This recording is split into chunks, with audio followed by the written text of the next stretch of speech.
Welcome to History and Sleep, a channel where we dive into the remarkable, the unforgettable, and the stories that shape our world, all while helping you drift into a state of calm and reflection. Tonight, we're exploring the rise of Japan, from its mythical origins to its emergence as a powerful empire. This is the story of a land shaped by legend, war, and unbreakable spirit.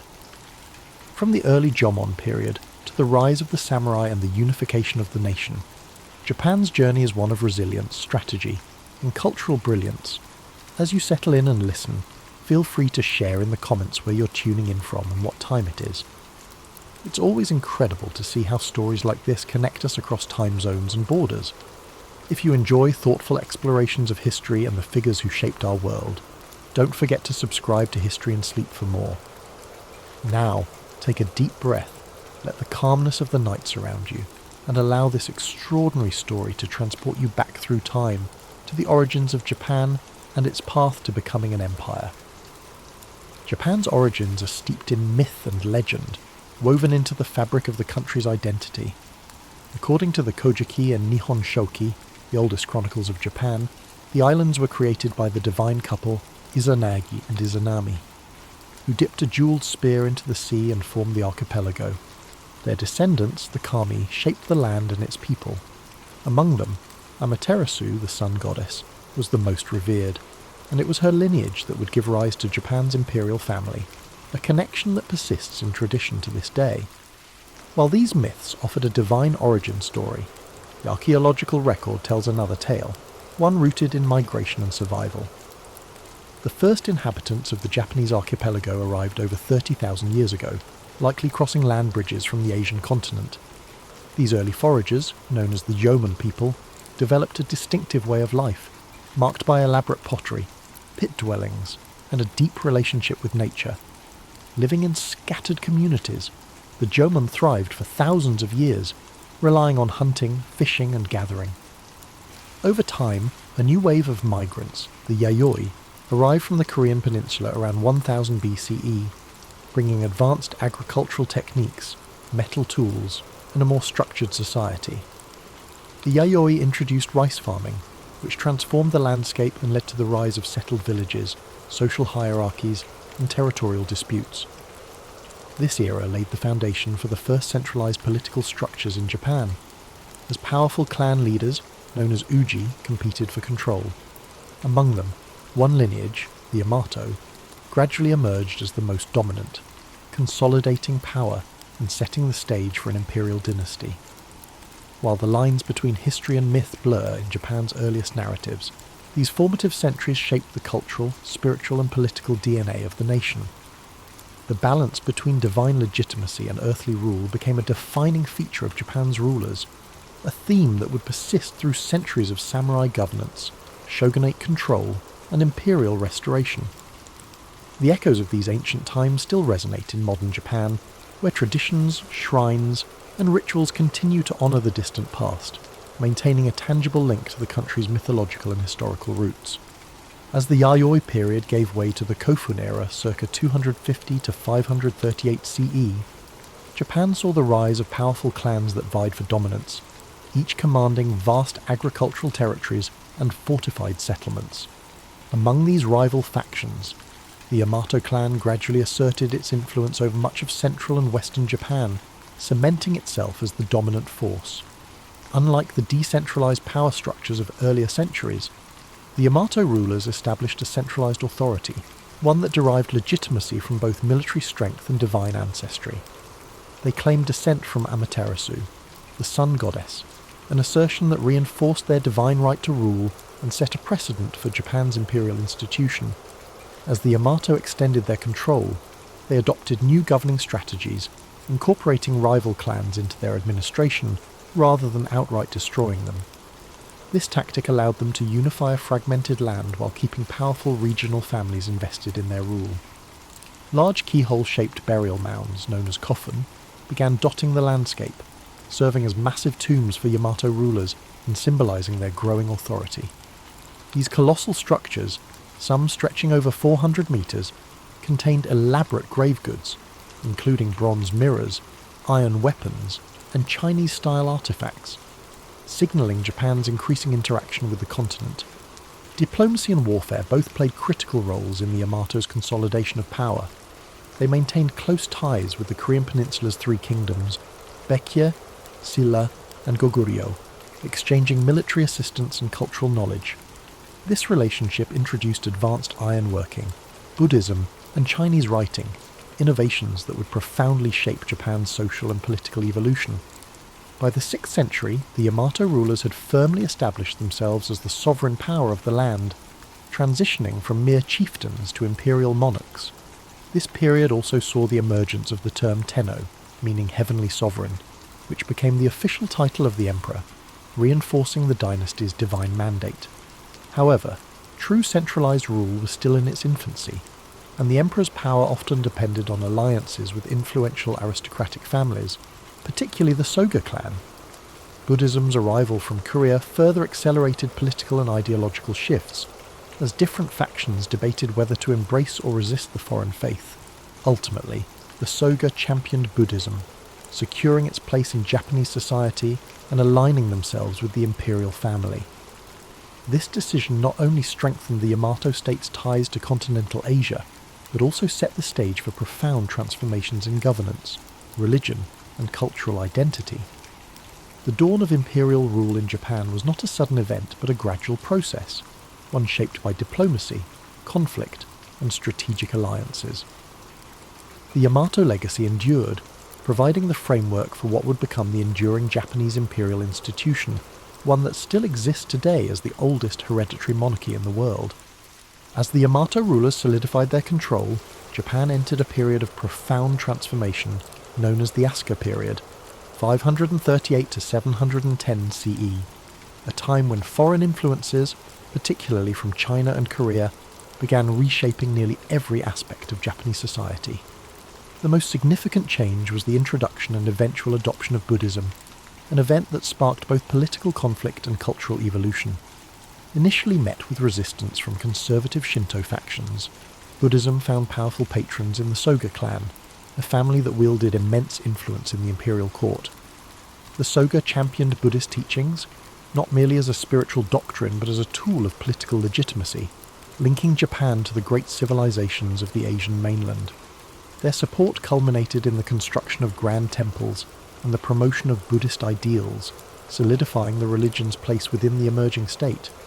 However, their growing power provoked backlash from rival aristocratic factions, leading to a violent coup in 645 CE, where Prince Naka no Oe and his ally Fujiwara no Kamatari orchestrated the fall of the Soga.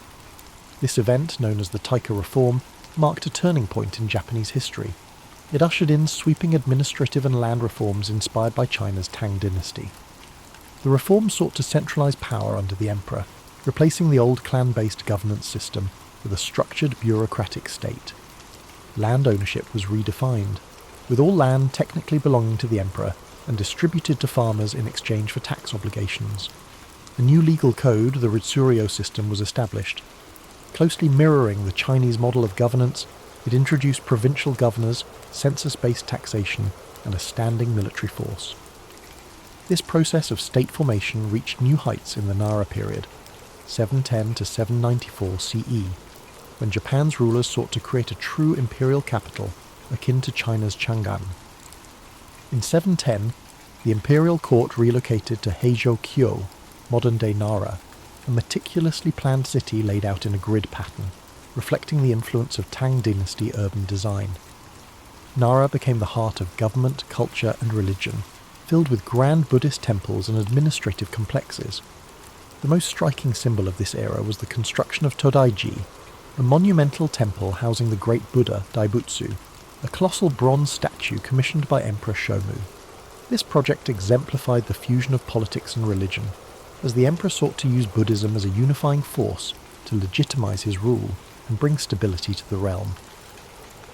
However, this increasing reliance on Buddhist institutions came with unintended consequences. Powerful Buddhist monasteries amassed great wealth and influence, often interfering in court politics. Monastic factions formed their own armed militias, threatening imperial authority. Additionally, the expenses of maintaining a centralized state and funding extravagant temple projects placed a heavy financial strain on the government. Despite these challenges, the Asuka and Nara periods laid the foundation for Japan's national identity. The first written histories, the Kojiki and Nihon Shoki, were compiled, blending mythology and historical accounts to establish the legitimacy of the imperial lineage. Confucian ideals shaped court etiquette and governance, while Chinese-style calligraphy, poetry and artistic traditions took root in Japanese culture. Yet, even as Japan embraced these continental influences, it remained distinct, adapting foreign models to fit its unique social and political structure. By the late 8th century, dissatisfaction with the growing power of Buddhist institutions and concerns over court corruption led to a bold decision: to abandon Nara and establish a new capital. This move marked the end of one era and the dawn of another, as Japan prepared to enter the age of aristocratic refinement and cultural flourishing in Heian-kyo, modern-day Kyoto. As the imperial court relocated to Heian-kyo in 794 CE, Japan entered the Heian period, 794 to 1185, an age of refinement, courtly elegance, and cultural achievements that would leave an enduring legacy. This era saw the court aristocracy, particularly the powerful Fujiwara clan, dominate political life through strategic marriages and manipulation of the emperor's authority. Rather than ruling directly, emperors often became symbolic figures, while real power rested in the hands of regents and chancellors from the Fujiwara lineage. This aristocratic elite revelled in a life of aesthetic pursuits, developing sophisticated literary traditions, art, and fashion. The world of the Heian court was meticulously detailed in The Tale of Genji, a novel written by the noblewoman Murasaki Shikibu, which provides an intimate glimpse into the court's elaborate rituals, political intrigues, and romantic entanglements.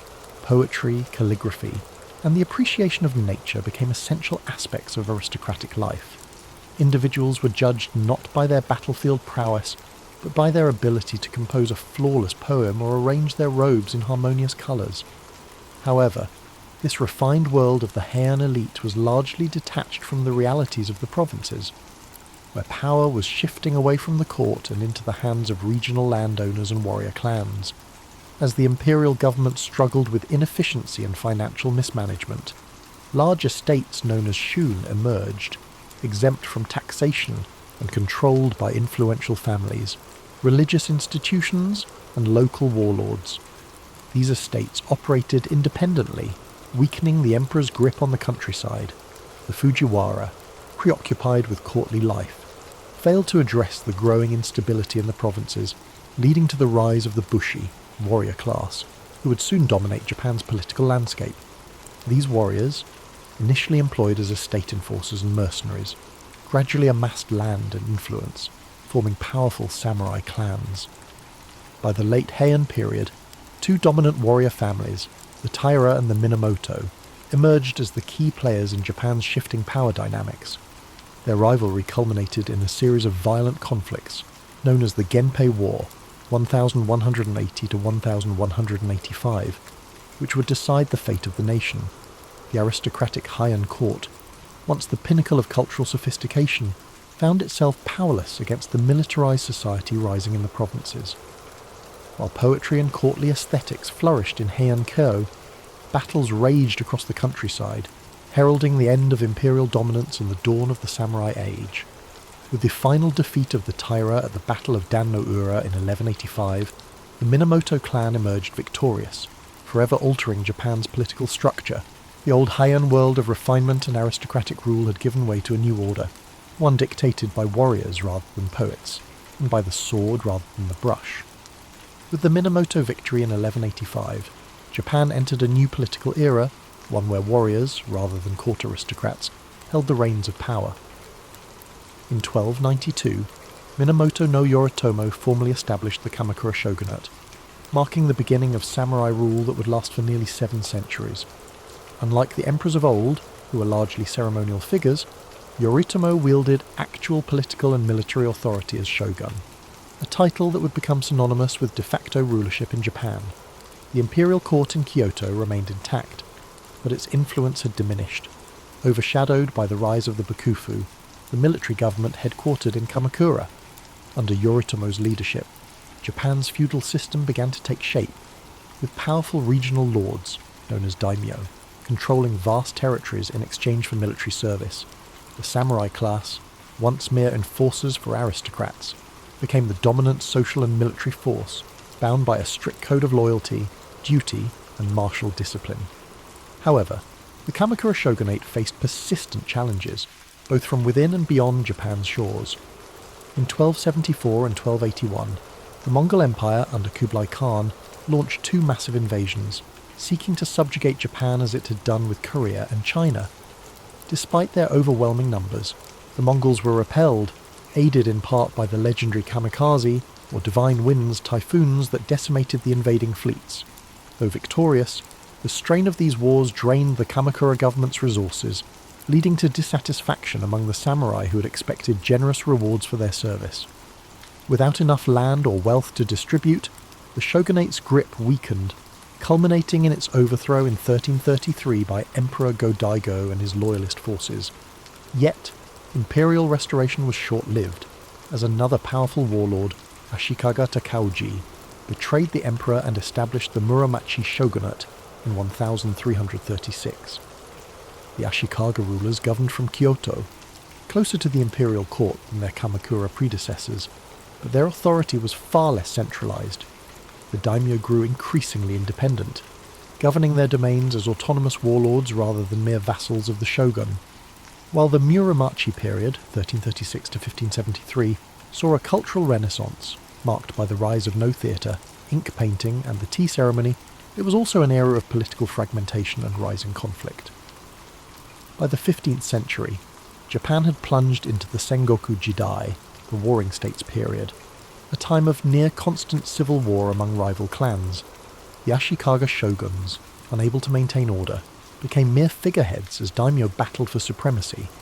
This period set the stage for the dramatic rise of three of Japan's most famous warlords, Oda Nobunaga, Toyotomi Hideyoshi, and Tokugawa Ieyasu, who would ultimately unify the fractured nation. The age of the samurai had reached its apex, but the chaos of civil war had proven that Japan needed a stronger, more centralized government. The centuries of warrior rule had reshaped the country's political landscape, replacing the old aristocratic order with a new hierarchy built on military might, land control, and unwavering feudal loyalty. Yet, even as samurai lords waged war, the seeds of a more unified Japan were already being sown, setting the stage for the final transformation of the feudal era. As Japan descended into chaos, during the Sengoku Jidai, the Warring States period, three formidable warlords emerged to bring an end to the long era of civil strife. The first was Oda Nobunaga, a brilliant but ruthless strategist who launched a campaign to unify Japan in the late 16th century. He revolutionized warfare by adopting Western firearms, implementing innovative battlefield tactics, and crushing rival daimyo with brutal efficiency.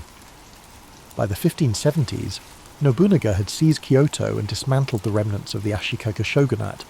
However, his rule was cut short in 1582 when he was betrayed by one of his own generals, Akechi Mitsuhide, and forced to commit seppuku.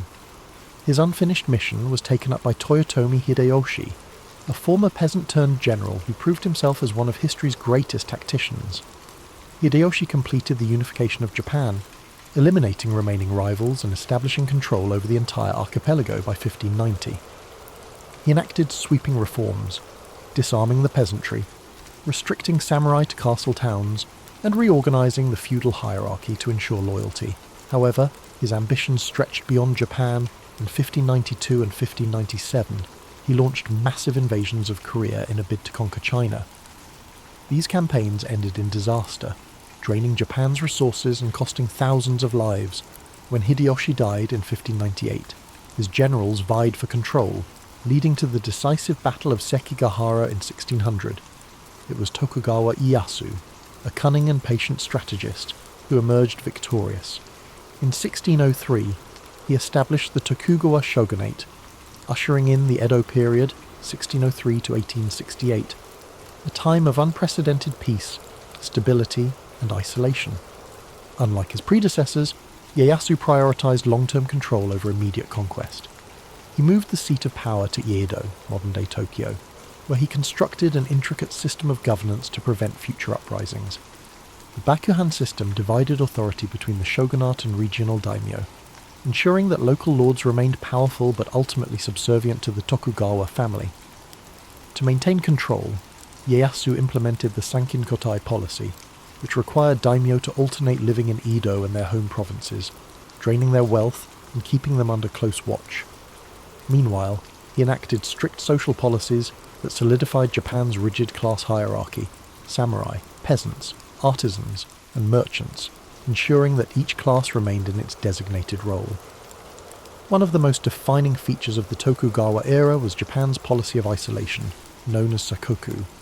Fearing foreign influence, particularly the spread of Christianity, the shogunate banned European missionaries, restricted trade to a few controlled ports, and prohibited Japanese citizens from travelling abroad. For over 2 centuries, Japan remained almost entirely closed to the outside world, developing a distinct insular culture. Despite this isolation, the Edo period saw a flourishing of the arts, literature, and urban culture. Cities like Edo, Kyoto, and Osaka became centres of commerce and entertainment, giving rise to kabuki theatre, ukiyo-e woodblock prints, and haiku poetry. Samurai, now mostly bureaucrats rather than warriors, turned to scholarship and administration, while merchants, despite their low social status, grew increasingly wealthy.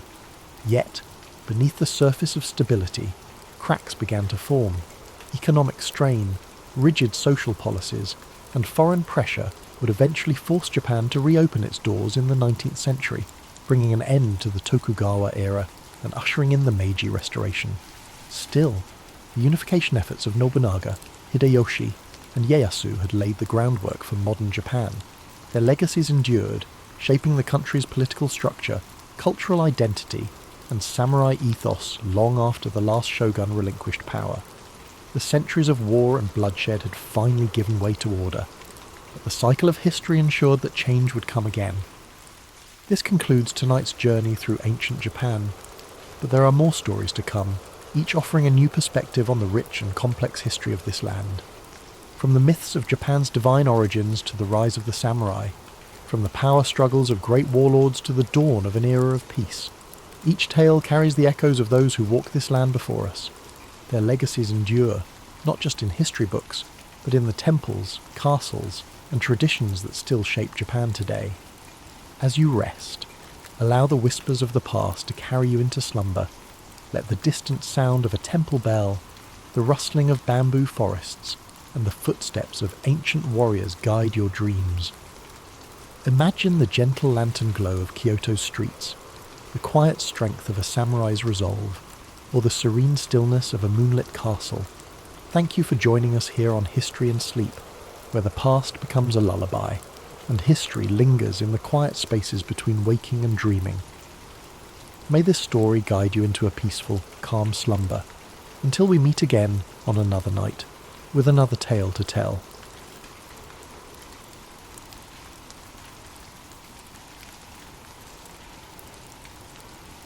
The Battle of Stalingrad began in the summer of 1942. During the height of World War II, the German army, under Adolf Hitler's command, launched a massive offensive aimed at capturing the industrial city of Stalingrad on the Volga River. Stalingrad was more than just a strategic target. It bore the name of the Soviet leader, Joseph Stalin, and its capture would deal a psychological blow to the Soviet Union. For Hitler, taking Stalingrad was as much about prestige as it was about military strategy. Stalingrad was a vital industrial hub, producing weapons, ammunition, and supplies. Crucial to the Soviet war effort, its location, on the Volga River, made it a key transportation route linking the northern and southern regions of the Soviet Union. For Stalin, the city's defense was non-negotiable. Losing it would be both a symbolic and logistical disaster. In August 1942, the German Sixth Army, led by General Friedrich Paulus, began its advance on Stalingrad. The city, a sprawling industrial expanse with factories, railways, and residential areas, became the site of one of the most grueling battles in history. The Germans were initially confident of a swift victory, but the Soviet defenders, under the command of General Vasily Chuikov, were determined to resist at all costs. The fighting in Stalingrad was unlike anything the world had seen before.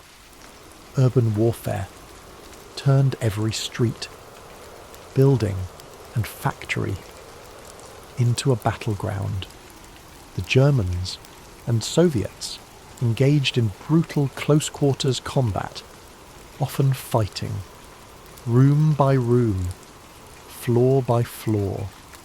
The city became a labyrinth of destruction, with rubble and debris transforming entire neighborhoods into treacherous landscapes. The Soviets adopted a strategy of hugging the German forces, staying as close as possible to avoid being targeted by German airstrikes and artillery. This forced the Germans into relentless hand-to-hand combat, draining their resources and morale. Soviet snipers, hidden in the ruins, became a deadly force, picking off German soldiers with precision. One of the most famous snipers, Vasily Zaitsev, became a symbol of Soviet resilience, his actions inspiring defenders across the city. As the weeks turned into months, the harsh Russian winter set in, adding another layer of misery to the already dire conditions. Temperatures plummeted, and both sides struggled to survive in the freezing cold. Supplies dwindled, and hunger and disease took their toll. Yet, despite the suffering, the Soviets held firm. Reinforcements and supplies continued to trickle into the city across the frozen Volga River, ensuring that the defenders could maintain their resistance. The turning point in the Battle of Stalingrad came in November 1942 with the launch of Operation Uranus. The Soviet High Command, led by General Georgy Zhukov, devised a bold counteroffensive to encircle the German Sixth Army. While the Germans were focused on their assault within the city, the Soviets launched massive attacks on the weaker flanks of the German forces held by Romanian and Italian troops. The plan was a success. Within days, the Soviet pincers closed around Stalingrad, trapping the German Sixth Army inside the city. What followed was a desperate struggle for survival.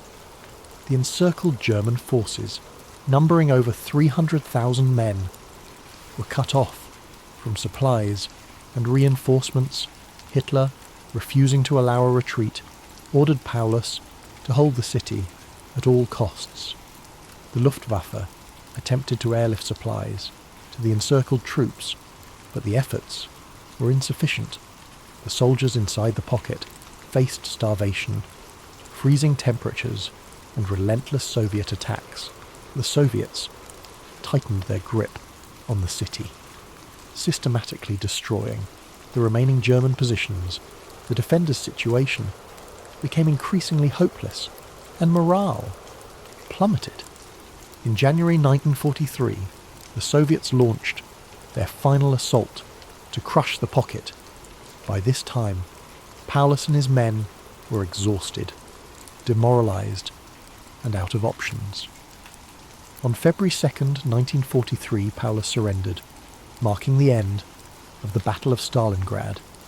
The Soviet victory was a turning point in the war, shattering the myth of German invincibility and shifting the momentum in favour of the Allies. It was a devastating blow to Hitler's ambitions, and the loss of the Sixth Army was a humiliation from which Germany would never fully recover. The cost of the battle, however, was staggering. Over 2 million soldiers and civilians were killed, wounded, or captured. During the 5 months of fighting, Stalingrad itself was left in ruins, its streets and buildings reduced to rubble.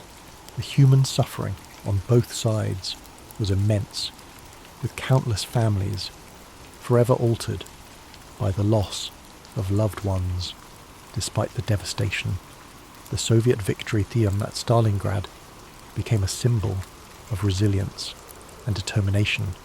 It demonstrated the power of unity and the will to endure even the most harrowing of circumstances. The people of Stalingrad, who had endured unimaginable hardship, became heroes in the eyes of their nation. In the years following the war, Stalingrad was rebuilt, its scars serving as a reminder of the sacrifices made to defend it. Monuments and memorials were erected to honour the fallen, including the iconic Mamayev Kurgan, a hill that saw some of the fiercest fighting during the battle. At its summit stands the towering statue of "The Motherland Calls," a symbol of the Soviet Union's strength and resilience. The Battle of Stalingrad remains one of the most studied and remembered events of World War II. It serves as a testament to the courage and determination of those who fought, and as a reminder of the horrors of war.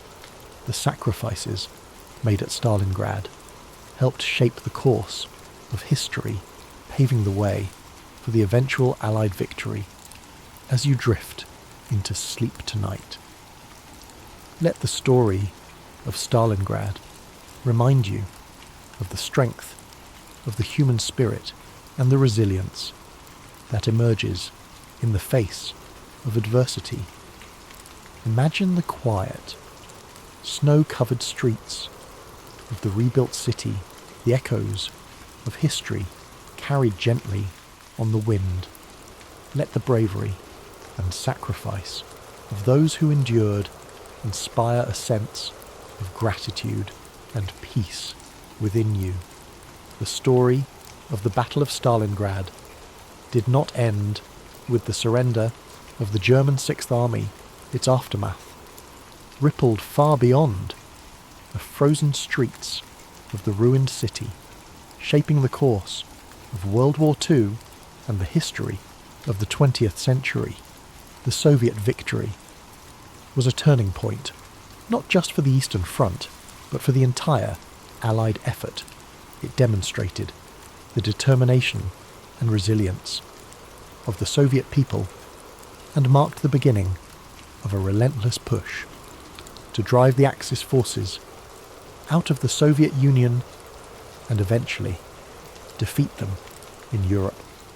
The cost of the battle was nearly unimaginable. The casualty figures are staggering, with estimates placing the total number of dead, wounded, or missing on both sides at over 2 million.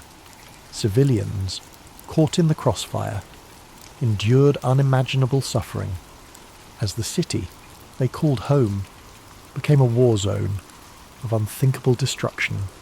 Homes were destroyed, families torn apart, and lives forever altered by the relentless tide of war. For the survivors of Stalingrad, the end of the battle brought no immediate relief. The city, once a thriving industrial centre, lay in ruins. Entire neighbourhoods had been reduced to rubble, and the infrastructure was necessary for daily life, water, electricity, food supplies, was obliterated. The people of Stalingrad faced the monumental task of rebuilding their lives and their city from the ashes. Yet, even in the face of such devastation, there was a sense of pride and determination among the survivors. They had endured the unendurable and emerged victorious. The Soviet government worked swiftly to rebuild Stalingrad. The city became a symbol of resilience and sacrifice, a beacon of Soviet strength and determination. Propaganda celebrated the victory as a triumph of socialism and the indomitable spirit of the Soviet people. The rebuilding effort was immense, and though the scars of war were not easily erased, the city slowly rose from its ashes. For the German army, the defeat at Stalingrad was a catastrophe from which it would never fully recover. The loss of the Sixth Army, one of Germany's most experienced and well-equipped fighting forces, was a devastating blow. Morale among German troops on the Eastern Front plummeted, and the aura of invincibility that had surrounded the Wehrmacht since the beginning of the war was shattered. Hitler's refusal to allow a retreat, his insistence on holding Stalingrad at all costs, and the ultimate surrender of Paulus and his forces exposed the flaws in Germany's military strategy and leadership. The Soviets capitalized on their victory at Stalingrad, launching a series of offensives that pushed the Germans further and further west. The Red Army's momentum, gained at such great cost in Stalingrad, carried them all the way to Berlin by the spring of 1945. The victory at Stalingrad was the foundation upon which the eventual Soviet triumph in World War II was built. Beyond its military significance, the Battle of Stalingrad left a profound legacy in the collective memory of the world. It became a symbol of resilience, sacrifice, and the unyielding human spirit. The stories of the soldiers and civilians who endured the battle, stories of heroism, endurance, and survival, continue to resonate. Their experiences remind us of the horrors of war, the cost of conflict, and the strength of the human will to persevere. For the people of Stalingrad, their city's name became synonymous with courage and defiance. In 1961, during a wave of de-Stalinisation in the Soviet Union, the city was renamed Volgograd, yet the memory of the Battle of Stalingrad remained deeply embedded in the hearts of those who lived through it and those who came after. The name Stalingrad continues to evoke the profound sacrifices made during those grueling months of battle. The battlefields of Stalingrad have since been preserved as places of remembrance and reflection. The Myrmiev-Kurgan Memorial Complex, with its towering statue of the Motherland Calls, stands as a testament to the courage and sacrifice of those who fought and died there. Visitors from around the world come to walk the hallowed ground, to honour the memory of the fallen, and to reflect on the lessons of history. As we look back on the Battle of Stalingrad, it serves as a reminder of the resilience of the human spirit in the face of unimaginable adversity.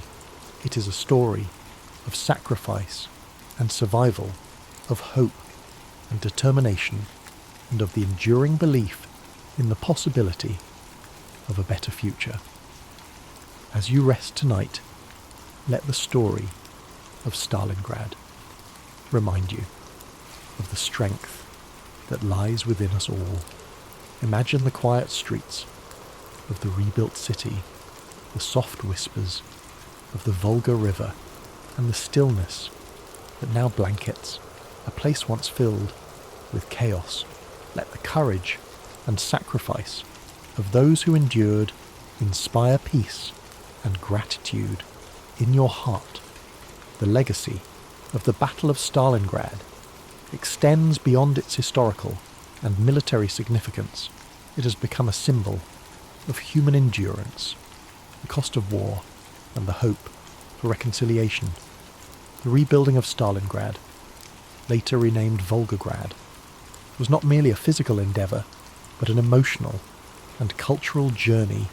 Every stone laid, every home rebuilt, was a testament to the resilience of the people who survived the horrors of war. In the aftermath of the battle, the city became a focal point for the Soviet Union's narrative of victory and sacrifice. Monuments were erected to commemorate the bravery of those who fought, such as the eternal flame that burns in memory of the fallen. The massive statue of the motherland calls, one of the tallest statues in the world, towers over the landscape as a powerful reminder of the battle's significance. It is not just a symbol of victory, but a tribute to the unbreakable will of the defenders and the civilians who endured unimaginable suffering. For decades, the memory of Stalingrad shaped the Soviet Union's identity and its portrayal on the global stage. The battle was celebrated in films, literature, and art, each retelling emphasizing the unity and determination of the Soviet people. The city became a pilgrimage site for veterans, their families, and historians seeking to understand the profound impact of this defining moment in history on a more personal level. The stories of those who fought and survived the battle have been passed down through generations. Veterans shared their experiences with their children and grandchildren, ensuring that the sacrifices made at Stalingrad would never be forgotten. These personal accounts, filled with both sorrow and pride, add depth to the historical narrative and remind us of the humanity behind the statistics. Globally, Stalingrad has become a symbol of resistance and perseverance. Its name is invoked in discussions of strategy, endurance, and the high cost of war for historians and military scholars. The battle offers countless lessons on tactics, leadership, and the interplay of morale and logistics for ordinary people. It stands as a reminder of what can be achieved when the human spirit refuses to yield. In recent years, efforts have been made to preserve the memory of Stalingrad while fostering a spirit of reconciliation. Memorials and museums now serve not only as places of remembrance, but also as venues for dialogue and education. They encourage visitors to reflect on the consequences of war and the importance of working toward peace. The city of Volgograd, while forever tied to its past, is also a thriving modern metropolis. Its people have rebuilt their lives and created a vibrant community that honours its history. While looking to the future, the scars of the battle remain in some places, but they serve as reminders of resilience rather than destruction. the lessons of Stalingrad resonate today, reminding us of the importance of unity in the face of adversity, the necessity of standing firm for what is right, and the value of seeking peace, even in the darkest times. It teaches us that the human spirit, when fueled by determination and hope, can endure even the greatest challenges. As you settle into rest, let the story of Stalingrad fill you with a sense of reflection and gratitude. Picture the calm, serene city of Volgograd today, its streets filled with life, its people moving forward while carrying the memory of their past. Imagine the stillness of the fields and the gentle flow of the Volga River, now a place of peace and renewal. The story of the Battle of Stalingrad is rich with details and facts that help us understand the scale of the conflict and the impact it had on the course of World War II. As we reflect further on this pivotal event, let's explore some key facts that bring its history into sharper focus. The Battle of Stalingrad lasted for 200 days, from August 23rd, 1942 to February 2nd, 1943. It is considered one of the longest and bloodiest battles in the history of warfare.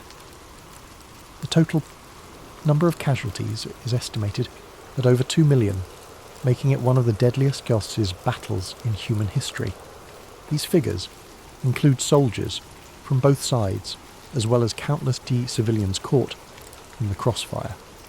The German Sixth Army, led by General Friedrich Paulus, was one of the most formidable forces in Hitler's military. At its peak, the Sixth Army was comprised of over 300,000 soldiers.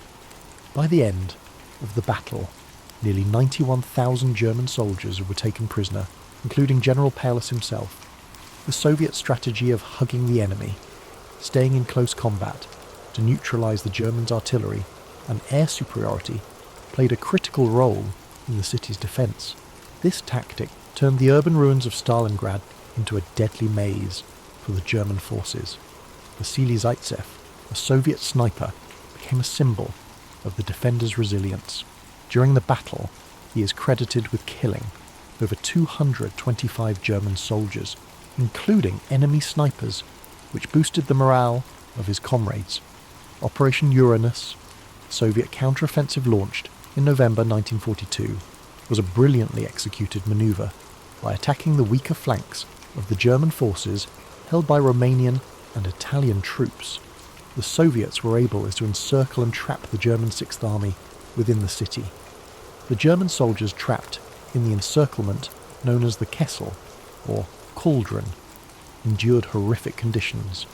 They faced starvation, freezing temperatures, and relentless Soviet assaults. Supplies delivered by air were woefully inadequate, leading to widespread suffering and death. One of the defining moments of the battle was Hitler's refusal to allow Paulus to retreat or break out of the encirclement. This decision sealed the fate of the Sixth Army and marked a significant turning point within the war. When General Paulus surrendered on February 2nd, 1943, it was the first time in history that a German field marshal had been captured alive. This was a major humiliation for Hitler and a symbolic victory for the Allies. The Soviet victory at Stalingrad marked the beginning of a series of offensives that pushed the German forces back across Eastern Europe. It was a critical turning point that shifted the momentum of the war in favour of the Allies. The city of Stalingrad, renamed Volgograd in 1961, has become a place of remembrance.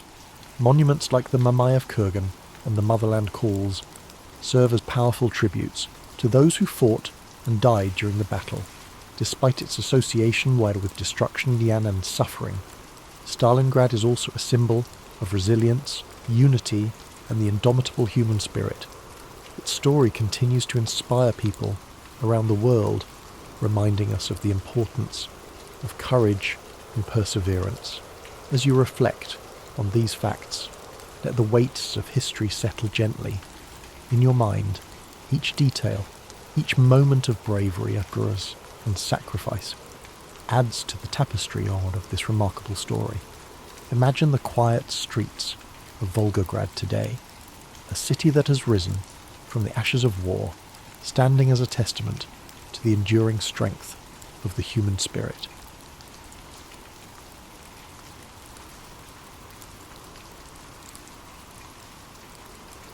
In the cool dawn of February 12th, 1809, a boy was born in a small one-room log cabin in Hardin County, Kentucky, an area now known as LaRue County. His name was Abraham Lincoln, a name that would one day become synonymous with perseverance, justice, and the struggle to unite a divided nation. But on that day, he was simply the son of Thomas Lincoln and Nancy Hanks Lincoln, a humble family living in the rugged wilderness. Abraham's childhood was one of simplicity, hardship, and constant toil. His father, Thomas, was a hard-working farmer and carpenter who taught Abraham the value of labour and self-sufficiency. His mother, Nancy, was gentle and kind, instilling in young Abraham a sense of compassion and morality. The wilderness around them was vast and unyielding, a place where survival depended on resilience, resourcefulness, and community. The family lived in a small log cabin, its rough-hewn walls providing shelter from the harsh winters and sweltering summers of the Kentucky frontier. Inside, the fire crackled softly in the hearth, its warmth a comfort against the chill that seeped through the cracks in the wood. Abraham, with his lanky frame and curious mind, spent his days helping his father with the heavy tasks of clearing land, chopping wood, and planting crops. Though life was demanding, young Abraham had an insatiable thirst for knowledge. In a world where formal schooling was scarce, he read whatever books he could find. By the light of a flickering candle or the warm glow of the hearth, he pored over the few volumes available to him. The Bible, Aesop's Fables, Robinson Crusoe, and Pilgrim's Progress. Words became his refuge, a gateway to worlds beyond the rough frontier. He absorbed stories, ideas, and knowledge, shaping a mind that would one day influence the course of a nation. Tragedy struck when Abraham was just 9 years old. His mother, Nancy, fell ill with milk sickness, a deadly disease caused by drinking the milk of cows that had grazed on poisonous plants. Her passing left a void in the young boy's heart, a loss that would shape his empathy and understanding of human suffering. In the quiet days after her death, Abraham and his sister Sarah clung to each other for comfort, their bond deepened by shared grief. His father remarried a kind and supportive woman named Sarah Bush Johnston. She brought stability to the household and encouraged Abraham's love of learning. She saw in him a boy who was different, thoughtful, driven, and destined for something greater. As the years passed, the family moved to Indiana and later to Illinois. The wilderness was ever present, but Abraham's dreams extended beyond the horizon. His hands, calloused from hard labour, would one day hold the weight of leadership. His mind, sharpened by books and introspection, would one day navigate the complexities of a fractured nation. In his early adulthood, Abraham worked a series of jobs.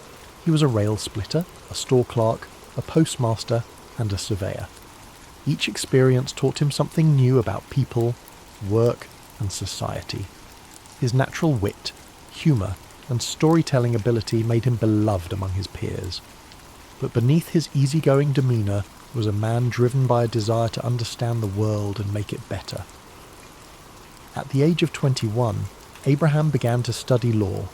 His mind was meticulous, his sense of justice unwavering. He read legal texts tirelessly, often walking miles to borrow books. He passed the bar exam and began practicing law, gaining a reputation for honesty and integrity.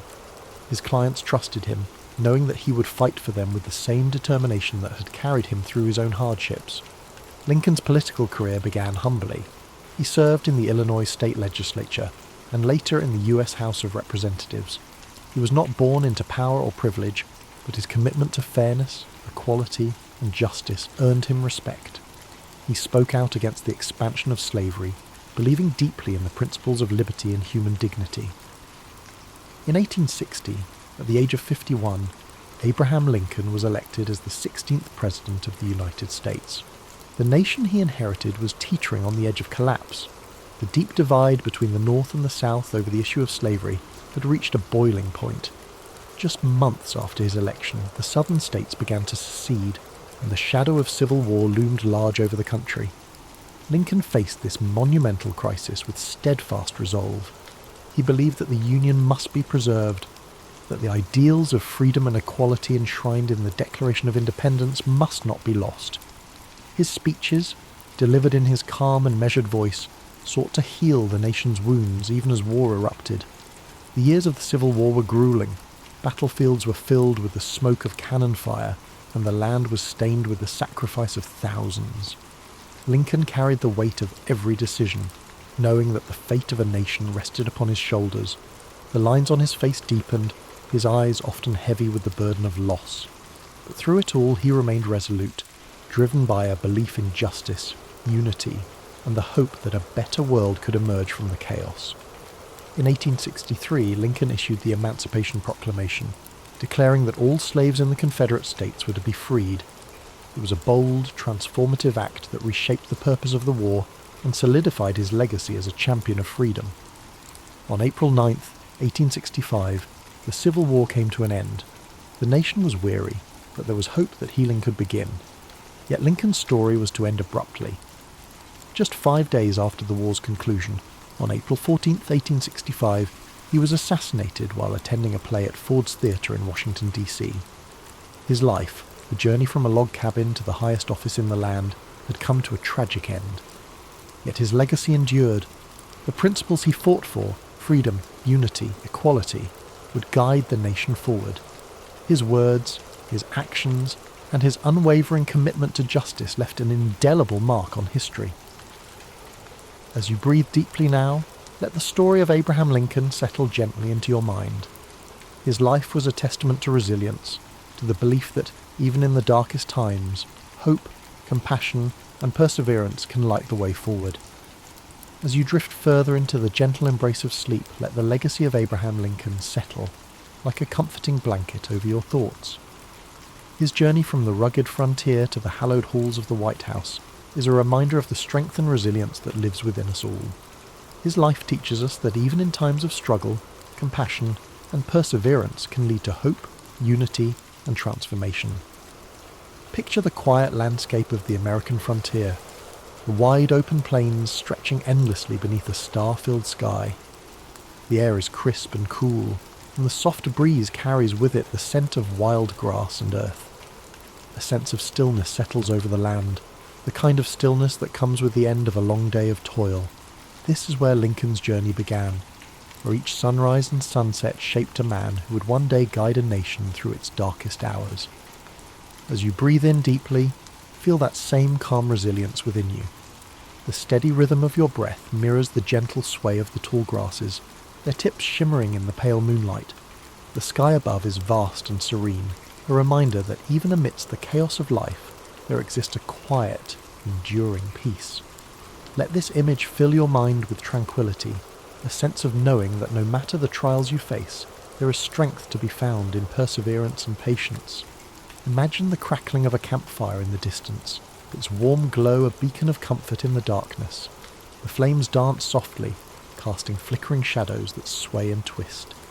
This fire represents the warmth of human connection, the bonds of unity that Lincoln so passionately fought to protect. Even when the world was divided, he held firm to the belief that a nation could heal, that people could come together despite their differences. Lincoln's story reminds us of the quiet power of humility, empathy, and integrity. In his speeches and letters, he spoke not with arrogance, but with a deep understanding of human nature, of the pains and struggles that shape us all. His words carried the weight of experience and the hope of a better tomorrow. They were like gentle waves, lapping against the shores of a fractured nation, each word a step toward healing and reconciliation. As you lie here, feel yourself sinking deeper into rest. The burdens of the day grow lighter, like leaves floating gently down a stream. The water carries them away effortlessly, leaving behind a surface that is smooth and calm.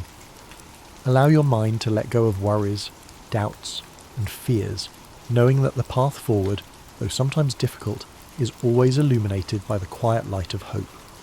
The soft whisper of the wind through the trees mirrors the quiet resolve that Lincoln carried within him.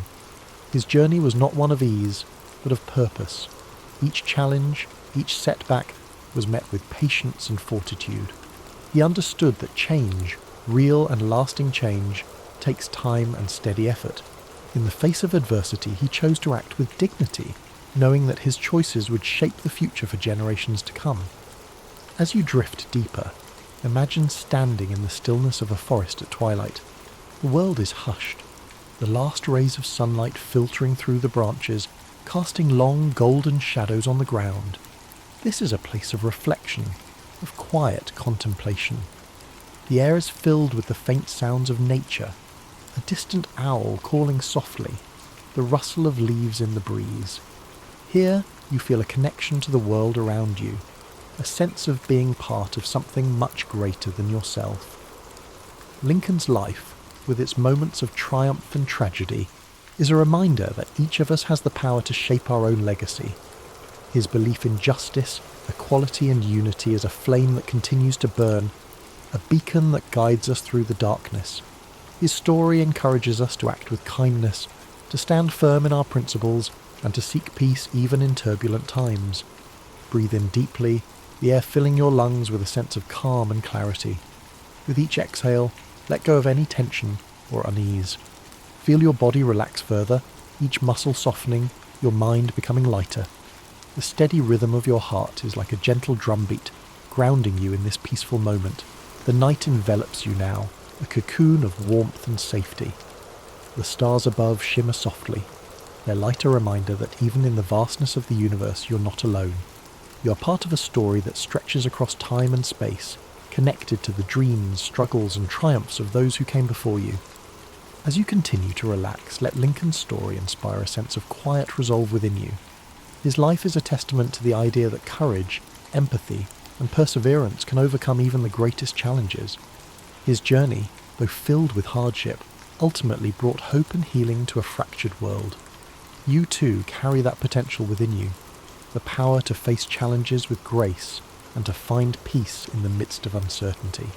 Thank you for joining us tonight on History and Sleep. May the story of Abraham Lincoln fill your dreams with calm, strength, and the knowledge that you are capable of overcoming any obstacle. Remember to like, comment and subscribe for more soothing stories of history's greatest figures. Now, let go completely. The night holds you gently, the stars keep watch, and your dreams unfold like the quiet pages of a storybook. Sleep deeply, knowing that you are safe, that you are strong, and that tomorrow holds new possibilities, new paths to explore, and new moments of peace. As you drift even deeper into the comforting depths of sleep, let the quiet strength of Abraham Lincoln's story continue to guide you. His journey, one marked by perseverance, compassion, and unwavering resolve, reminds you that within every moment of stillness lies the potential for growth and healing. The night wraps around you like a warm, protective embrace, and your mind settles further into a place of deep relaxation. Imagine now a gentle breeze whispering through the fields of the American Midwest, where the tall grass sways like waves upon a sea of green and gold. The landscape is bathed in the silvery light of the moon, casting long shadows that dance across the open plains. This is the land where Lincoln grew up, where he learned the value of hard work, the weight of responsibility, and the simple joys of a life lived close to nature. The distant sound of a slow-moving river meanders through the air, its waters reflecting the soft light of the stars. Each ripple is like a thought, gentle and fluid, carrying away the worries of the day. You're standing on the banks of this tranquil river, feeling the cool, damp earth beneath your feet. The water flows endlessly, reminding you that life, with all its challenges and triumphs, moves forward in its own steady rhythm. In the distance, you see a campfire glowing softly, its flickering flames casting a warm, golden light. The warmth of the fire reaches out to you, offering comfort and reassurance. It represents the quiet resolve and inner strength that guided Lincoln throughout his life. The flames dance and sway, whispering stories of perseverance, courage, and the enduring power of hope. Lincoln's life, though filled with challenges and loss, was also a testament to the beauty of simple joys, the laughter of loved ones, the satisfaction of hard work, and the solace of quiet reflection. His humility and integrity, even in the face of great adversity, remind us that true strength is not always loud or forceful. Sometimes it is found in the quiet determination to do what is right. As you breathe in deeply, feel that same sense of quiet strength fill your being. Each breath brings with it a wave of calm, washing away tension and worry. With every exhale, you release the weight of the day, allowing your mind to sink further into the peaceful flow of the night.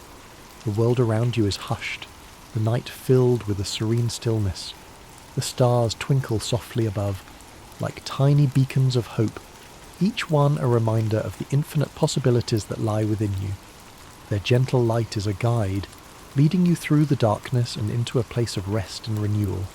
Imagine now that you are walking along a well-worn path, the soft grass cushioning your every step.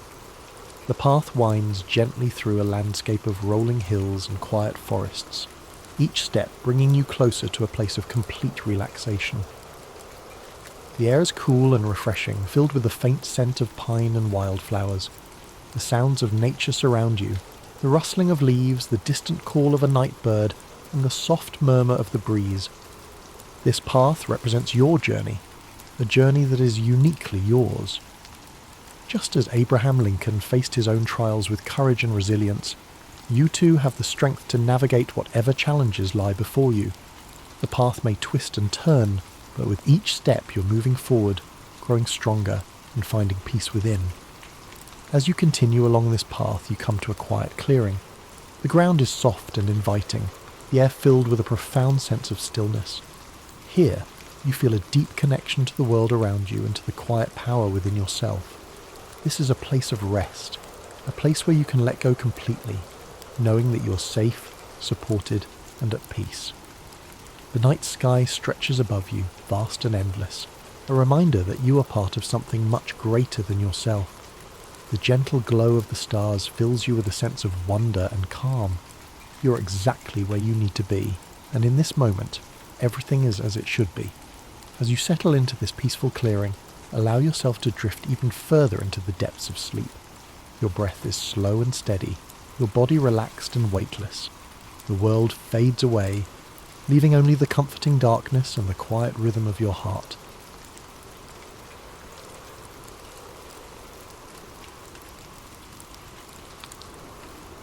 Thomas Alva Edison was born on February 11th, 1847, in the small town of Milan, Ohio, in the United States. He was the youngest of 7 children, and his parents, Samuel and Nancy Edison, were hard-working and resourceful. Samuel was a political activist and entrepreneur, while Nancy was a former schoolteacher who nurtured her children's curiosity and learning. From an early age, Edison showed signs of a restless and inquisitive mind. However, his education was far from conventional. He attended school for only a few months before his teacher labelled him as addled, a term used at the time to describe someone with a scattered or confused mind. This harsh judgment prompted his mother to take his education into her own hands. Nancy Edison believed in her son's potential and homeschooled him, instilling a love of reading and self-directed learning that would stay with him for life. Edison's childhood was marked by curiosity and experimentation. He set up a small laboratory in the family basement, where he conducted simple experiments and explored the wonders of chemistry. However, his thirst for knowledge extended beyond science. He devoured books on a wide range of topics, including history, philosophy, and mechanics. This eclectic education laid the foundation for the inventor he would become. At the age of 12, Edison took a job as a newsboy and candy seller on the Grand Trunk Railway. This job allowed him to earn money while observing the workings of the industrial world. He used part of his earnings to buy chemicals and equipment for his experiments. Edison even set up a small laboratory in the baggage car of the train, where he conducted experiments during downtime. His early ventures were not without mishaps. One experiment caused a fire, earning him a reprimand and forcing him to move his activities elsewhere. Edison's life took a significant turn when he became partially deaf, a condition that began in childhood and worsened over time. although he later offered various explanations for his hearing loss, including a train conductor pulling him onto a moving train by his ears. The exact cause remains uncertain. Instead of viewing his deafness as a limitation, Edison considered it an advantage, allowing him to focus deeply on his work without distractions. As Edison grew older, his fascination with telegraphy opened new doors. He learned Morse code and became a skilled telegraph operator, taking on jobs across the Midwest. The telegraph was one of the most advanced technologies of the time, and working with it gave Edison valuable experience in electrical systems and communication.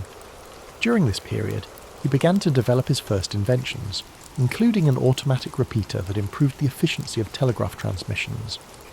Empty brackets. In 1868, at the age of 21, Edison moved to Boston, a hub of innovation and industry. It was here that he created his first patented invention, an electric vote recorder designed to speed up the voting process in legislative bodies.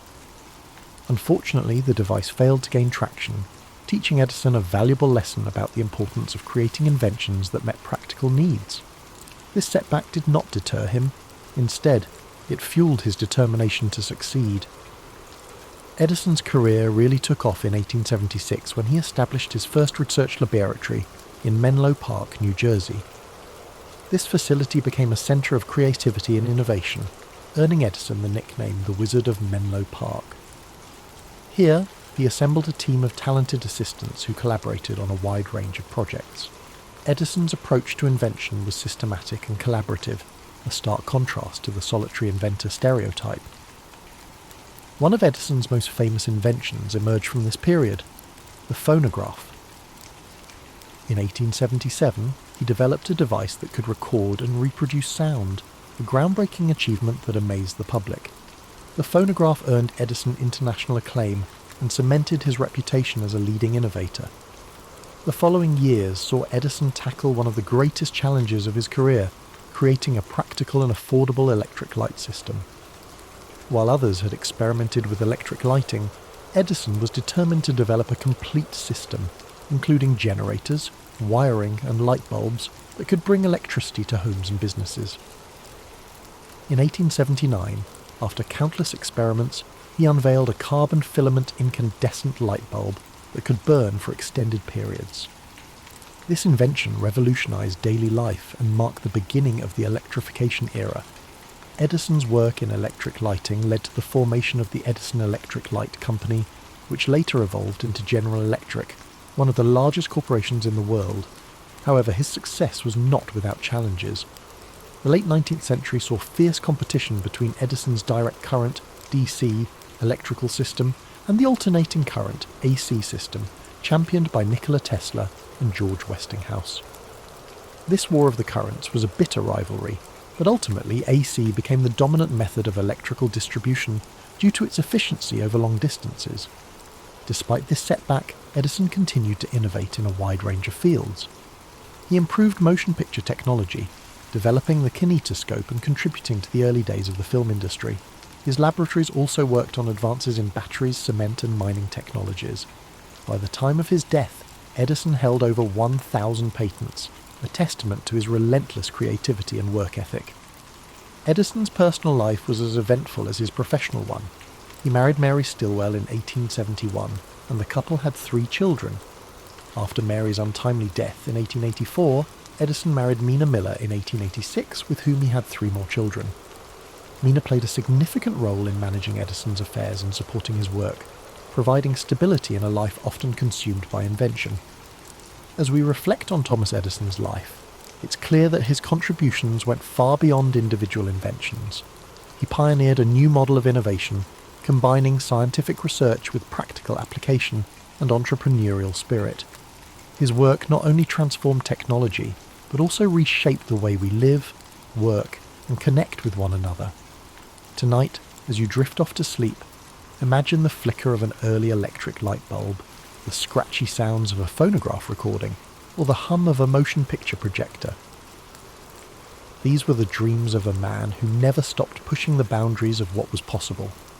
Let his story inspire your own dreams, reminding you that curiosity, perseverance, and creativity can illuminate even the darkest nights. As we continue our journey through the life of Thomas Edison, let's explore the later years of this remarkable man, a time filled with continued innovation, personal growth, and reflections on a life dedicated to invention. By the dawn of the 20th century, Edison had already secured his place in history, but his drive to create and explore new ideas never waned.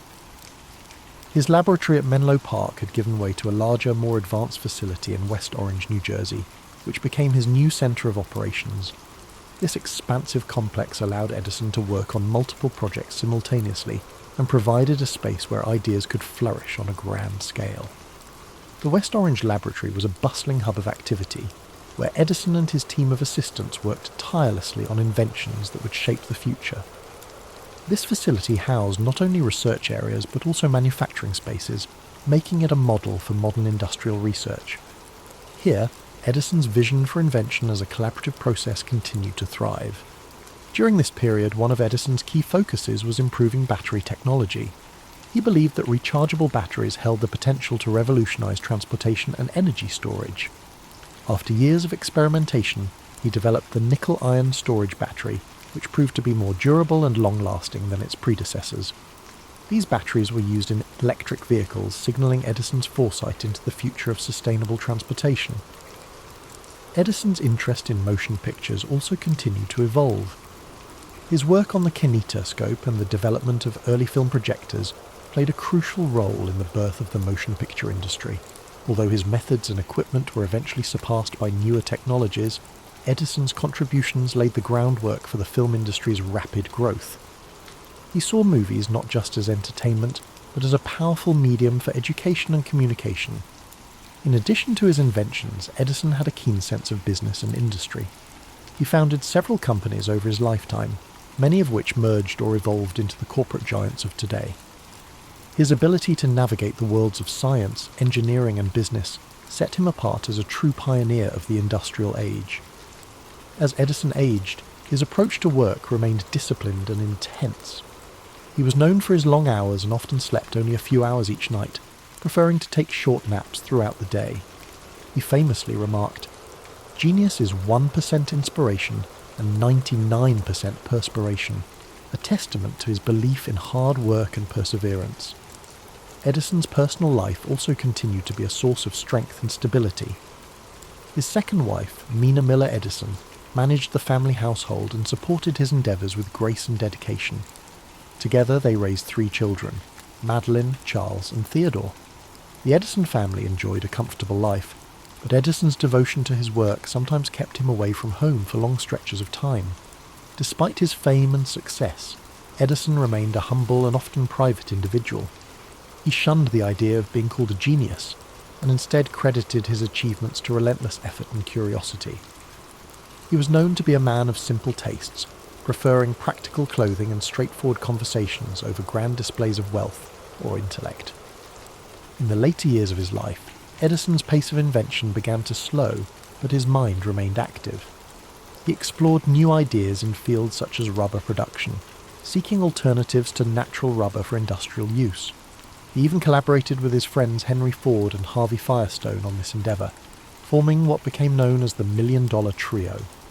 Their combined efforts reflected the spirit of collaboration and innovation that defined Edison's career. As he approached his twilight years, Edison became more reflective about the changes he had witnessed. Born before the widespread use of electricity, he lived to see a world transformed by his inventions. The cities of his youth, once dimly lit by gas lamps and candles, now gleamed with electric lights. The hum of machines, powered by electricity, filled factories and homes alike. The world had grown smaller through communication technologies like the telegraph, the telephone and motion pictures, all fields where Edison had left his mark. In 1929, to celebrate the 50th anniversary of the electric light bulb, a grand event was held in Edison's honour at his laboratory in West Orange. Attended by prominent figures such as President Herbert Hoover and industrialists like Henry Ford, the event was a tribute to a man whose ideas had changed the world. Despite the accolades, Edison remained modest, focusing instead on the future and the possibilities yet to be explored. On October 18, 1931, at the age of 84, Thomas Edison passed away in his home in West Orange, New Jersey. His death marked the end of an era, but his legacy lived on. In tribute to his memory, people across the United States dimmed their electric lights for a moment of silence. It was a poignant reminder of how deeply Edison's work had illuminated their lives. Edison left behind more than just his inventions. He left a philosophy of innovation, a belief that curiosity, hard work, and a willingness to experiment could change the world.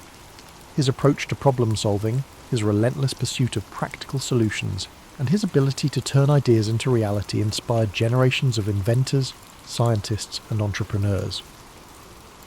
As you relax and drift into sleep, think of Thomas Edison's unwavering commitment to his dreams. Imagine the quiet hum of his laboratories, the soft glow of an electric bulb, or the scratchy tinny sound of a phonograph playing a long-forgotten tune. Let his story remind you that within each of us lies the potential for creativity and discovery.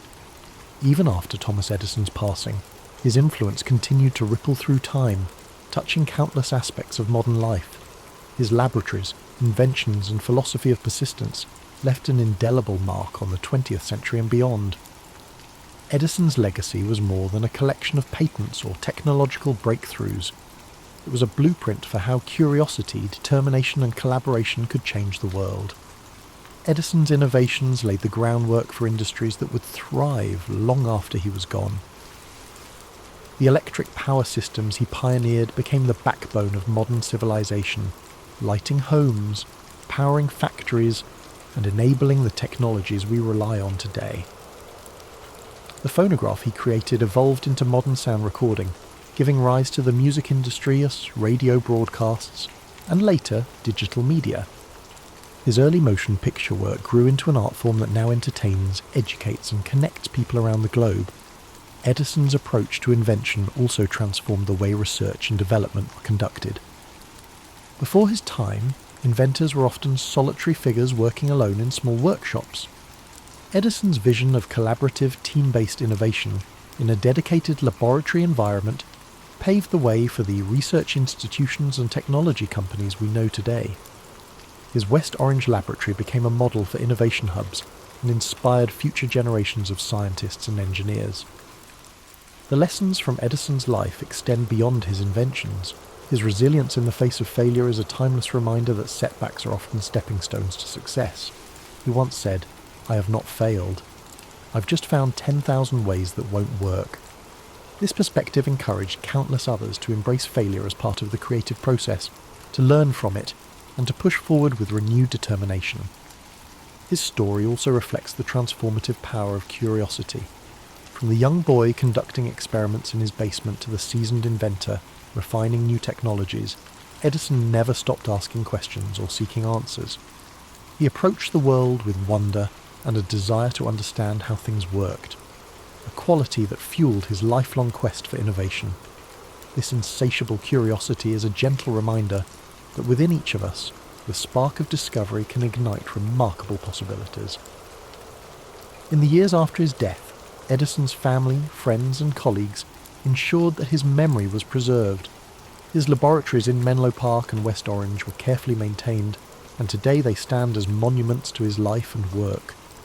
Visitors can walk through these spaces, see his tools and notebooks, and imagine the energy and creativity that once filled the air. The sounds of clinking glassware, the smell of chemicals, and the quiet hum of machinery still seem to echo in these historic halls.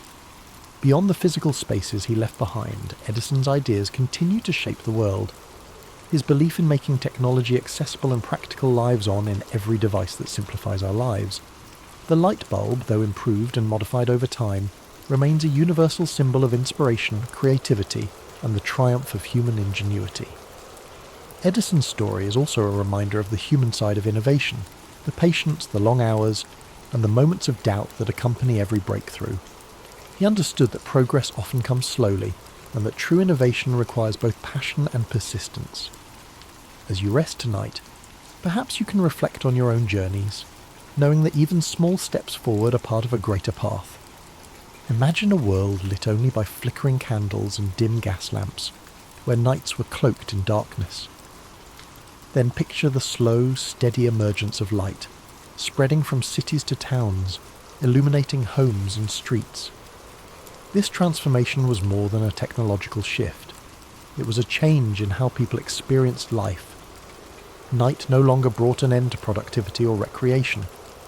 With the glow of electric light, the world stayed awake, and new possibilities emerged. As you sink deeper into relaxation, envision Thomas Edison in his laboratory, the warm glow of a single bulb casting long shadows across the room. Shelves lined with tools, wires, and glass beakers surround him. The quiet scribble of notes fills the air as he records his observations.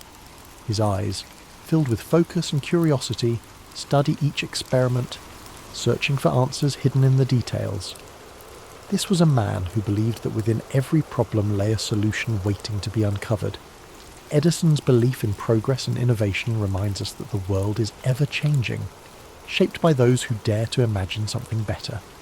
His life's work was a testament to the idea that with enough patience, creativity, and determination, we can bring light to even the darkest corners of our world.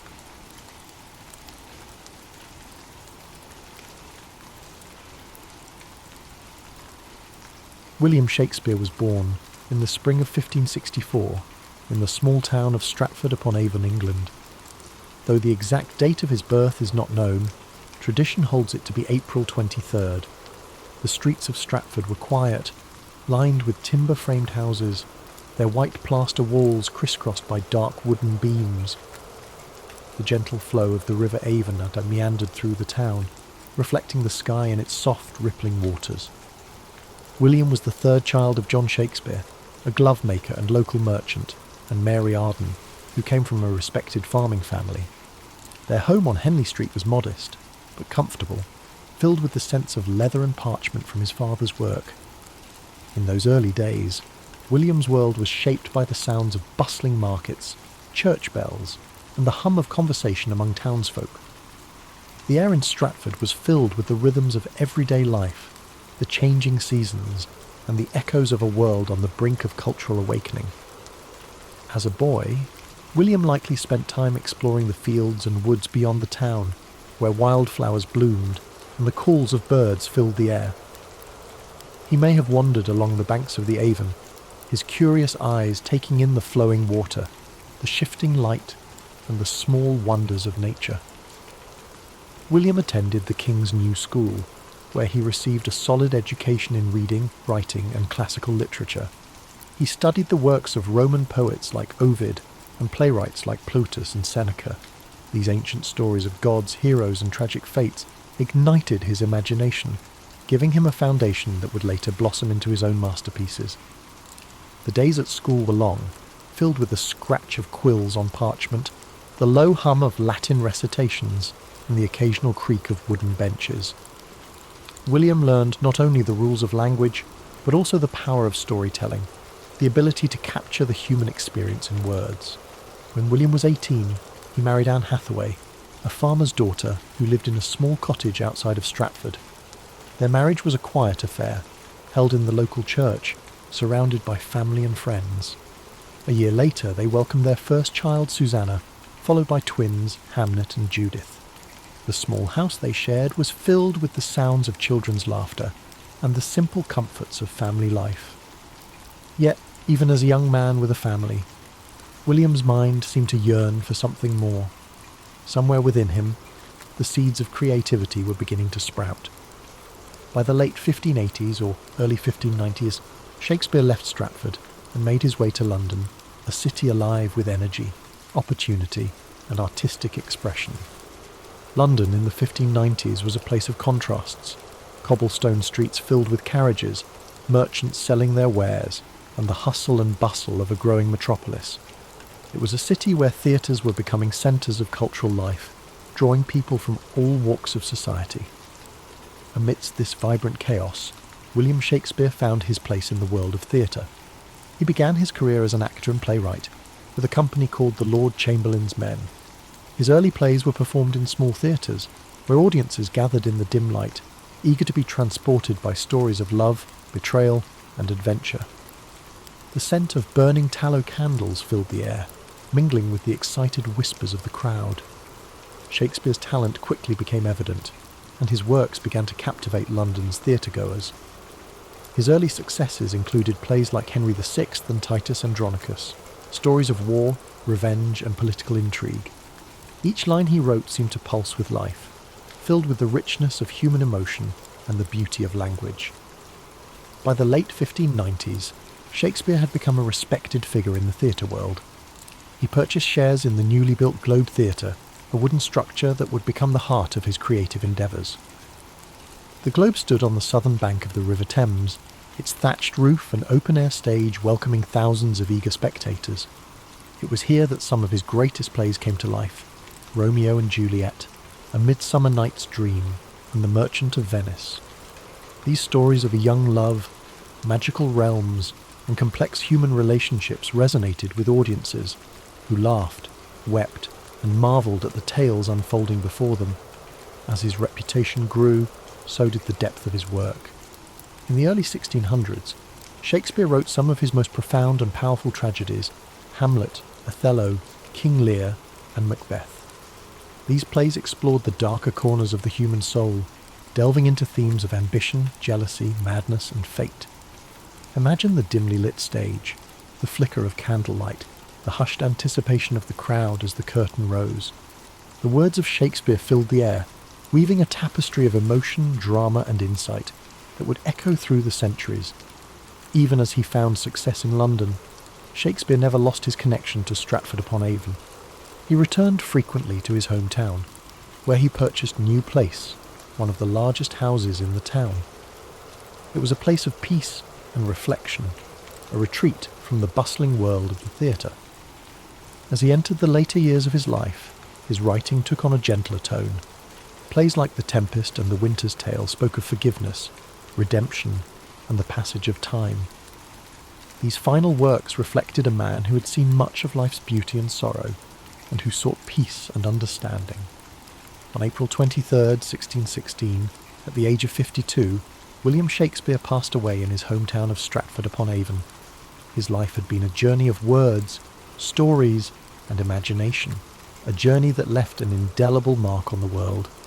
He was buried in the chancel of Holy Trinity Church, and where his gravestone still rests today. As you breathe deeply now, let the story of William Shakespeare settle gently into your mind. His legacy lives on, in every play, every sonnet, and every line that continues to inspire generations. His words remind us of the beauty of language, the complexity of the human experience, and the power of storytelling.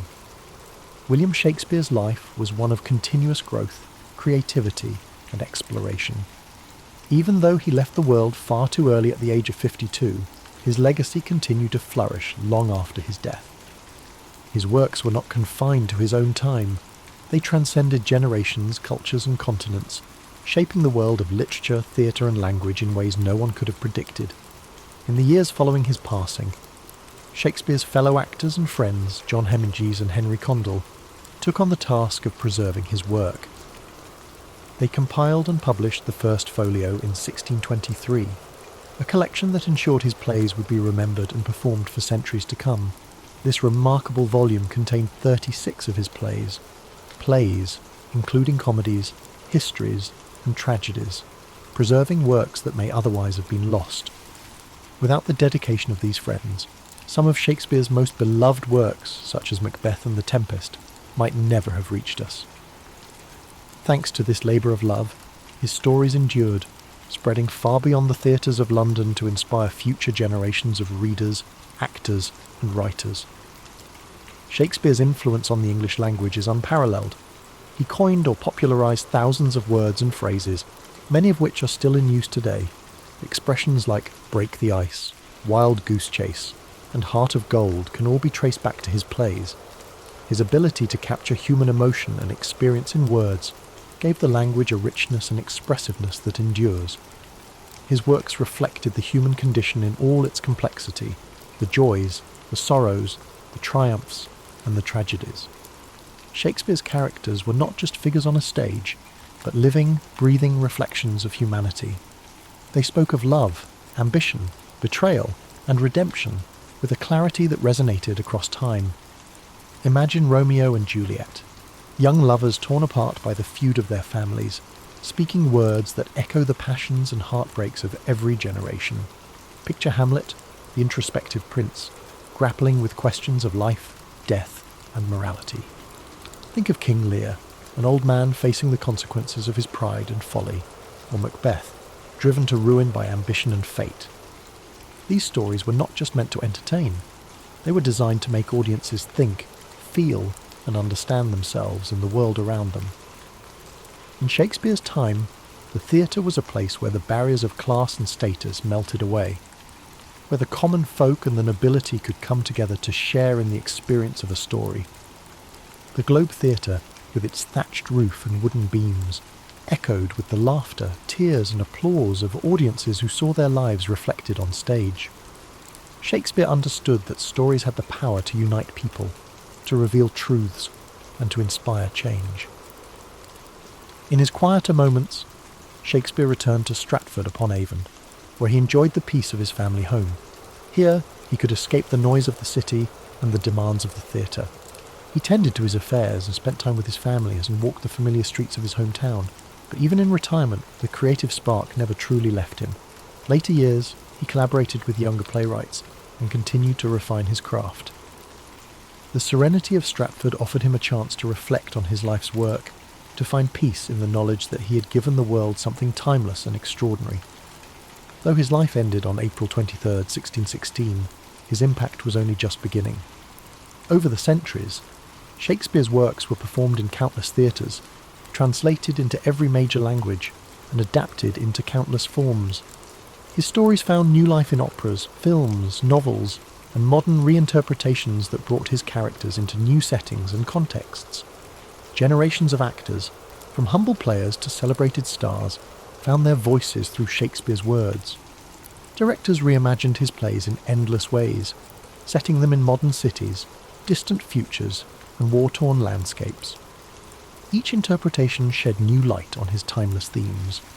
In schools and universities, students continue to explore his plays, discovering the brilliance and depth of his writing. His sonnets, with their delicate beauty and insight into the nature of love and time, continue to touch the hearts of readers across the globe. Shakespeare's legacy is not just in the pages of books or on the stages of theatres. It lives in the way we use language, the way we tell stories, and the way we understand ourselves. His genius lies in his ability to capture the full spectrum of human experience, from the lightest moments of comedy to the darkest depths of tragedy. As you lie here, feeling the weight of sleep gently pressing upon you, know that Shakespeare's story is one of inspiration, creativity, and boundless imagination. He reminds us that even the simplest beginnings can lead to extraordinary journeys, that the world is full of stories waiting to be told, and that words have the power to change hearts and minds. Allow his life story to guide you into a restful slumber, where dreams unfold like the scenes of a play, filled with wonder, beauty, and endless possibility. Let the words of the past wrap around you like a soft blanket, comforting and timeless. As we continue to reflect on the life and legacy of William Shakespeare, his story weaves a rich tapestry of creativity, resilience, and timeless brilliance. Though the world around him changed, his works remained steadfast, a beacon of human expression that endured across centuries. The years following his death saw a gradual rise in recognition, as scholars, actors, and audiences began to understand the profound impact of his words. In the decades after his passing, you have the first folio published in 763, 1623 by his friends and fellow actors, secured his place in history. This collection ensured that plays like Macbeth, The Tempest, Twelfth Night, and Julius Caesar would be preserved and shared with future generations.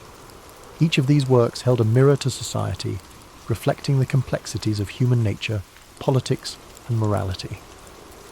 As time went on, Shakespeare's works spread beyond the shores of England. Travelling troupes of actors performed his plays across Europe, carrying his stories to new audiences. By the 18th century, his influence had reached the far corners of the world, with translations bringing his words to new languages and cultures.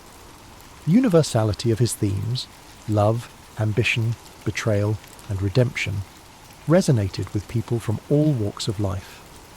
His birthplace, Stratford-upon-Avon, slowly became a place of pilgrimage for lovers of literature and theatre.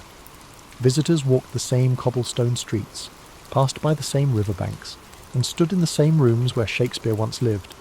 The small town grew into a symbol of creativity and artistic heritage, forever linked to the legacy of its most famous son. As the centuries progressed, Shakespeare's plays were studied in schools, performed in grand theatres, and adapted for new media. Actors found endless opportunities to breathe life into his characters, from the tragic figures of Hamlet and King Lear to the comedic brilliance of Much Ado About Nothing and A Midsummer Night's Dream. Directors reimagined his stories in modern settings, on battlefields, in boardrooms, and in far-off galaxies, proving that his themes remained ever relevant. His influence on the arts is immeasurable. Painters depicted scenes from his plays in rich, vibrant canvases. Composers like Felix Mendelssohn and Giuseppe Verdi turned his works into operas and orchestral pieces. Poets and writers drew inspiration from his words, finding new ways to explore the human experience. In the 19th century, Shakespearean festivals began to emerge, celebrating his works with performances, lectures, and readings. The Royal Shakespeare Company, founded in the 20th century, became a beacon for the continued performance and exploration of his plays. The dedication to his work ensured that his stories remained alive, evolving with each new interpretation and performance. Shakespeare's works also found a home in cinema, with directors like Laurence Olivier, Kenneth Branagh, and Baz Luhrmann bringing his plays to the silver screen. Films adapted from his plays reached audiences around the world, introducing his characters and stories to new generations. The power of cinema allowed his words to take on new dimensions, with stunning visuals and powerful performances amplifying their emotional depth. Even in the modern world, his influence persists. Expressions he penned over 400 years ago are part of everyday language. When someone speaks of wearing their heart on their sleeve, or describes a task as a wild goose chase, they are echoing Shakespeare's voice. His ability to capture the human condition ensured that his words would forever be woven into the fabric of our lives. As you lie comfortably, breathing gently, imagine the quiet streets of Stratford-upon-Avon, bathed in the soft glow of twilight. Picture the river Avon flowing peacefully, its surface shimmering with the last rays of the setting sun. The breeze carries the faint scent of blooming flowers, and the world slows to a tranquil hush. Let the image of a young William with eyes full of wonder and curiosity fill your mind. See him wandering the countryside, dreaming of the stories he would one day tell. His journey reminds us that creativity, passion, and perseverance can shape a legacy that outlives us all. Allow these thoughts to soothe you, like the gentle turning of pages in an old book. The weight of history and the timeless beauty of Shakespeare's words settle around you, a comforting presence that whispers of endless possibilities. As sleep draws you deeper, know that you are connected to a rich lineage of dreamers, thinkers, and storytellers. The same stories that moved audiences in Shakespeare's time continue to resonate today, bridging the gap between past and present.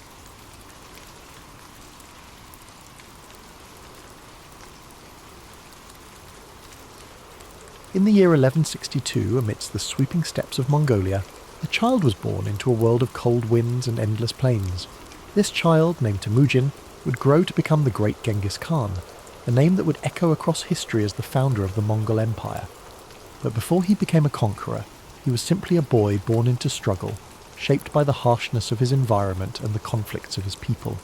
The Mongolian steppes stretched far and wide, a vast expanse of grasslands where the sky met the earth in a seamless horizon. Life here was simple yet brutal. Nomadic tribes moved with their herds, living off the land and surviving the harsh winters and the scorching summers. It was a world where strength, loyalty, and resilience were the keys to survival. Temujin's early years were marked by hardship. He was the son of Yesugei, a minor tribal leader, and his wife Holun. When Temujin was just a young boy, his father was poisoned by a rival tribe. This sudden loss left his family vulnerable, and they were abandoned by their own clan. His mother, Holun, took on the responsibility of raising Temujin and his siblings alone. The family was left to fend for themselves on the open steppes, relying on foraging, hunting, and sheer determination to survive. These early struggles forged a deep resilience in Temujin. He learned to endure hunger, cold, and the constant threat of violence. But he also learned the value of unity, the importance of family, and the need for loyalty. His mother's strength became a guiding force in his life. She taught him that survival required not only physical strength, but also wisdom, patience, and an unyielding spirit. As Temujin grew older, he began to understand the fragmented world of the Mongol tribes. There were endless feuds, shifting alliances, and a constant struggle for power. He saw how disunity left his people vulnerable. He dreamed of something greater, of a world where the tribes could be united, where the endless conflicts could be replaced with a shared purpose. But before he could realize this vision, he faced countless challenges. Betrayal was a constant threat. One of his closest friends, Jamuka, who had once sworn brotherhood with him, would later become his rival. Temujin's path was marked by moments of capture, imprisonment, and escape.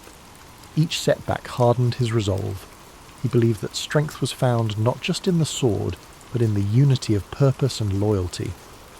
In time, Temujin began to gather followers who saw his vision. He was not just a warrior. He was a leader who understood people. He rewarded loyalty and merit rather than noble birth, a revolutionary idea in a world bound by tradition. His reputation grew, and more tribes pledged their allegiance to him. His ability to inspire, to strategize, and to adapt set him apart. He was relentless, determined, and focused on a single goal: to unite the Mongol tribes under one banner. In 1206, after years of battles, alliances, and strategic brilliance, Temujin achieved his dream. He was declared Genghis Khan, meaning universal ruler. It was a title that reflected his role as the unifier of the Mongols, a leader who'd brought together the once fractured tribes into a formidable force. But Genghis Khan's vision did not stop at the borders of Mongolia. He saw beyond the steppes, beyond the horizon. His ambition was to create a world where his people could thrive, where the divisions that had weakened them for centuries could be replaced by a new order. His armies, skilled horsemen and fierce warriors, began to expand the Mongol territory. They moved with speed, discipline and precision, conquering lands that had once seemed unreachable. The campaigns of Genghis Khan swept across Central Asia, into China and beyond. His leadership was marked by a combination of ruthless efficiency and strategic genius. He understood the importance of adapting to new challenges, incorporating new technologies, and learning from the cultures he encountered. Under his rule, the Mongol Empire became a melting pot of ideas, trade, and communication. But Genghis Khan was more than just a conqueror. He established laws to bring order to the chaos of his expanding empire. His code, known as the Yasa, emphasized loyalty, discipline, and justice. He promoted religious tolerance, recognizing that unity required respecting the beliefs of diverse peoples. He created systems of communication, trade routes, and infrastructure that connected distant parts of his empire. The Silk Road, once a dangerous route, flourished under Mongol protection, facilitating the exchange of goods, ideas, and cultures. As you breathe in deeply, picture the vast Mongolian steppes under a night sky filled with stars. The grass sways gently in the breeze, and the world is quiet except for the soft sounds of horses and the distant crackle of campfires. Genghis Khan's legacy stretches across these plains, a reminder of a leader who dared to dream of unity, who faced the harshness of his world with an unbreakable spirit. His life was a journey of resilience, vision, and transformation. He turned adversity into strength, chaos into order, and disunity into a vast and enduring empire. Though his methods were fierce, his impact on the world was profound. The connections he forged between East and West reshaped history, leaving a legacy that endures to this day. As you sink deeper into relaxation, let the story of Genghis Khan remind you of the power of perseverance, the strength found in unity, and the importance of vision. His life, filled with challenges and triumphs, speaks to the boundless potential within each of us, the ability to overcome, to lead, and to create lasting change. As you drift even deeper into the calming embrace of sleep, let the echoes of Genghis Khan's journey gently guide your thoughts.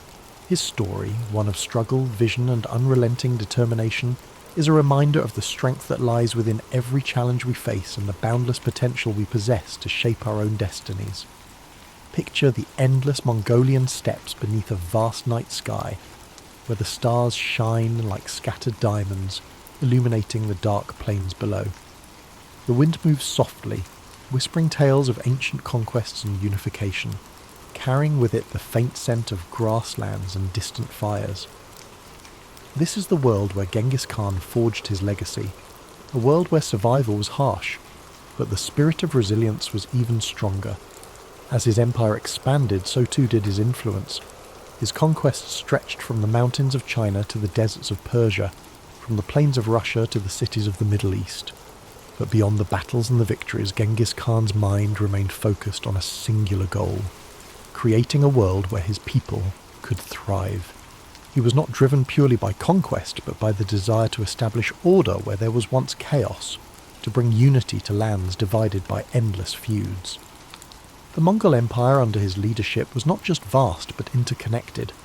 Trade routes flourished under his protection, allowing merchants, scholars and travellers to move more freely than ever before. This period of stability and security, often referred to as the Pax Mongolica, allowed ideas, cultures and innovations to flow across continents. Paper, gunpowder and art travelled from east to west, while philosophies, religions and scientific discoveries spread in return. Imagine the caravans moving slowly across the Silk Road, their lanterns glowing softly in the dark, their footsteps measured and steady, the gentle clinking of goods, the murmur of languages blending together. This was a world where once isolated cultures began to connect, creating a tapestry of shared human experience.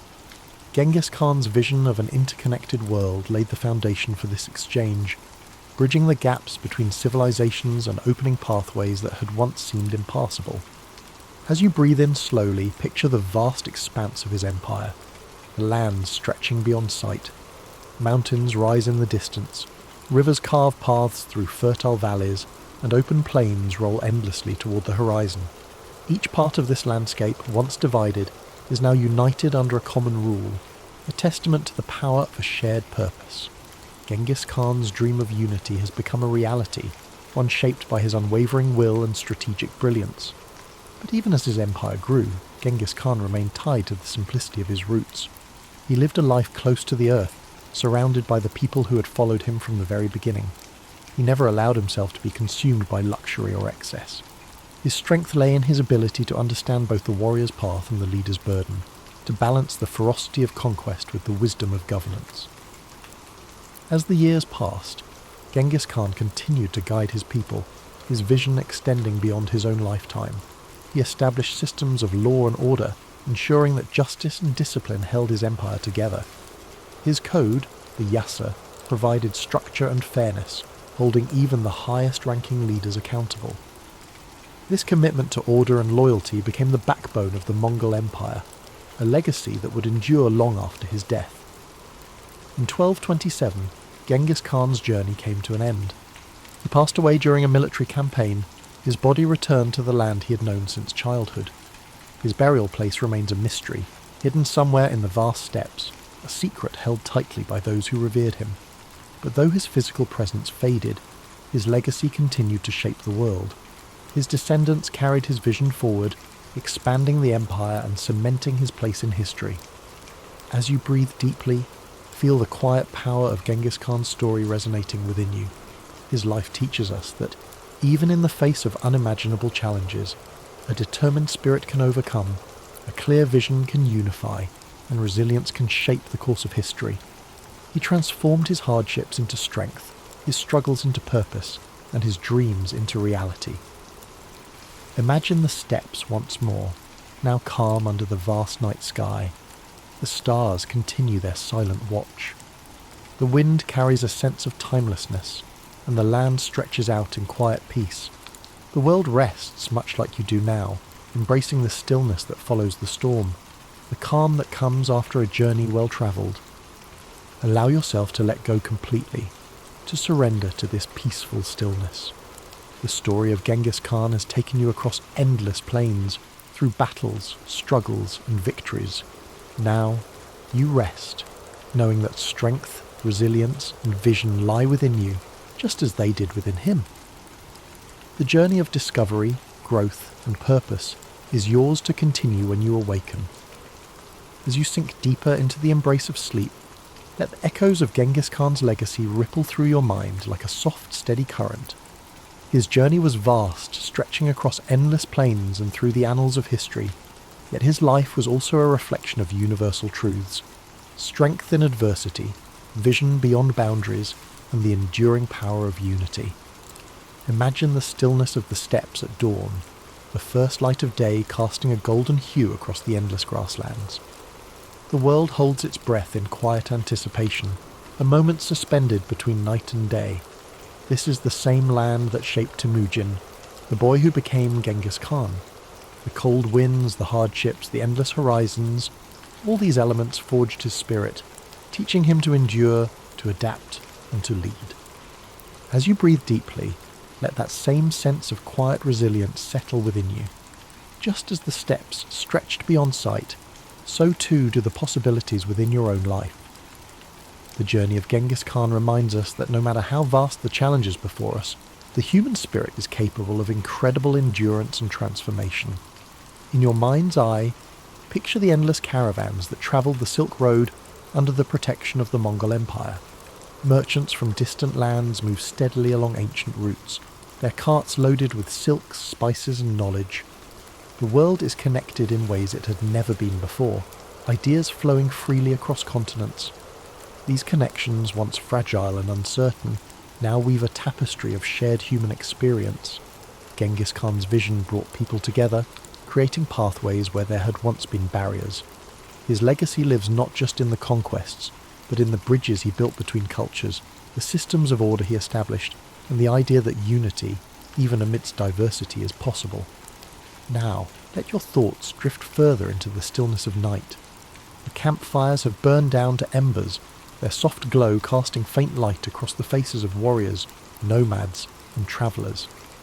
The air is filled with the faint scent of smoke and the quiet murmur of people at rest.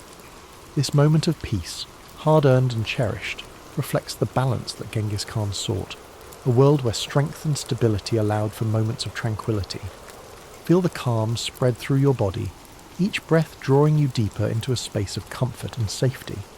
The struggles of the day fall away like grains of sand carried by the wind. You are part of a larger story, one where each challenge you face shapes you, where every moment of resilience adds to your strength. Like the great Khan, you possess the power to endure, to dream, and to create a legacy of your own. Imagine now the vast plain stretching out beneath a sky filled with stars. The universe seems infinite, yet there is a profound sense of peace in knowing that you are a part of this grand expanse. The wind whispers gently, carrying with it the stories of the past, the hopes of the present, and the dreams of the future. You're connected to this timeless flow, your spirit at ease, your heart steady. As your mind drifts further into sleep, let the essence of Genghis Khan's story remain with you.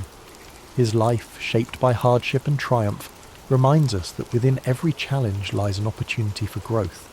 His journey from a boy abandoned on the steppes to a ruler who united vast lands is a testament to the power of determination and vision.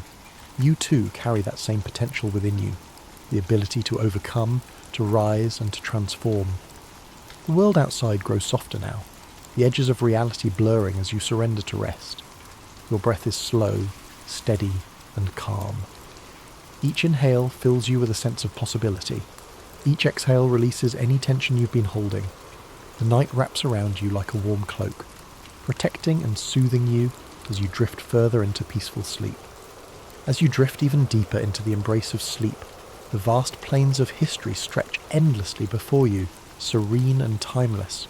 The gentle rhythm of your breath mirrors the calm, steady winds of the Mongolian steppes, whispering stories of courage, resilience, and transformation. The journey of Genghis Khan lingers softly in your mind, a reminder that every challenge faced, every hardship overcome, shapes the path towards something greater. In this peaceful expanse, the world feels limitless. The night sky, filled with an infinite sea of stars, reflects the boundless potential within you. Each star glimmers with a quiet brilliance, a beacon of possibility, hope, and the dreams that lie waiting beyond the horizon. Just as Genghis Khan dared to look beyond the confines of his world, you too are capable of breaking through barriers, of envisioning new paths, of creating a life defined by your own resilience and purpose. Imagine the quiet of the ancient world. No city lights, no noise of modern life, just the pure, unbroken silence of the night. The grass beneath you is soft, cool and fragrant. The air is crisp, carrying the scent of earth and distant fires. The only sounds are the faint rustling of the wind and the occasional soft nicker of a horse standing watch. This tranquility is a gift, a space where you can let go, breathe deeply, and allow your mind to float freely. As you inhale, draw in a sense of calm strength. With each exhale, release the burdens of the day, the worries that cling like shadows. In this space, there is no need to rush, no need to struggle. You are safe, held gently by the vastness of history and the quiet wisdom it offers. Like the open steps, your mind expands, free from constraints, filled with possibility. The story of Genghis Khan is one of transformation, of a young boy who endured pain and loss, but who rose to become a leader who reshaped the world. His journey reminds us that strength is born in moments of adversity, that the spirit is forged in the fires of challenge. His vision was clear, his resolve unbreakable, and within you too lies that same seed of potential, that same capacity for growth, for vision, for resilience. Picture the endless plains bathed in the soft glow of dawn. The first rays of sunlight touch the horizon, casting a warm golden light over the land. The sky shifts from deep indigo to gentle hues of pink and orange. The world awakens slowly, peacefully, as the night gives way to a new day. This transition, from darkness to light, is a symbol of hope, a reminder that no matter how long the night may seem, the dawn always comes. Let this thought settle gently in your mind. Just as the night must yield to the morning, every struggle you face, every challenge you endure holds the promise of renewal, of new beginnings, of possibilities yet to be realized. The journey of life, like the journey of Genghis Khan, is one of cycles, of hardship and triumph, of darkness and light, of endings and new beginnings. Feel your body relax even further, each muscle letting go, your mind sinking deeper into the comfort of sleep. The weight of the world lifts away, leaving you light, free, and at peace. The winds of the steppes, the vast horizons, and the quiet strength of history envelop you in a cocoon of serenity. In this state of deep relaxation, know that you are part of something timeless. The struggles, the victories, the dreams of those who came before you live on, whispering their wisdom and encouragement. You are connected to this greater tapestry of humanity, a thread woven through the fabric of time, resilient and unbroken.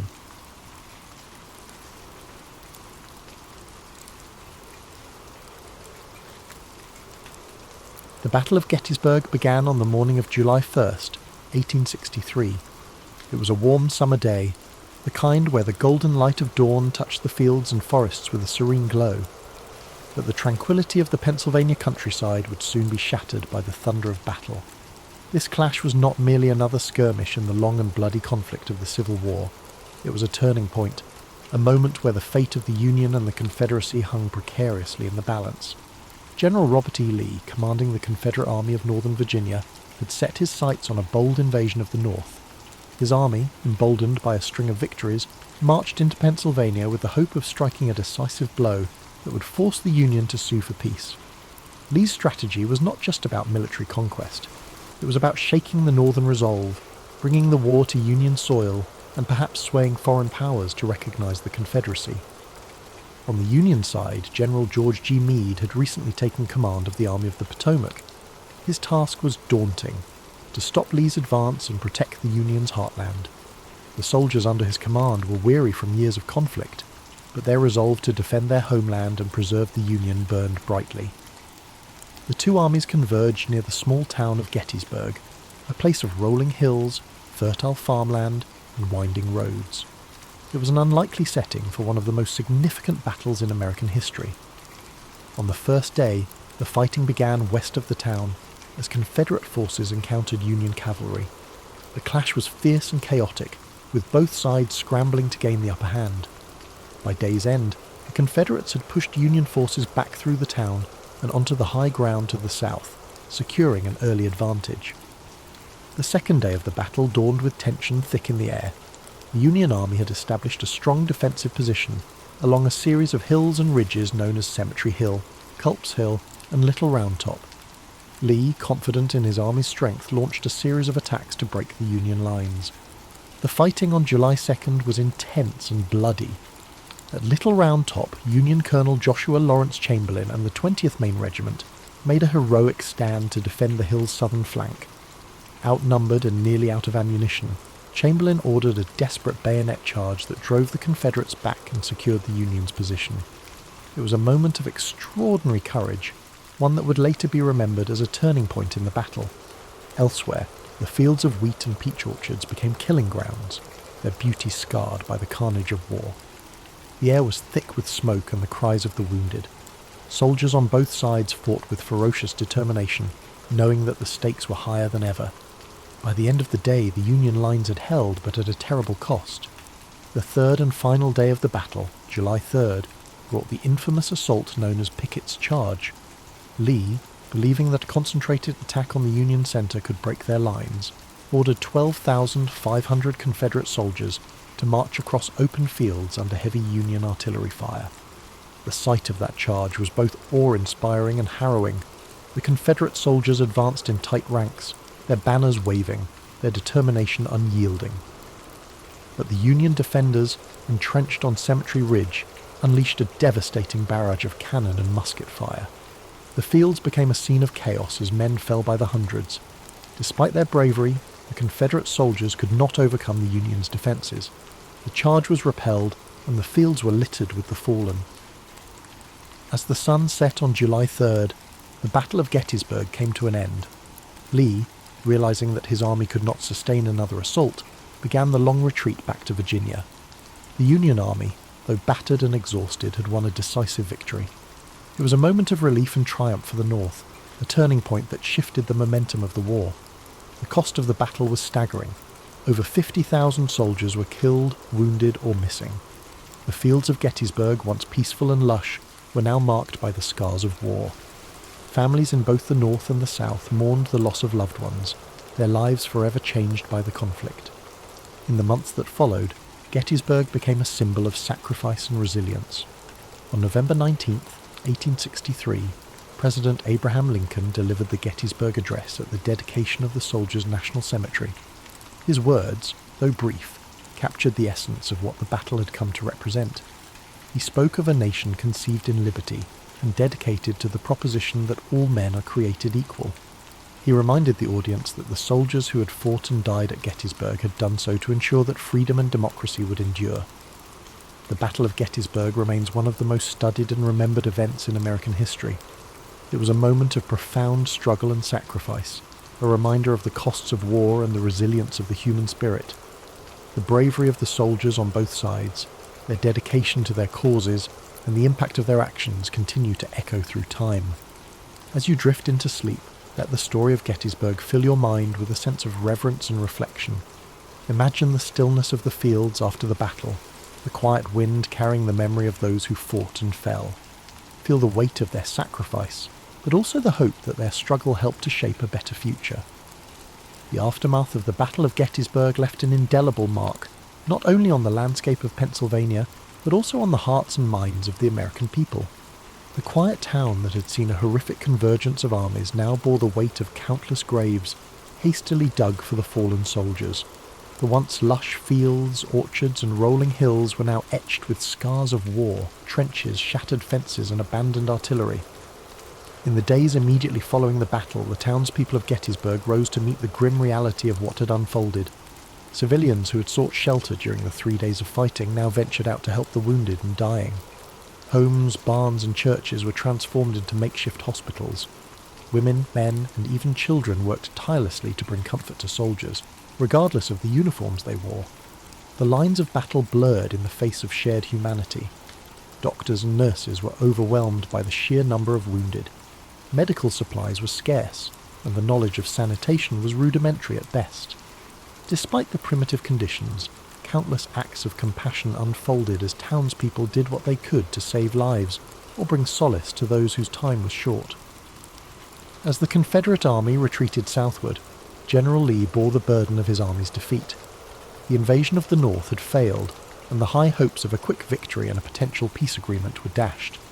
For Lee, Gettysburg marked a turning point, a moment when the tide of the war began to turn decisively against the Confederacy. The loss of so many men and the inability to break Union resolve were blows from which his forces would never fully recover. For the Union, the victory at Gettysburg was a critical morale boost. General Meade, despite some criticism for not pursuing Lee's retreating army more aggressively, had achieved what many thought impossible. The Army of the Potomac had stood firm against Lee's forces, proving that the Union could hold its ground and turn the tide of the war. The significance of Gettysburg reached far beyond the battlefield.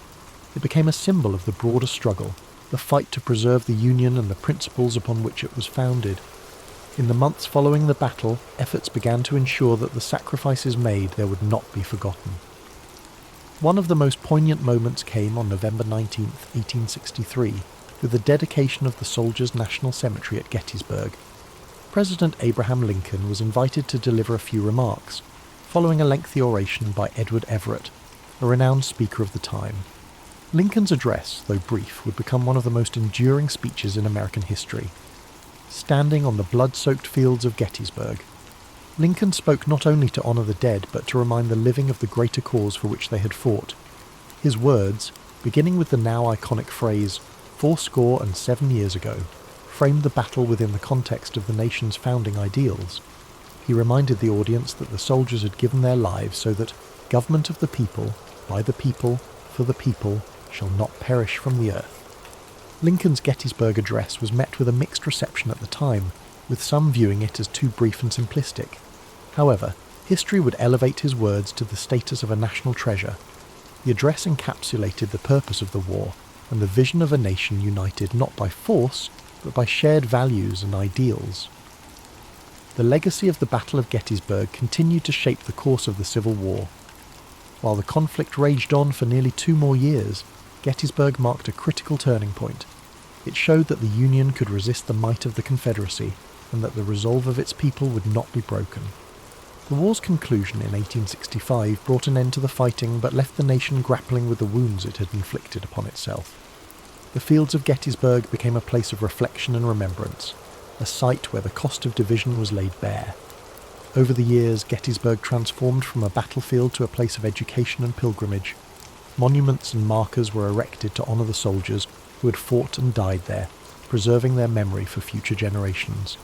Visitors from across the country and around the world came to walk the hallowed ground, to reflect on the sacrifices made, and to ponder the lessons of history.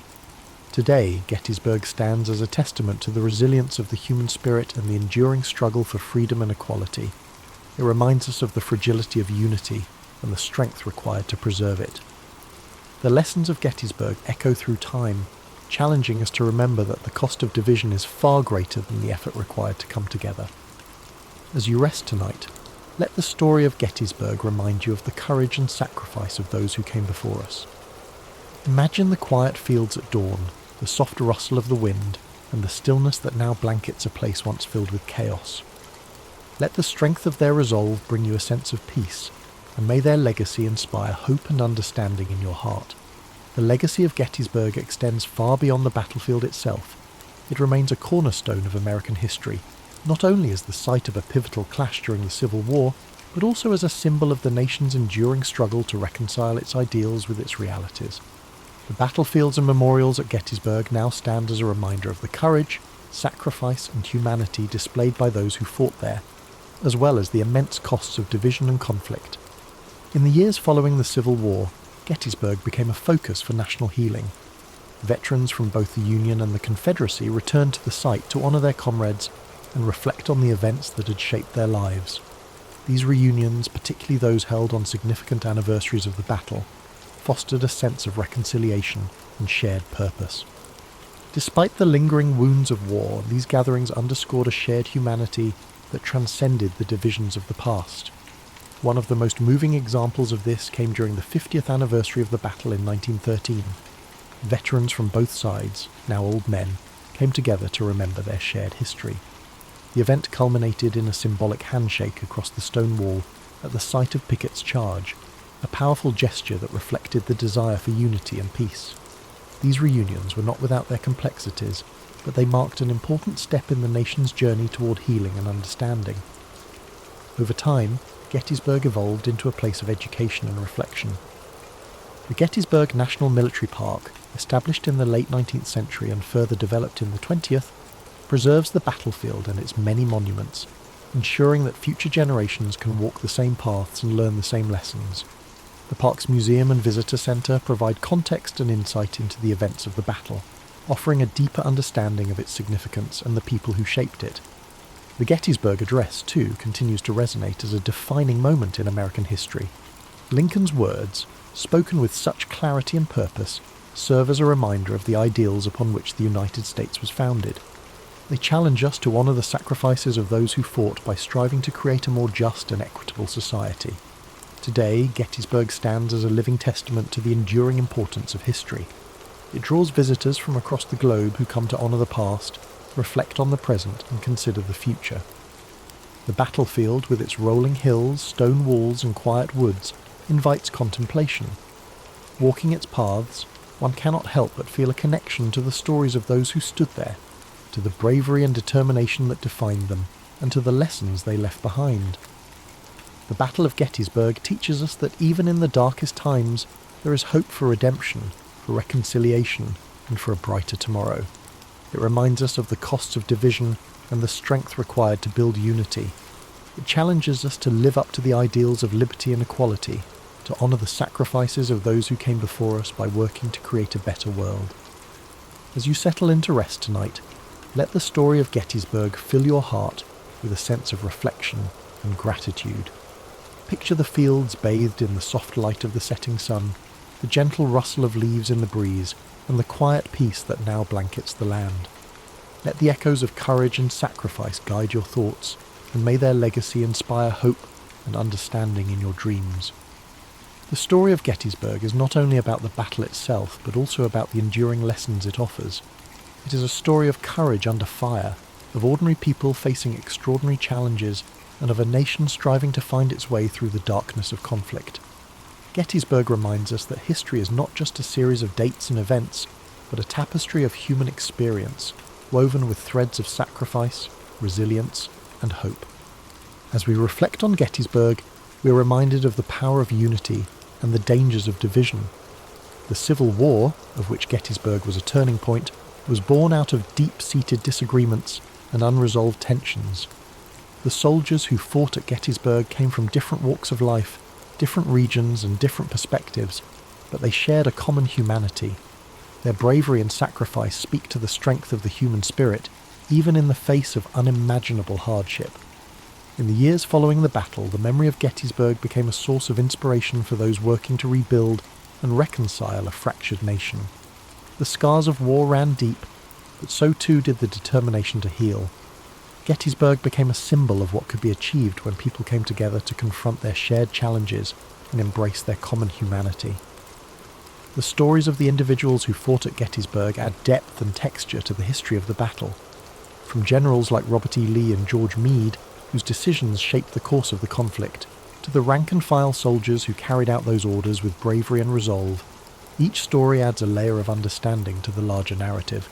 These men, from both the Union and Confederate armies, faced unimaginable adversity with courage and dignity. One of the most enduring legacies of Gettysburg is its role in shaping the collective memory of the Civil War. The battlefield, now a serene and solemn place, serves as a reminder of the costs of war and the value of peace. Monuments and markers dot the landscape, each telling a story of the men who fought and the sacrifices they made. Visitors to Gettysburg are often struck by the quiet beauty of the place, a stark contrast to the violence that once engulfed it. The Gettysburg Address, delivered by President Lincoln just months after the battle, continues to resonate as a call to action and a statement of purpose. Lincoln's words remind us of the importance of dedication, of recommitting ourselves to the principles of freedom and equality. His speech, though brief, captures the essence of what Gettysburg represents, not just a battle, but a turning point in the ongoing struggle to create a more perfect union. Today, Gettysburg remains a place of pilgrimage for those seeking to understand the complexities of the past and draw inspiration for the future. The stories of those who fought there, the lessons of unity and perseverance, and the enduring call to honour their sacrifices continue to guide us. Gettysburg is not just a place on a map, it is a symbol of resilience, a reminder of what we can achieve when we come together to face our challenges. As you drift off to sleep tonight, let the story of Gettysburg wrap around you like a warm blanket of reflection and peace. Imagine the stillness of the battlefield at dawn, the quiet hum of nature reclaiming a place once filled with chaos. Let the courage and sacrifice of those who stood there inspire you, reminding you that even in the darkest times there is light to be found. Thank you for spending this time with us on History and Sleep. May the story of Gettysburg bring you a sense of calm, perspective and hope. Sleep well, and may your dreams be filled with peace, understanding, and the enduring strength of the human spirit. Sweet dreams.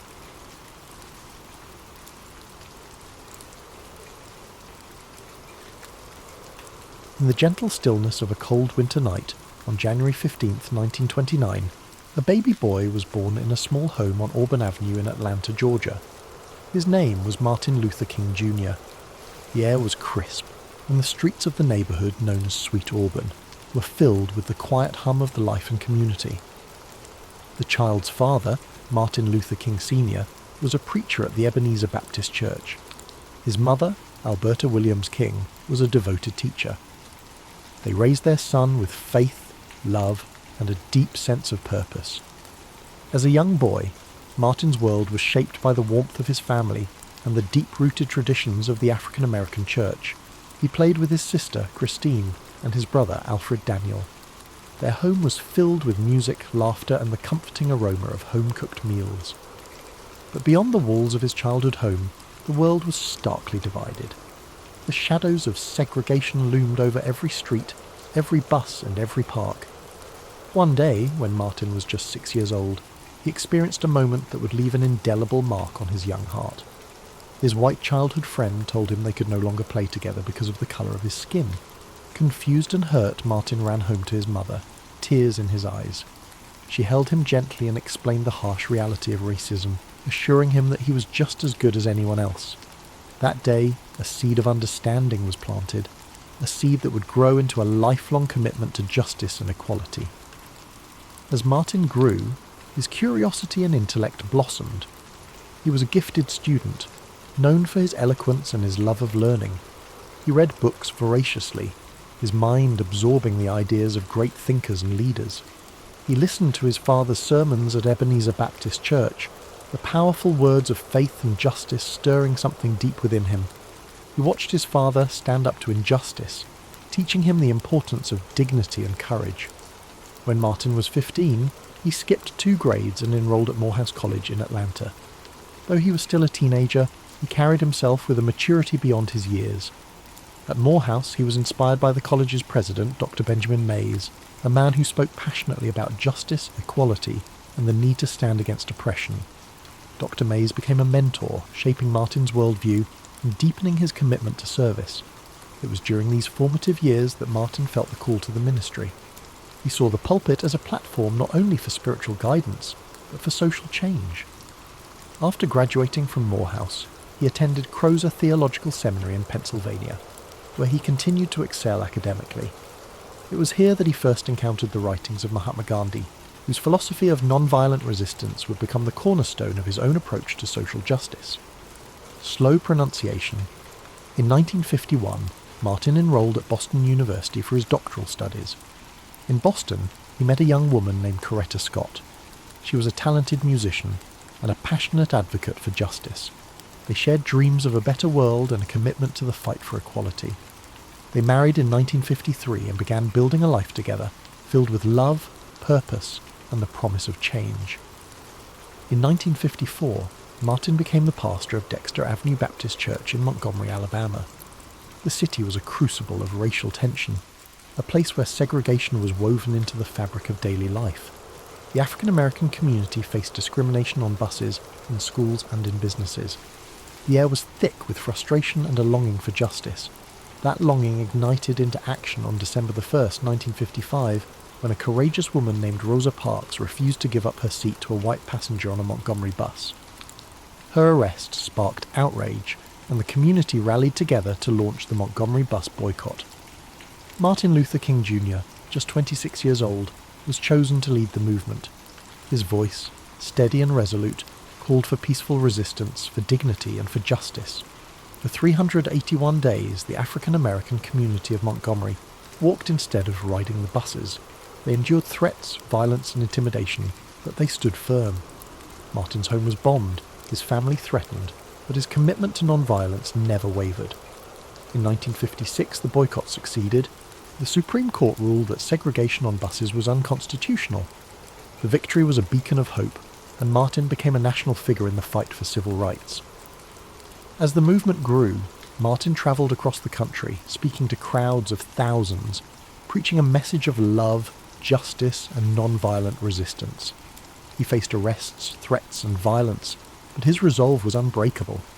He led marches, organised protests, and stood alongside those who suffered under the weight of injustice. On August 28, 1963, Martin stood on the steps of the Lincoln Memorial in Washington, D.C., before a crowd of over 250,000 people. The day was warm, the air filled with anticipation and hope. His voice rang out, clear and powerful, as he delivered his historic "I Have a Dream" speech. He spoke of a dream where his children would be judged not by the colour of their skin, but by the content of their character. His words soared like a song of freedom, a vision of a better, more just world. But the journey was fraught with danger. In the years that followed, Martin faced increasing opposition. The struggle for civil rights was met with violence, resistance, and heartbreak. Yet he continued to fight for justice, for the poor, for the oppressed, for all who suffered. On April 4th, 1968, in Memphis, Tennessee, Martin Luther King Jr.'s life was cut short by an assassin's bullet. He was just 39 years old. The world mourned the loss of a leader, a voice of hope and courage. Yet his dream did not die. It lives on in the hearts of all who believe in justice, equality, and the power of love to overcome hate. His life, a testament to resilience, faith, and the unyielding pursuit of justice, continues to inspire. As you breathe deeply now, let the story of Martin Luther King Jr. settle into your mind. His life reminds us that even in the face of adversity, hope endures. His dream whispers to us in the quiet of the night, a gentle reminder that a better world is possible.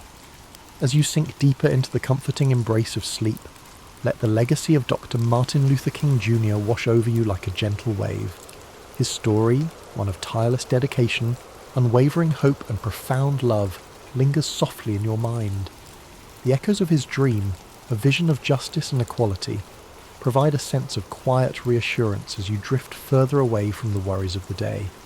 Picture the stillness of a peaceful night, where the air is cool and the sky is a deep, endless canvas of stars. Each star twinkles softly, like a beacon of hope, a reminder that light can shine even in the darkest of times. The steady rhythm of your breath aligns with the calm of the night, grounding you in a space of serenity and reflection. In the distance, the faint sounds of nature, a rustling breeze, the gentle chirp of crickets, the whisper of leaves, carry the stories of those who have walked the path of courage before you. Their journeys, filled with challenges and triumphs, remind you that strength, love, and perseverance are woven into the fabric of our shared humanity. Imagine standing in a vast open field under the starlit sky. The ground beneath you is firm and steady, a symbol of the resilience that lies within you. In the quiet stillness, you feel connected to something greater, a long line of people who have stood for justice, who have fought for equality, who have believed in the power of love to transform the world. The voice of Dr. King resonates softly in the back of your mind, his words of peace and unity echoing like a comforting melody. His dream, so clear and unwavering, is a reminder that even when faced with adversity, we can choose to walk a path of compassion, understanding, and hope. His commitment to non-violence, his belief in the dignity of every person, and his vision of a better world continue to light the way forward.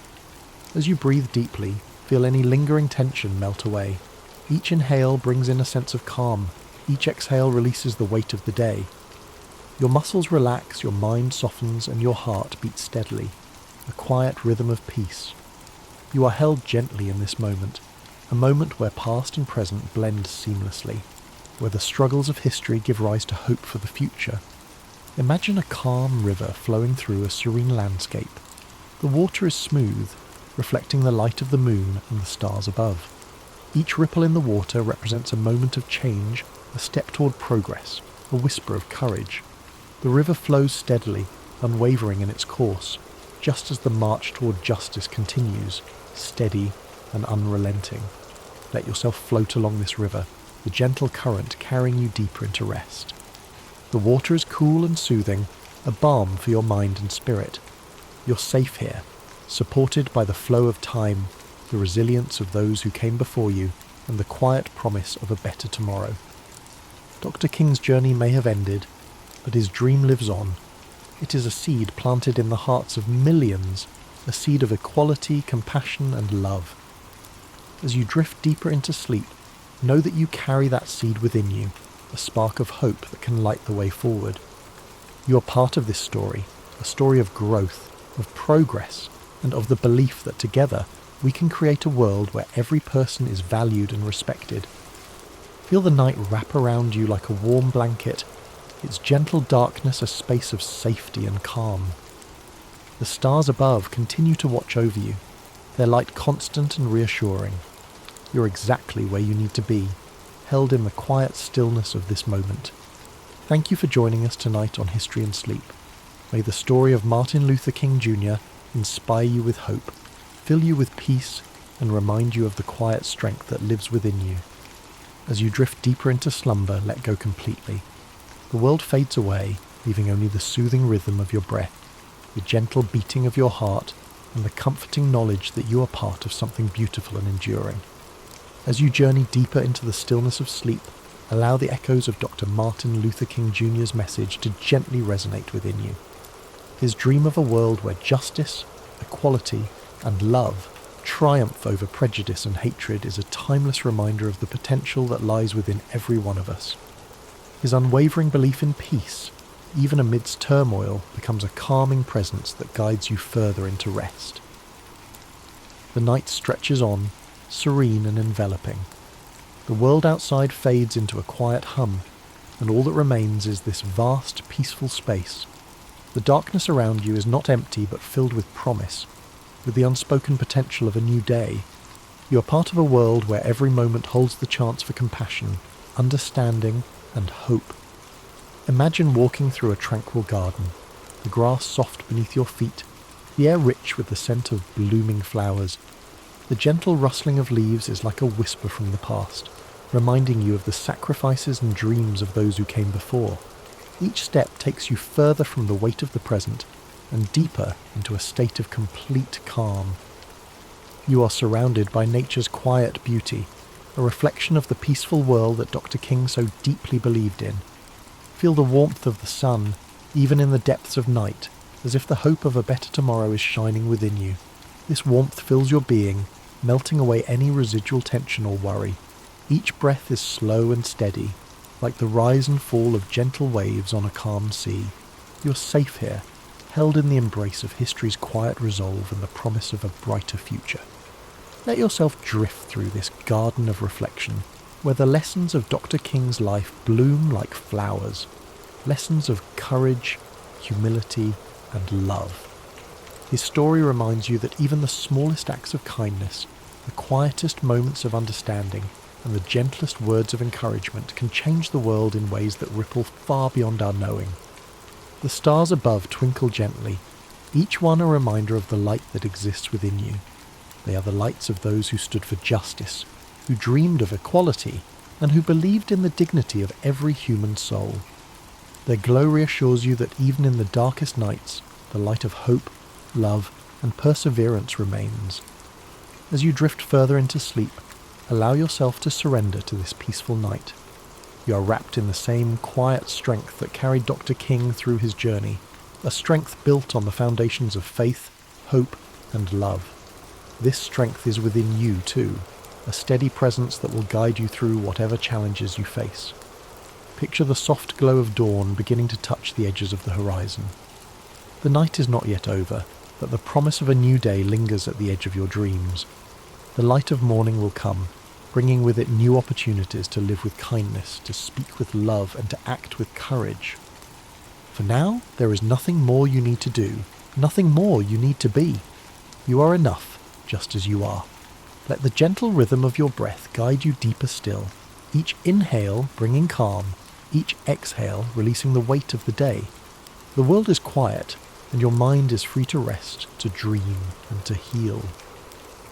As you continue to drift deeper into the embrace of restful sleep, let the story of Dr. Martin Luther King Jr. gently unfold further.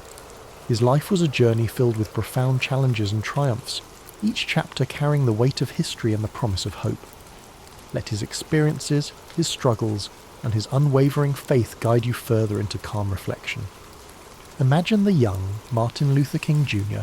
in the heart of Atlanta, Georgia, where the echoes of sermons and hymns shaped his earliest memories.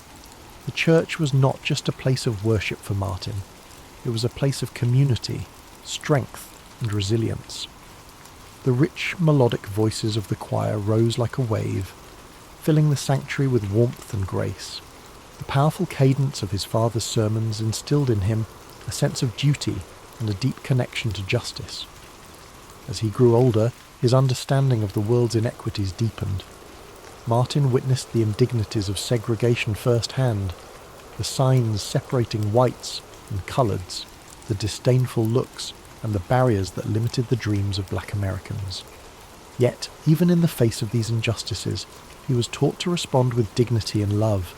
His mother's gentle reassurances and his father's firm resolve became the foundation of his strength. Picture Martin as a young student, his eyes bright with curiosity as he immersed himself in books and lessons. He excelled in school, his mind a sponge soaking in knowledge, philosophy and history.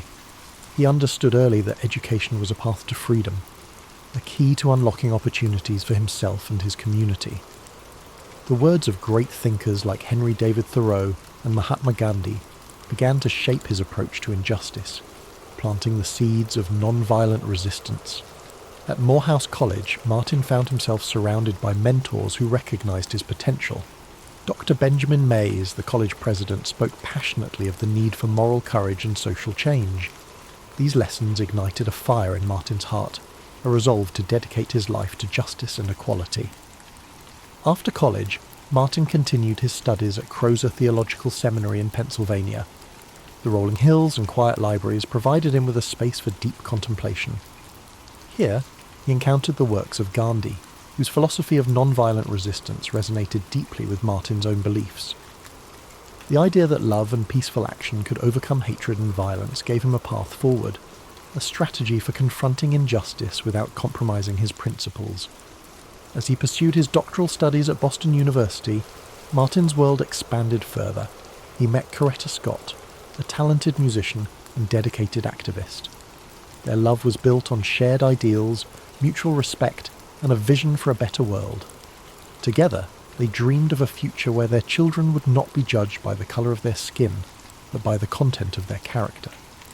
They married in 1953 and began their life together, bound by love and a mission for justice. In 1954, Martin accepted the position of pastor at Dexter Avenue Baptist Church in Montgomery, Alabama. The church, with its modest walls and pews, became a sanctuary of hope, a place where people gathered to share their struggles, their dreams, and their faith.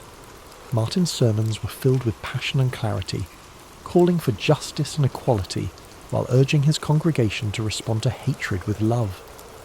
Then came the moment that would change everything. The arrest of Rosa Parks on December 1st, 1955.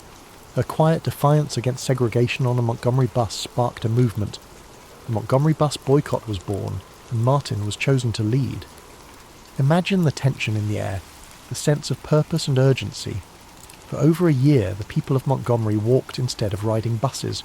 They faced threats, intimidation, and violence, but they stood firm, united in their resolve. Martin's speeches during the boycott were filled with eloquence and power. His voice, steady and unwavering, carried the weight of centuries of struggle and the hope of a brighter future. He spoke of non-violence, of loving one's enemies, of standing firm in the face of adversity. His words became a beacon of hope, drawing people together and giving them the strength to continue. The success of the Montgomery bus boycott propelled Martin into the national spotlight. He travelled across the country, speaking to crowds, organising protests, and meeting with other leaders of the civil rights movement. Each step was fraught with danger, but his faith in the power of love and justice never faltered. In 1963, the movement reached a pivotal moment with the March on Washington for Jobs and Freedom. Imagine the sea of people gathered on the National Mall, their faces filled with hope and anticipation. Martin stood on the steps of the Lincoln Memorial, the statue of Abraham Lincoln towering behind him. The air was thick with emotion as he began his iconic "I Have a Dream" speech. His words soared like a song of freedom, painting a vision of a world where all people are equal, where justice flows like a mighty river, and where children of all races can join hands in brotherhood. But the path to justice was not easy. The movement faced setbacks, violence, and heartbreak. The bombing of the 16th Street Baptist Church in Birmingham, the brutal suppression of peaceful protests, and the resistance of those clinging to hatred weighed heavily on Martin's heart. Yet he continued to march, to speak, to hope. In 1964, Martin received the Nobel Peace Prize. His message of non-violence had reached the world, and his commitment to justice was recognised internationally. Yet, he knew the work was far from over. He turned his attention to economic justice, fighting for the rights of the poor and the marginalised. He believed that true equality meant more than civil rights. It meant dignity, opportunity, and freedom from poverty. On April 4th, 1968, in Memphis, Tennessee, Martin's life was tragically cut short. His voice was silenced, but his dream lived on. The world mourned, but his legacy of love, courage, and justice continued to inspire. As you breathe deeply, let the story of Martin Luther King Jr. remind you that even in the face of adversity, hope endures. His life was a testament to the power of love over hate, of peace over violence, of justice over oppression. Thank you for joining us tonight on History and Sleep. May his story fill you with peace, hope, and the quiet assurance that a better world is always possible. Now, let yourself drift fully into sleep. The night holds you gently, and your dreams are filled with the promise of tomorrow. Good night, and sweet dreams.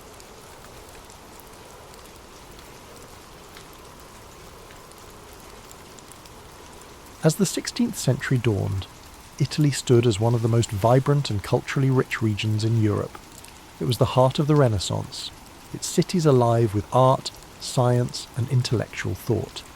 Yet beneath this brilliance lay a fragmented political landscape that would spark decades of turmoil. Unlike the unified kingdoms of France and Spain, Italy was a collection of fiercely independent city-states and kingdoms, each vying for dominance. From the maritime might of Venice to the artistic hub of Florence, from the papal states wielding both spiritual and temporal authority to the militarized Duchy of Milan, the Italian peninsula was a patchwork of ambition and rivalry. This division made Italy uniquely vulnerable.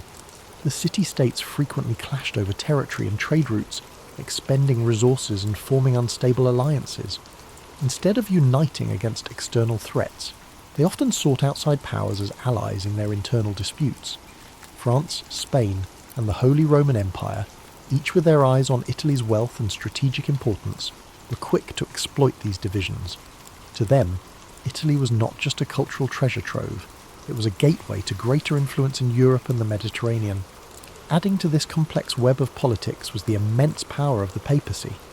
Popes of this era were not merely religious leaders, but political figures deeply involved in Italy's affairs. They negotiated alliances, raised armies, and often pursued personal and familial ambitions under the guise of defending Christendom. The Church's wealth and land holdings made it a significant player in the power struggles that shaped the region. Popes like Alexander VI and Julius II used their positions to influence the balance of power, turning Rome into both a battleground and a prize. The Renaissance further heightened the stakes. Italian cities were not only politically and economically important, they were also cultural beacons. The competition among states to sponsor the greatest artists, thinkers and architects added another layer of rivalry. Florence became synonymous with innovation, Venice dominated trade, and Milan built its reputation on military strength and strategic alliances. These states, despite their brilliance, often overestimated their ability to control the forces they unleashed when inviting foreign powers to intervene in their disputes. The spark that ignited the Italian Wars came in 1494, when Charles VIII of France, claiming a dynastic right to the Kingdom of Naples, marched his army across the Alps. His invasion was the result of years of political manoeuvring and alliances gone awry. Florence, Naples and Milan had all played roles in drawing France into Italian affairs, hoping to use Charles's ambitions to their advantage. Instead, they unleashed a force far greater than they anticipated. The French army, with its modern artillery and disciplined soldiers, overwhelmed local defences, setting off a chain reaction that drew in Spain, the Holy Roman Empire, and eventually even the Ottoman Empire. The Italian Wars were not a single conflict, but a series of battles and campaigns lasting over 6 decades. They were fought not just for territorial control, but for dominance over Europe itself. Italy became the battleground where the ambitions of France, Spain, and the Holy Roman Empire clashed, with Italian city-states caught in the middle. The fragmented nature of the Italian peninsula, once a source of cultural diversity and wealth, now became its greatest vulnerability. As you reflect on this intricate political landscape, imagine the bustling cities of Renaissance Italy, filled with life and brilliance, yet shadowed by uncertainty. Picture the delicate balance of power, like a fine thread stretched too tightly, waiting to unravel. Let the rhythm of this story settle over you, its complexity and beauty easing your mind as you relax further into a state of calm.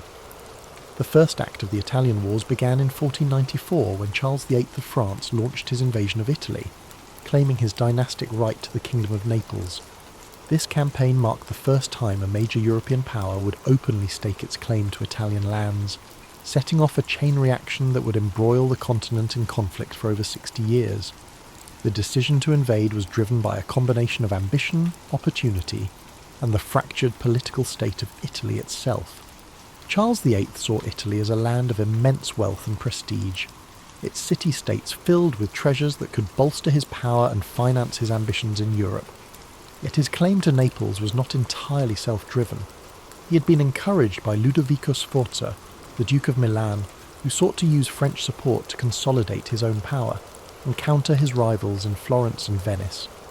This invitation would prove a double-edged sword, for while Charles's army marched with incredible strength, it also disrupted the delicate balance of power that had kept Italy relatively stable.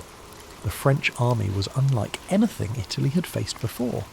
Equipped with advanced artillery and professional soldiers, it swept through northern Italy with alarming speed. The city-states, unprepared for such a modern force, quickly capitulated or offered little resistance.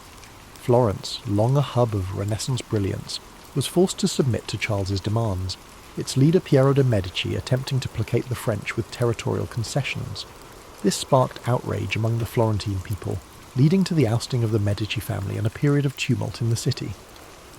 As Charles pressed southward, his campaign continued to unsettle Italy. The Papal States, under Pope Alexander VI, faced immense pressure to negotiate with the French king, who posed a direct threat to Rome itself. Ultimately, Alexander chose diplomacy over confrontation, allowing Charles to pass unimpeded. The French army reached Naples in 1495, capturing the city with relative ease, yet the ease of their victories belied the challenges that lay ahead. The rapid success of the French invasion alarmed the rest of Europe. Ferdinand II of Aragon, whose Spanish crown had claims to Naples, saw the French presence as a direct threat to his interests. He joined forces with the Holy Roman Empire, Venice and Milan in the formation of the League of Venice, a coalition designed to expel the French and restore balance to Italy. This alliance marked the beginning of a prolonged and complex series of conflicts that would characterise the Italian Wars. Charles VIII's return journey to France was fraught with difficulty. At the Battle of Fornovo in 1495, the League of Venice confronted the French forces in a fierce engagement. Though Charles managed to escape with most of his army intact, his dream of holding Naples dissolved as Spanish forces moved to reclaim the city. This marked a turning point. While the French had demonstrated their military might, their inability to sustain control over Italy revealed the limits of their power. The first invasion set the tone for the Italian Wars. a conflict defined by shifting alliances, brutal battles, and the constant interference of foreign powers in Italian affairs. For the Italian city-states, the war underscored their vulnerability. Their reliance on external allies often backfired, leaving them at the mercy of larger powers whose interests rarely aligned with their own. As you reflect on this chapter of the story, picture the vast French armies marching through the Italian countryside, their movements echoing the ambitions of kings and the fragility of states. Imagine the Renaissance cities, so full of life and beauty, now shadowed by the weight of war. Let the rhythm of these thoughts guide you into deeper relaxation, the flow of history calming your mind and easing your spirit. As the Italian wars progressed, Spain emerged as a dominant force, reshaping the balance of power across Europe and the Italian peninsula. Following Charles VIII's retreat, Ferdinand II of Aragon sought to strengthen Spain's influence, focusing on reclaiming Naples, a key prize in the struggle for Italian supremacy. Spain's military, under the leadership of Gonzalo Fernández de Córdoba, revered as the Great Captain, introduced innovative battlefield strategies. The Spanish tercios, disciplined formations combining pikemen and arquebusiers, proved revolutionary. Their effectiveness surpassed that of the traditional heavy cavalry favoured by France.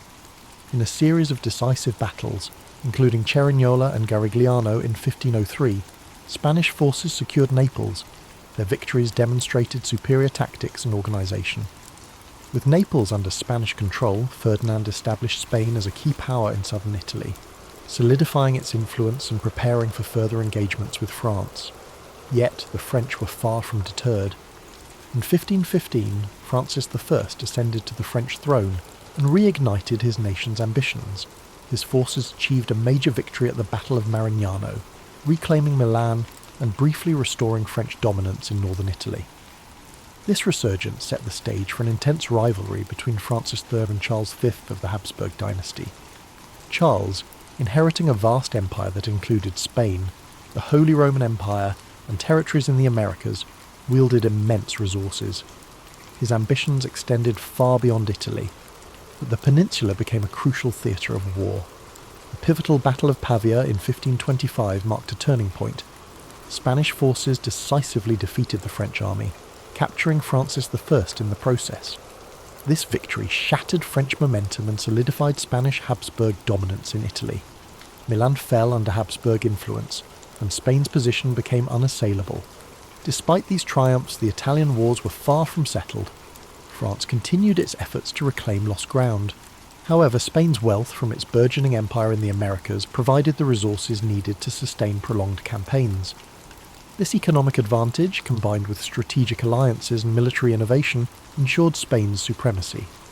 Italian city-states such as Venice, Florence, and the Papal States became entangled in this larger conflict. Their independence increasingly compromised as foreign powers dictated the region's fate. The conflict reshaped Italy, turning it into the epicenter of European power struggles. Its vibrant cities and cultural landmarks endured cycles of war and occupation. Yet through it all, the resilience of its people shone. They continued to create art, foster innovation, and maintain their identity even amid turmoil, while you drift further in sleep. Picture the rolling hills of Italy and the bustling cities of the Renaissance, their beauty and complexity undiminished despite the shadow of war. Imagine the measured rhythm of history, the ebb and flow of ambition and resilience, and let the cadence of these thoughts guide you toward peace. Each detail of this story invites you to unwind, to let go of the day's tension as the calm of the past eases your mind. By the early 1520s, the Italian wars reached a brutal and transformative juncture, a moment that underscored the devastating consequences of prolonged conflict. The sack of Rome in 1527, carried out by the forces of Charles V, Holy Roman Emperor, marked one of the darkest chapters of the era. It exposed the vulnerability of even the most powerful institutions, including the papacy, to the chaos of war. This catastrophic event was not entirely planned. It was the result of unpaid and unruly soldiers, primarily Spanish and German mercenaries, who had grown discontented with their leaders. These troops, driven by desperation and greed, turned their frustrations toward the city of Rome. On May 6, 1527, they breached the city's walls. Their assault was swift and merciless, reducing the Eternal City to a scene of horror. Thousands of civilians were slaughtered, churches and homes were looted, and priceless works of art were destroyed or stolen. The Pope himself, Clement VII, was forced to seek refuge in the Castel Sant'Angelo, where he remained under siege for months. The sack of Rome sent shockwaves throughout Europe. It demonstrated that no city, no matter how revered or powerful, was immune to the ravages of war. This act of violence shattered the image of the Holy Roman Empire as a protector of Christendom. Instead, it revealed the unpredictable nature of power struggles when greed and chaos overtook strategic planning. The symbolic heart of Catholicism had been desecrated, leaving a lasting scar on the Italian wars and a sobering reminder of the stakes involved. The fallout from this event led to a re-evaluation of alliances and power dynamics. The Pope, who had previously aligned with France and other anti-Habsburg factions, was forced to reconcile with Charles V. This uneasy alliance reshaped the political landscape of Italy, placing the papacy firmly under Habsburg influence. For the French, the sack represented another setback in their ambitions to dominate Italy. The devastation of Rome weakened their potential ally, leaving them increasingly isolated in the conflict. As the dust settled, the sack of Rome came to symbolise the broader toll of the Italian wars. The conflict had begun as a battle for territorial control, but it had evolved into a far-reaching struggle that disrupted the cultural, economic and political fabric of Italy. The Renaissance ideals of beauty, innovation and humanism were overshadowed by the relentless march of armies and the ambitions of rulers. Even amid this devastation, Italy's resilience persisted. The people of Rome began to rebuild their city, reclaiming their identity and striving to restore its former glory. Artists, writers and thinkers carried forward the flame of the Renaissance, their works a testament to the enduring spirit of a land caught in the crossfire of history. As you look back on this pivotal moment, imagine the quiet streets of Rome after the storm, the strength of its people as they turned chaos into renewal. Let these thoughts ease your mind, and the flow of history soothe your spirit as you drift into deeper relaxation. The story of the sack of Rome reminds us that even in the darkest times, recovery and renewal are possible. The Italian wars, though technically concluded with various treaties and shifting allegiances, left Italy deeply fragmented and politically unstable. By the late 16th century, the city-states that once flourished during the Renaissance had been absorbed by the larger European powers or reduced to minor players in the geopolitical theatre. The outcome of the wars had profound consequences, not only for Italy, but for the balance of power across Europe. After the sack of Rome in 1527, the political situation in Italy grew more complicated. The papacy, weakened and diminished in prestige, was now firmly under Habsburg influence. Pope Clement VII, despite his earlier resistance, was forced to sign a peace treaty with Emperor Charles V, marking the start of a period of Habsburg dominance in Italy. The French, now dealing with internal turmoil and an empire stretched thin, were no longer able to exert as much influence over Italian affairs. Milan, once a powerful independent duchy, had fallen under Habsburg control following the French defeat at Pavia and the subsequent Treaty of Madrid. Similarly, Naples and other southern Italian regions were now under Spanish rule. Venice, though still a powerful republic, found itself increasingly isolated, unable to maintain its former influence in the face of Habsburg and French competition. Florence, once the heart of the Renaissance, experienced a dramatic shift in power. The Medici family, exiled during the wars, were restored to power with the help of the papacy and the Habsburgs. Under their rule, Florence became a duchy, ending its Republican era and cementing Medici control. This marked the end of an era for the city, which had once been a beacon of artistic and political independence. The fragmentation of Italy was not only political but cultural. The wars had disrupted the flow of ideas and artistic movements that had flourished during the Renaissance. Many of Italy's greatest artists, including Leonardo da Vinci and Raphael, had already passed, and those who remained found themselves working under foreign rulers who had little interest in maintaining the cultural vibrancy that had once defined the peninsula. The wars also set the stage for future conflicts. The power vacuum left in Italy, coupled with the continuing rivalry between France and Spain, ensured that Italy would remain a battleground for European ambitions well into the 17th century. The Italian states, once autonomous and rich in their diversity, had been transformed into pawns in a larger game of European politics. Yet, even in the aftermath of destruction and division, Italy's identity remained intact. The Renaissance had planted seeds of intellectual, artistic and scientific achievement that would continue to influence the world long after the wars had ended. Italy's cities, though scarred by years of warfare, would eventually rise again, fueled by the legacy of those who had once shaped the course of history. As you reflect on this final phase of the Italian wars, picture Italy, its cities, landscapes and people, rebuilding in the wake of centuries of conflict. Let these thoughts soothe your mind, the quiet endurance of a nation marked by the passage of time. Feel the ebb and flow of history calm your spirit as the struggles of the past slowly fade into the background, leaving only peace. As we bring this story to a close, it's important to summarise the deep legacy left behind by the Italian wars. Though the wars themselves were marked by conflict, power struggles and shifting allegiances, Italy's resilience and cultural spirit endured beyond the violence. The wars may have fragmented the peninsula politically. However, the intellectual, artistic and cultural achievements that flourished during the Renaissance would continue to shape the world for generations to come.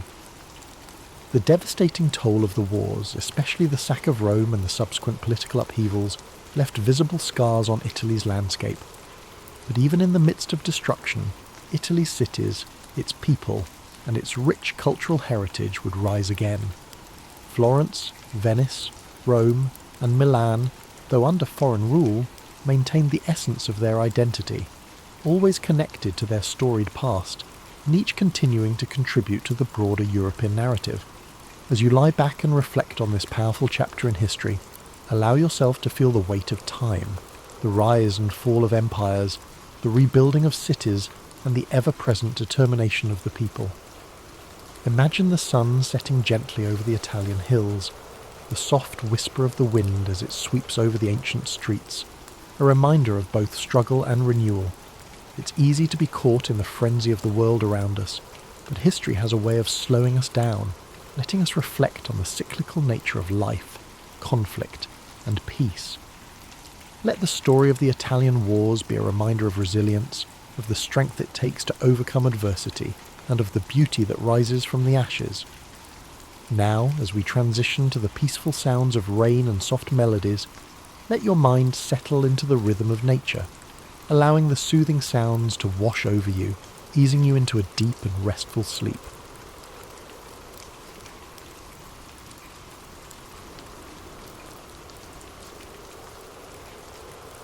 The early 17th century, a time when Europe was a patchwork of kingdoms, principalities and religious divides. At the heart of this patchwork lay the Holy Roman Empire, a vast and fragmented realm that stretched across much of Central Europe. For centuries, tensions simmered beneath the surface, as Catholic and Protestant states vied for power, influence, and the right to practice their faith freely. The spark that ignited this long and devastating conflict came in the form of a defiant act in the city of Prague. In 1618, Protestant nobles in Bohemia, angered by perceived restrictions on their religious freedoms under Emperor Ferdinand II, staged a dramatic rebellion. They stormed Prague Castle, seized 2 imperial officials, and hurled them out of a window in an event known as the Defenestration of Prague. Miraculously, the officials survived the fall, but the act was a clear declaration of defiance. This single moment set off a chain reaction, like ripples spreading across a still pond. Ferdinand II, a staunch Catholic, saw the rebellion as a direct challenge to his authority in the Catholic Church. Determined to restore order and Catholic dominance, he mobilized his forces, while Protestant leaders across the empire began rallying their allies in preparation for a larger struggle. What began as a localized conflict in Bohemia quickly escalated into a broader war, drawing in neighboring regions and foreign powers. Protestant princes sought support from allies in Denmark, Sweden and beyond, while Catholic states turned to Spain and the powerful Habsburg dynasty for aid. The war was no longer just about Bohemia. It had become a contest of religion, politics, and territorial ambition.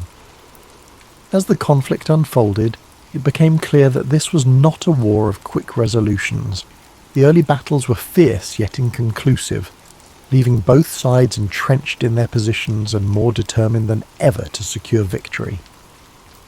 The countryside began to bear the scars of the war. Villages burned, crops were destroyed, and innocent lives were caught in the crossfire. The 30 Years' War was born out of these divisions, and its origins reveal much about the fragile balance of power and belief in Europe at the time. It was a conflict rooted in faith, but also fueled by ambition and fear, a perfect storm that would rage for decades. Take a moment to absorb this beginning, the first ripples of what would become a vast and relentless storm. As we move forward, the intricate web of alliances, battles and betrayals will unfold.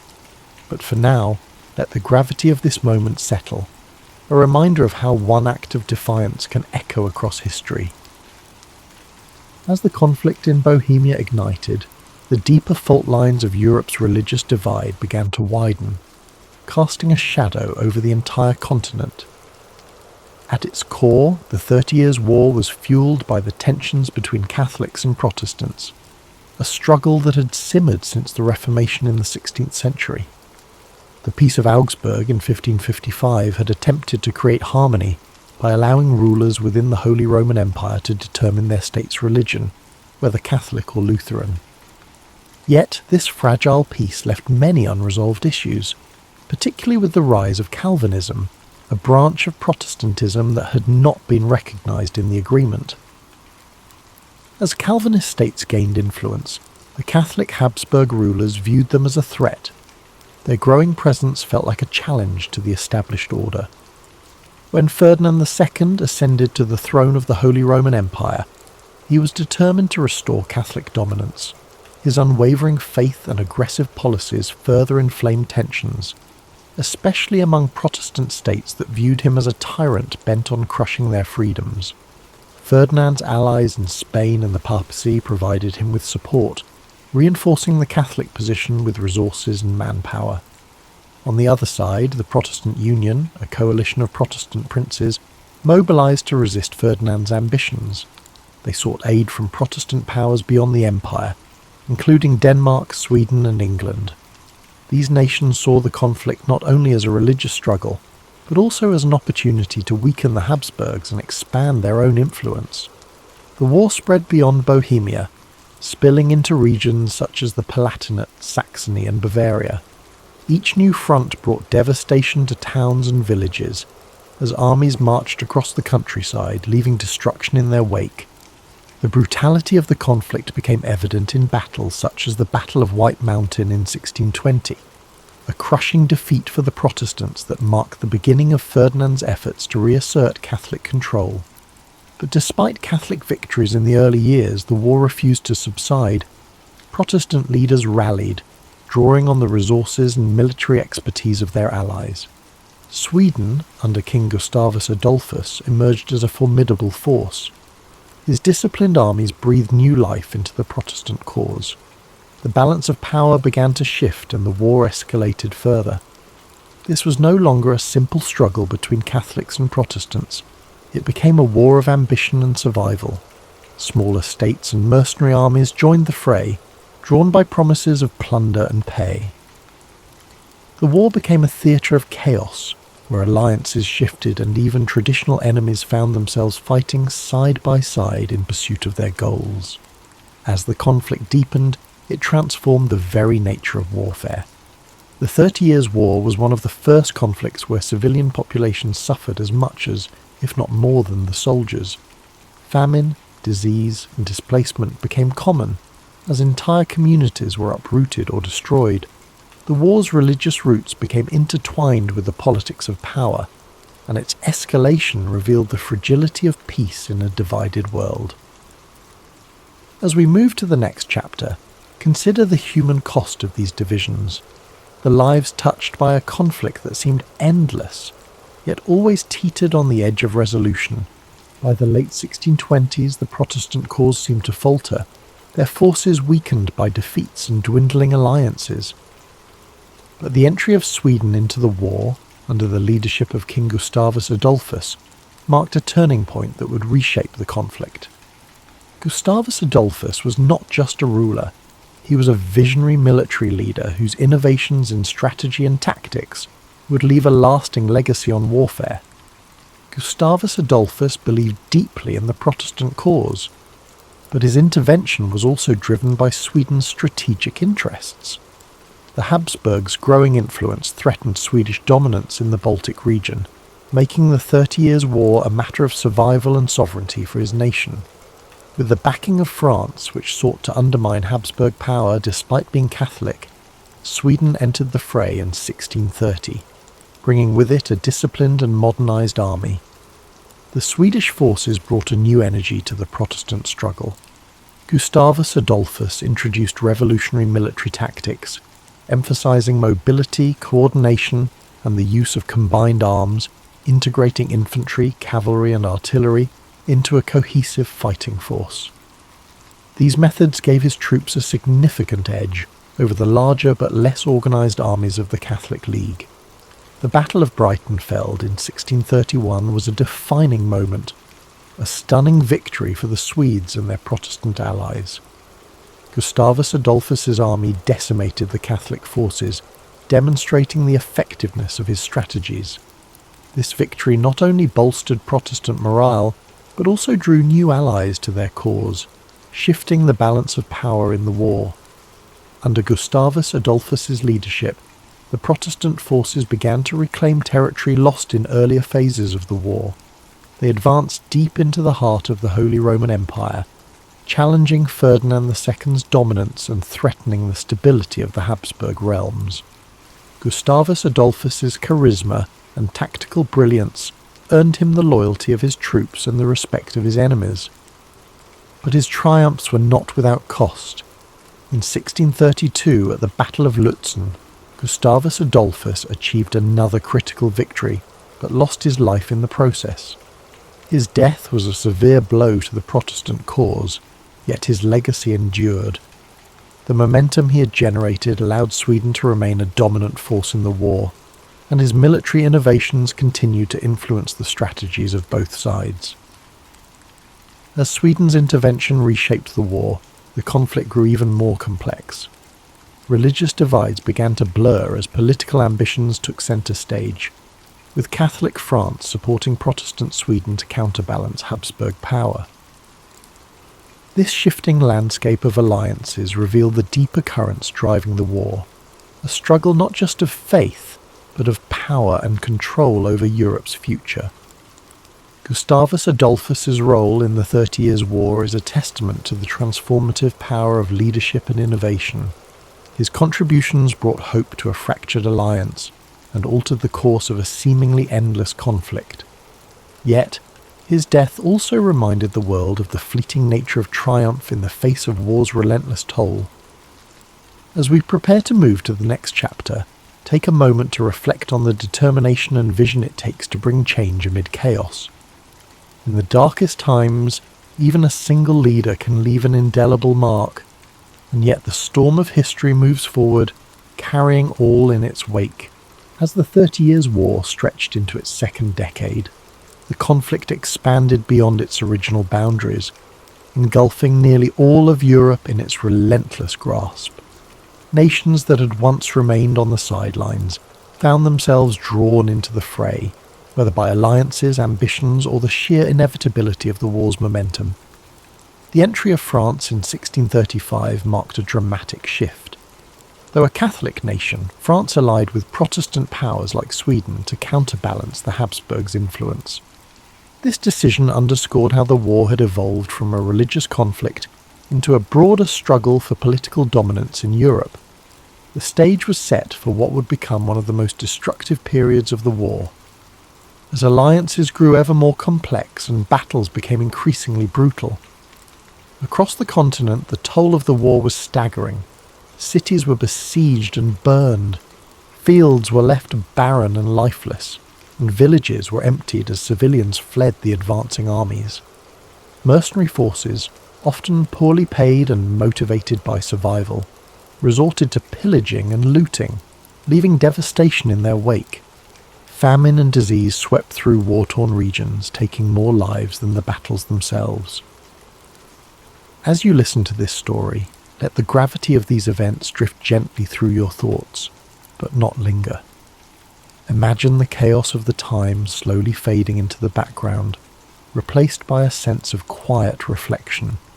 Feel the weight of the war's hardship giving way to an understanding of resilience, a reminder of humanity's enduring strength even in its darkest hours. The conflict's scope seemed endless, with battles erupting in regions as far-reaching as the Rhineland, the Netherlands, and northern Italy. Yet amid the turmoil, moments of diplomacy and negotiation emerged, offering brief glimpses of hope. Peace talks began to take shape, though they were slow and fraught with challenges, reflecting the deep divisions and mistrust among the warring parties. Let these moments of negotiation remind you that even in the midst of chaos, there are always efforts toward resolution. Allow yourself to relax further, your breath steady and calm, as if tracing the contours of history's slow march toward peace. As we move deeper into the story, the resilience of the people and the shifting tides of war remind us of the impermanence of struggle. Take this moment to let your mind ease. Let the complexity of the 30 Years' War unravel gently, leaving you with a sense of quiet perspective and peace. After nearly 3 decades of relentless conflict, Europe began to seek an end to the devastation. The 30 Years' War had taken a toll unlike any before it. Economies were ruined, lands were ravaged, and millions of lives had been lost. By the early 1640s, the warring nations realized that no decisive victory was in sight. The war had devolved into a stalemate of exhaustion. Thus began the long and complex journey toward peace, through the negotiations that would culminate in the Peace of Westphalia. The Westphalian negotiations were unprecedented in their scope and ambition. For the first time in European history, nearly all major powers gathered to discuss terms of peace. Delegates from Catholic and Protestant states, as well as representatives from France, Sweden, Spain, and the Holy Roman Empire, met in the towns of Münster and Osnabrück. These talks would last for years, reflecting the complexity of the issues at hand and the deep mistrust between the parties. As the negotiations unfolded, the participants wrestled with questions of religion, sovereignty, and the balance of power. The Peace of Westphalia sought to establish a new order in Europe, one that would recognize the religious and political realities that had emerged from the war. Protestant and Catholic states agreed to a form of mutual tolerance, reaffirming the principle that rulers could determine their state's religion, while also granting greater freedoms to minority faiths. The treaty also redefined the concept of sovereignty. It marked the beginning of the modern state system, where nations recognized each other's territorial boundaries and agreed not to interfere in one another's internal affairs. This idea of state sovereignty would become a cornerstone of international relations for centuries to come. While the Peace of Westphalia brought an end to the 30 Years' War, its provisions were not without compromise. No side emerged as a clear victor, and many of the underlying tensions remained unresolved. Yet, the treaty succeeded in ending the immediate bloodshed and creating a framework for coexistence in a fractured Europe. As you listen to the conclusion of this chapter, let the idea of resolution fill your thoughts. Picture the weary negotiators, coming together after years of strife, finding common ground in the hope of a better future. Let this image remind you that even in the most challenging times, peace is always within reach. The road to peace was long and arduous, yet it proved that dialogue and compromise can overcome even the deepest divisions. Allow this lesson to settle within you as you relax further, your mind at ease, as the echoes of war fade into the calm promise of resolution. As the Peace of Westphalia brought an end to the 30 Years' War, Europe began to rebuild from the ashes of its most devastating conflict. The war left an indelible mark on the continent, shaping the course of history in profound ways. Nations that had been battered and broken emerged with new identities, while the concept of sovereignty laid the foundation for the modern nation-state system. The war's legacy extended beyond politics and borders. It changed the way conflicts were waged, highlighting the immense cost of prolonged war and the devastating impact on civilian populations. The lessons of the 30 Years' War echoed across generations, reminding humanity of the importance of diplomacy, tolerance, and restraint. This story of destruction and eventual reconciliation carries a timeless message. Even in the darkest of times, there is always a path forward, a path forged through perseverance, negotiation, and the willingness to find common ground. The 30 Years' War may have scarred Europe, but it also served as a turning point, proving that peace, though hard won, is always worth striving for. As we close this chapter of history, take a moment to reflect on the resilience of the human spirit. Let the story of the 30 Years' War remind you of the strength found in unity and the power of resolution. Think of the nations and individuals who rebuilt after so much loss, their journey, though difficult, leading to a more stable and interconnected future.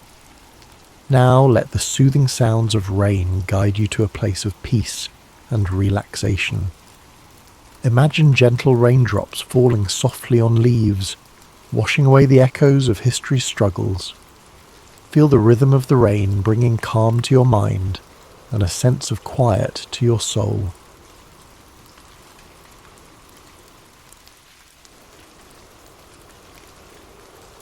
The story of Omaha Beach begins with the broader context of World War II, a conflict that had engulfed the globe by the early 1940s. After the fall of France to Nazi Germany in 1940, much of Western Europe lay under German occupation. Britain stood alone as the last bastion of resistance in Western Europe, facing the might of the German Luftwaffe in the Battle of Britain and enduring relentless bombing during the Blitz.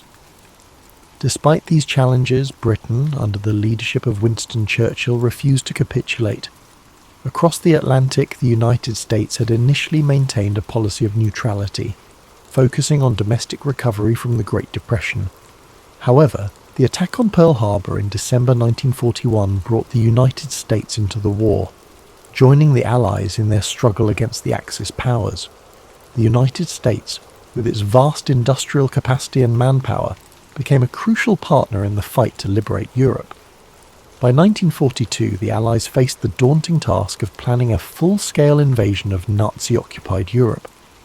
This effort, known as Operation Overlord, aimed to establish a foothold in France, opening a Western front to relieve pressure on the Soviet Union, which was bearing the brunt of the fighting on the Eastern Front. The operation would require meticulous planning, vast resources, and extraordinary bravery. The invasion was scheduled for June 1944 and would take place along a 50-mile stretch of coastline in Normandy, France. The beaches were divided into 5 sectors: Utah, Omaha, Gold, Juneau, and Sword.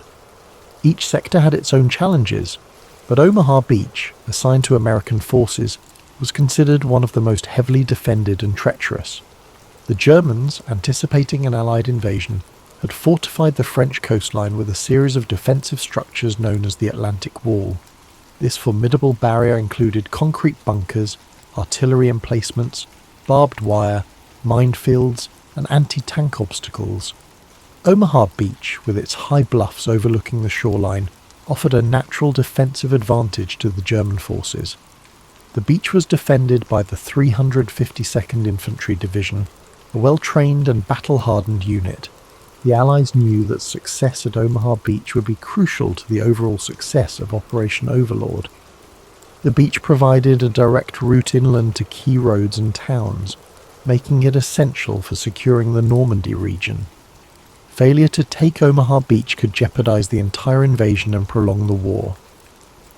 On the night of June 5, 1944, a massive Allied armada gathered off the coast of Normandy. Over 5,000 ships carrying troops, vehicles and supplies prepared to launch the largest amphibious invasion in history.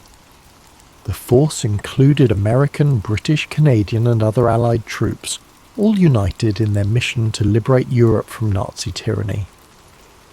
As dawn broke on June 6, 1944, known as D-Day, the invasion began. The assault on Omaha Beach involved two American divisions, the 1st Infantry Division, known as the Big Red One, and the 29th Infantry Division. These soldiers, many of them young and inexperienced, faced a harrowing task. The first waves of troops landed at Omaha Beach under intense enemy fire. The Germans, positioned in fortified bunkers and machine gun nests, rained bullets and artillery shells on the landing craft and soldiers. Many of the landing craft were destroyed before they reached the shore, and those who made it to the beach faced a deadly gauntlet of obstacles and firepower. The terrain at Omaha Beach added to the challenges. The wide, open beach provided little cover, and the high bluffs allowed German forces to fire down on the exposed American troops. The rising tide threatened to engulf the soldiers and their equipment, adding another layer of urgency to the battle. Despite these overwhelming odds, the American soldiers displayed extraordinary bravery and determination. Small groups of men began to push forward, finding gaps in the German defences and scaling the bluffs. Engineers worked tirelessly to clear obstacles and minefields, enabling reinforcements to reach the beach. By mid-morning, the tide of the battle began to turn. Reinforcements from subsequent waves brought additional manpower and firepower to the fight. Naval bombardments and airstrikes targeted German positions, weakening their defences. Slowly but steadily, the Americans gained ground, overcoming the formidable obstacles and breaking through the Atlantic Wall. By the end of the day, the American forces had secured a foothold at Omaha Beach, but the cost was staggering. Over 2,000 American soldiers were killed, wounded, or missing, making Omaha Beach the bloodiest of the 5 D-Day beaches. The sacrifices of these men were not in vain, as their efforts paved the way for the liberation of Normandy and, ultimately, the defeat of Nazi Germany. The success at Omaha Beach and the broader D-Day invasion marked a turning point in World War II. The Allies established a strong presence in Normandy, which allowed them to launch further offensives into France and beyond. Within weeks, Paris was liberated, and the momentum of the war shifted decisively in favour of the Allies. The Battle of Omaha Beach is remembered as a testament to the courage and resilience of those who fought and sacrificed for freedom.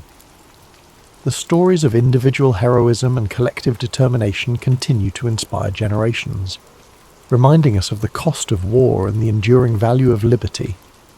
Today, the beaches of Normandy are peaceful, their sands washed clean by the tides of time. Memorials and cemeteries stand as solemn reminders of the events of June 6, 1944, honouring the men who gave their lives in the name of freedom. The legacy of Omaha Beach lives on, a symbol of unity, sacrifice, and the indomitable human spirit. As you reflect on this story, imagine the quiet shores of Normandy under a starlit sky, the waves gently lapping at the sands that once bore witness to such bravery. Let the memory of those who fought and fell remind you of the strength and resilience within us all. As the day of June 6, 1944, unfolded at Omaha Beach, the battle continued with relentless intensity. The early waves of American troops had endured devastating losses. Many soldiers never even made it off their landing craft, while others were cut down as they stepped onto the beach. The chaos and carnage of those first hours were overwhelming, with confusion reigning among the survivors as they sought to find cover and organize. The German defenders, positioned in fortified bunkers and pillboxes, maintained a near-constant stream of fire. Machine guns swept the open sands, mortars exploded among the soldiers, and artillery from the high bluffs pounded the beachhead. These fortifications had been meticulously planned, with interlocking fields of fire and overlapping lines of defence, making it nearly impossible for large groups of soldiers to advance without suffering heavy casualties. The Americans faced logistical challenges as well. Many of the tanks and heavy equipment intended to support the landing were lost at sea due to rough waters and enemy fire. The soldiers were left with little more than their rifles, grenades, and sheer determination to overcome the formidable obstacles ahead. The landing beach itself was littered with debris, destroyed landing craft, abandoned equipment, and the bodies of fallen comrades, creating a scene of utter devastation. Yet, amidst this chaos, small pockets of resistance began to form. Groups of soldiers, often led by junior officers or non-commissioned officers, rallied together and started pushing forward. These men displayed extraordinary courage, braving machine gun fire and mortar shells to advance toward the German positions. Engineers worked tirelessly to clear paths through the beach obstacles, blowing gaps in the barbed wire and clearing mines under heavy fire. One of the pivotal moments of the battle came when soldiers began scaling the bluffs that loomed over the beach. Using ropes, ladders, and sheer grit, they climbed the steep slopes to reach the German positions at the top. The fighting here was brutal and close quarters, with soldiers engaging the enemy in hand-to-hand combat. Slowly but surely, the Americans began to neutralize the German bunkers and gun emplacements, thus weakening the enemy's defensive hold on the beach. The turning point at Omaha Beach was also aided by naval support. Realizing the dire situation on the beach, American naval commanders ordered their ships to move closer to shore, despite the risk of running aground. From these positions, the ships unleashed a barrage of firepower, targeting the German fortifications with their heavy guns. These naval bombardments played a crucial role in suppressing the enemy defences, allowing the soldiers on the ground to advance. By the afternoon, the tide of the battle had shifted. Reinforcements from later waves brought fresh troops and supplies to the beach, bolstering the American effort. The German defenders, though still fighting fiercely, began to falter under the relentless pressure. The combination of infantry assaults, naval bombardments, and air support gradually broke the German lines. By nightfall, the Americans had established a tenuous foothold at Omaha Beach. The high bluffs, once a symbol of the German dominance, were now under American control. From this vantage point, the troops could push inland, linking up with forces from the other landing beaches and beginning the liberation of Normandy. The cost of victory at Omaha Beach was staggering. Over 2,000 American soldiers were killed, wounded, or missing, making it one of the bloodiest battles of D-Day. The courage and sacrifice of these men, however, paved the way for the success of the entire invasion. Their actions ensured that the Allies could establish a strong presence in Normandy, a crucial step toward defeating Nazi Germany. In the days that followed, the Americans worked to consolidate their position at Omaha Beach. Supply lines were established, reinforcements poured in, and the beachhead became a staging ground for further operations. The success of D-Day marked the beginning of the end for Nazi Germany, as Allied forces pushed inland and liberated towns and cities across France. The Battle of Omaha Beach remains one of the most iconic and studied engagements of World War II. It exemplifies the extraordinary bravery, determination, and resilience of the soldiers who fought there. Their sacrifices remind us of the cost of freedom and the enduring power of unity in the face of adversity. Today, Omaha Beach is a place of reflection and remembrance. The sands that once bore witness to such intense combat are now quiet, visited by people from around the world who come to pay their respects. The Normandy American Cemetery, overlooking the beach, stands as a solemn tribute to the thousands of soldiers who gave their lives on D-Day. As you think about the events of Omaha Beach, imagine the courage it took for those soldiers to face such overwhelming odds. Picture the determination of the men scaling the bluffs, the resolve of the engineers clearing obstacles, and the bravery of the naval crews providing support. Let their sacrifices fill you with a sense of gratitude and inspiration. The story of Omaha Beach is not just one of extraordinary bravery and resilience. It is also a tale of lessons learned and strategies developed that would influence the remainder of World War II. The success of D-Day, including the hard-fought victory at Omaha Beach, gave the Allies a critical foothold in Western Europe, but it also came with a significant cost, offering lessons in leadership, logistics, and the nature of modern warfare. In the days and weeks following June 6, 1944, the Allies worked tirelessly to solidify their positions in Normandy. Omaha Beach, alongside the other 4 landing beaches, became a vital supply hub for the Allied forces. Engineers constructed artificial harbours, known as mulberry harbours, to facilitate the unloading of troops, vehicles and supplies. These floating piers were a marvel of engineering and a testament to the ingenuity and determination of the Allied effort. With the beachhead secured, the Allies pushed inland, encountering fierce resistance from German forces. The bocage, the dense hedgerows that characterised the Normandy countryside, proved to be a significant obstacle, offering German defenders natural cover and making it difficult for Allied tanks and infantry to advance. Despite these challenges, the Allies pressed forward, liberating towns and villages one by one. Omaha Beach's role in the larger Normandy campaign cannot be overstated. It served as a crucial link between the various sectors of the invasion, allowing the Allies to coordinate their movements and reinforce their lines. The capture of Omaha Beach also enabled the Allies to connect with the airborne divisions that had landed further inland, creating a unified front that could push the Germans back. The success of the Normandy campaign eventually led to the liberation of Paris in August 1944. The victory at Omaha Beach and the other landing sites had set the stage for this momentous achievement, giving the Allies the momentum they needed to continue their advance across France and into Germany.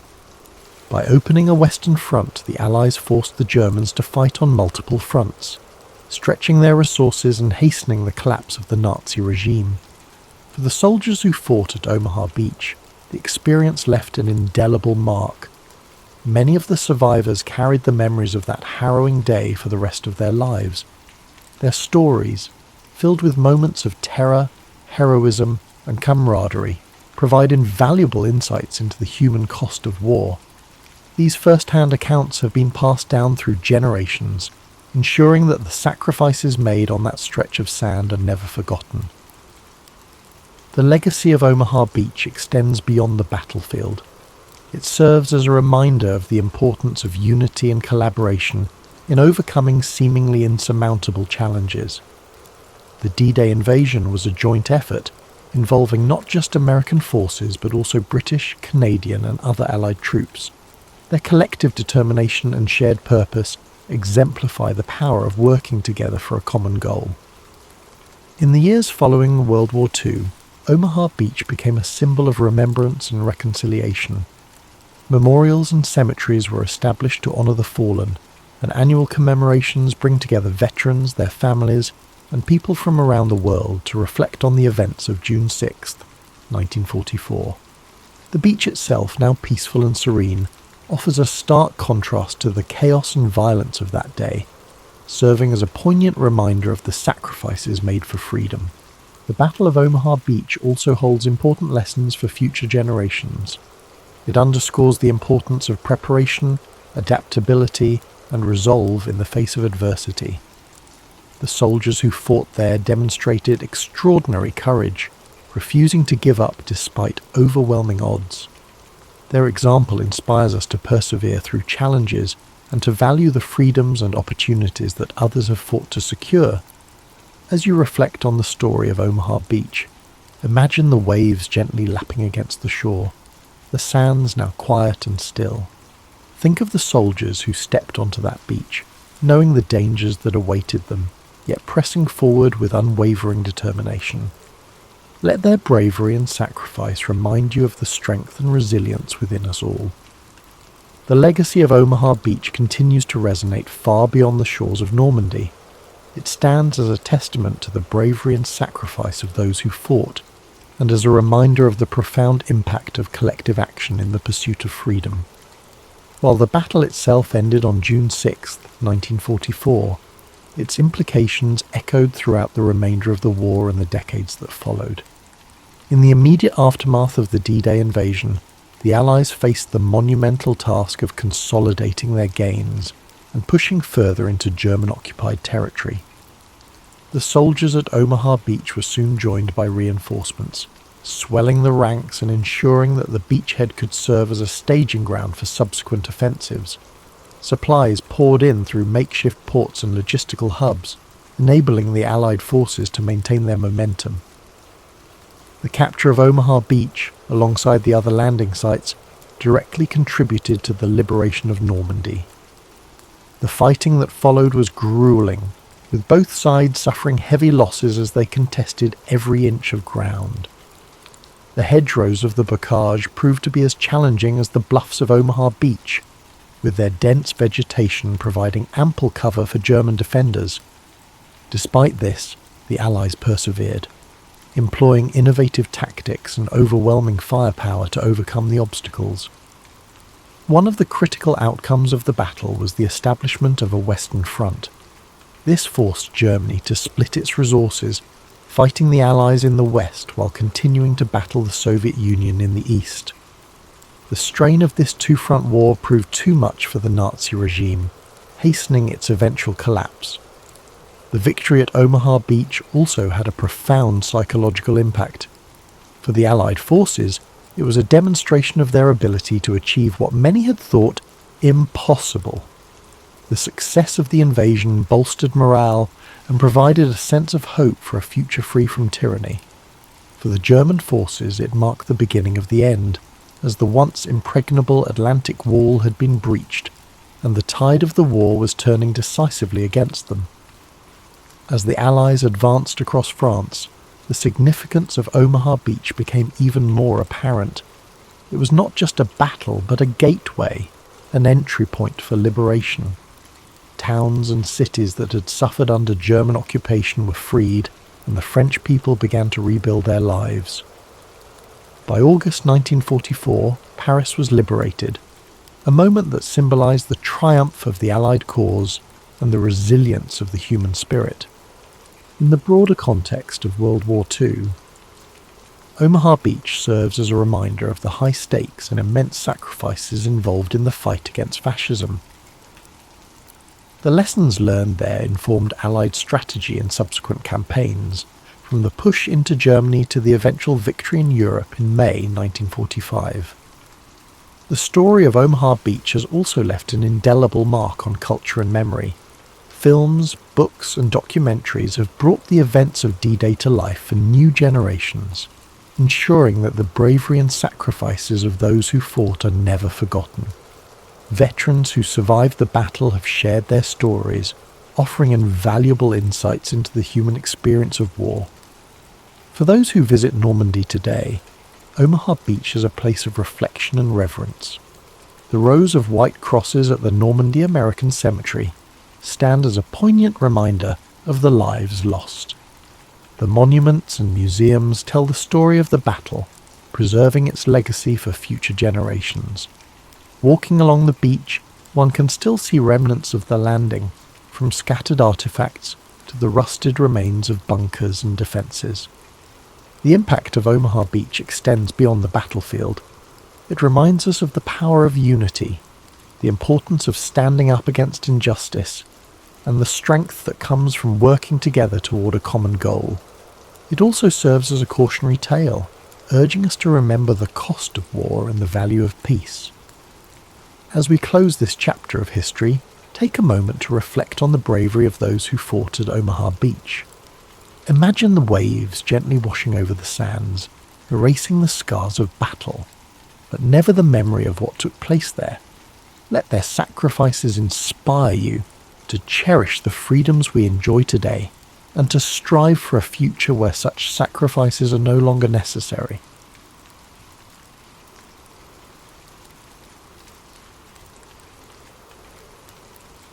The American Civil War didn't happen overnight. It was the result of tensions that had been building for decades, tensions rooted in profound differences between the North and South. At the heart of it all was the issue of slavery. In the South, slavery wasn't just an institution, it was their economy. Cotton fields stretched as far as the eye could see, and the labour of enslaved people made the South incredibly wealthy. but it came at an unbearable cost. The humanity of millions denied, their voices silenced. In the north, things were changing. The Industrial Revolution was taking hold, and with it came growing calls to abolish slavery. People were starting to speak out more, questioning how a nation built on the idea of liberty could allow such a system to exist. This wasn't just a difference of opinion, it was a clash of values, one that only grew louder as time went on.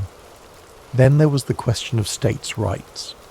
Southern leaders believed they had the right to govern themselves without interference, especially when it came to slavery.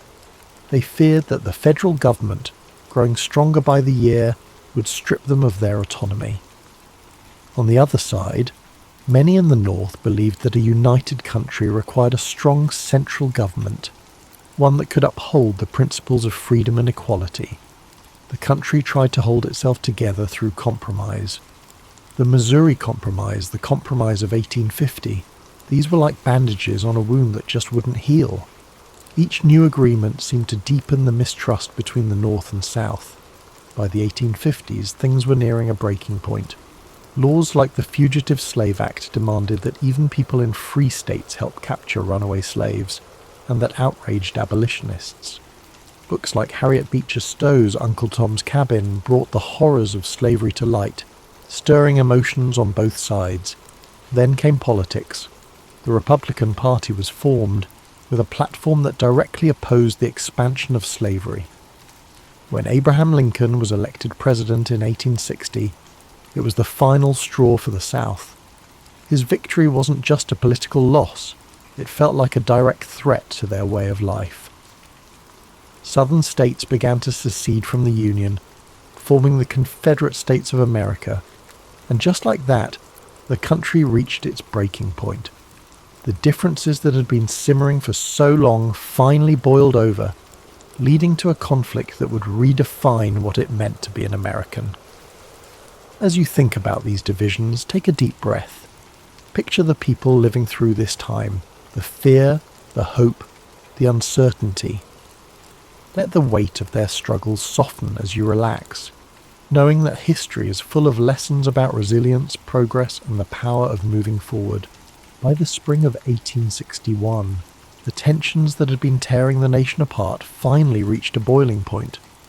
In Charleston, South Carolina, a small Union garrison stationed at Fort Sumter found itself surrounded by Confederate forces.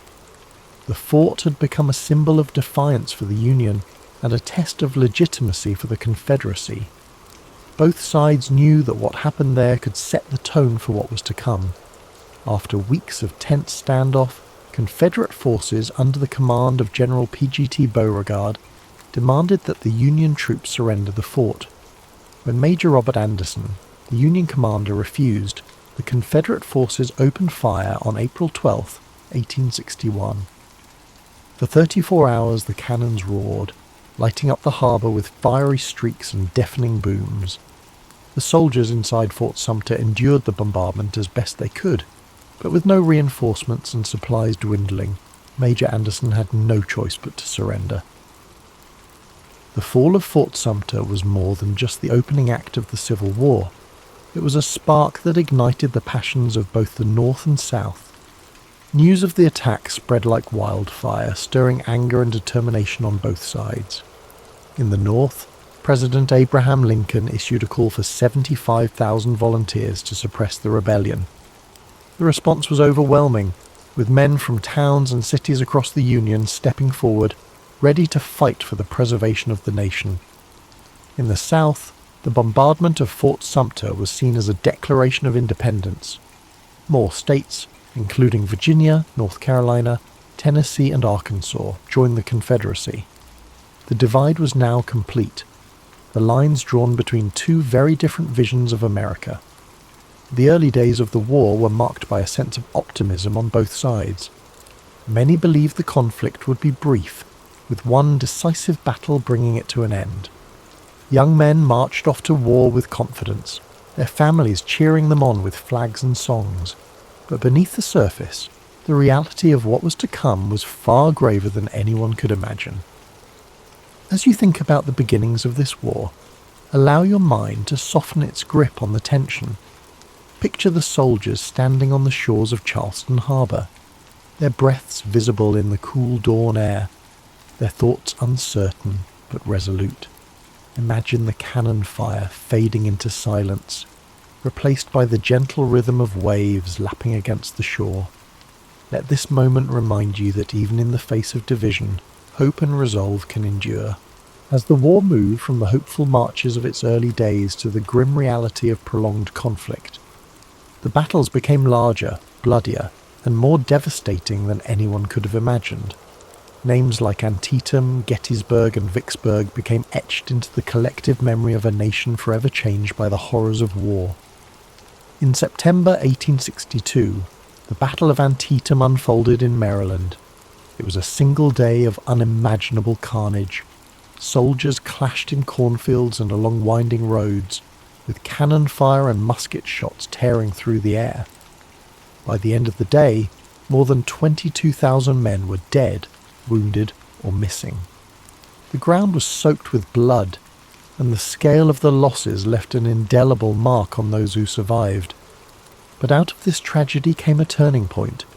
President Lincoln used the Union's strategic victory at Antietam to announce the Emancipation Proclamation, redefining the war as a fight not just to preserve the Union but to end slavery. Then came Gettysburg, the battle often seen as the turning point of the war.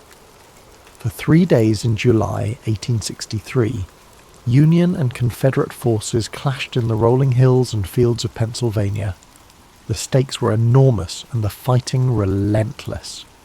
On the third day, Confederate General Robert E. Lee ordered a bold assault known as Pickett's Charge. Thousands of Confederate soldiers marched across an open field under withering Union fire. The charge failed, leaving the Confederate army battered and retreating. Gettysburg marked the beginning of the end for the Confederacy, but the cost was staggering. More than 50,000 casualties in just 3 days. Further south, the Union Army achieved another critical victory at Vicksburg, Mississippi, securing control of the Mississippi River. The campaign was grueling, with soldiers enduring sweltering heat, constant skirmishes, and the hardships of siege warfare. When Vicksburg fell on July 4th, 1863, the Confederacy was effectively split in two, a devastating blow to their cause.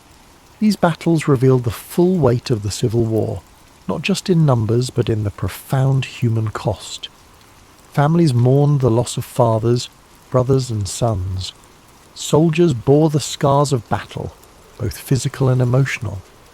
The countryside was littered with the remnants of war, broken cannons, torn flags, and fields that once grew crops now filled with unmarked graves.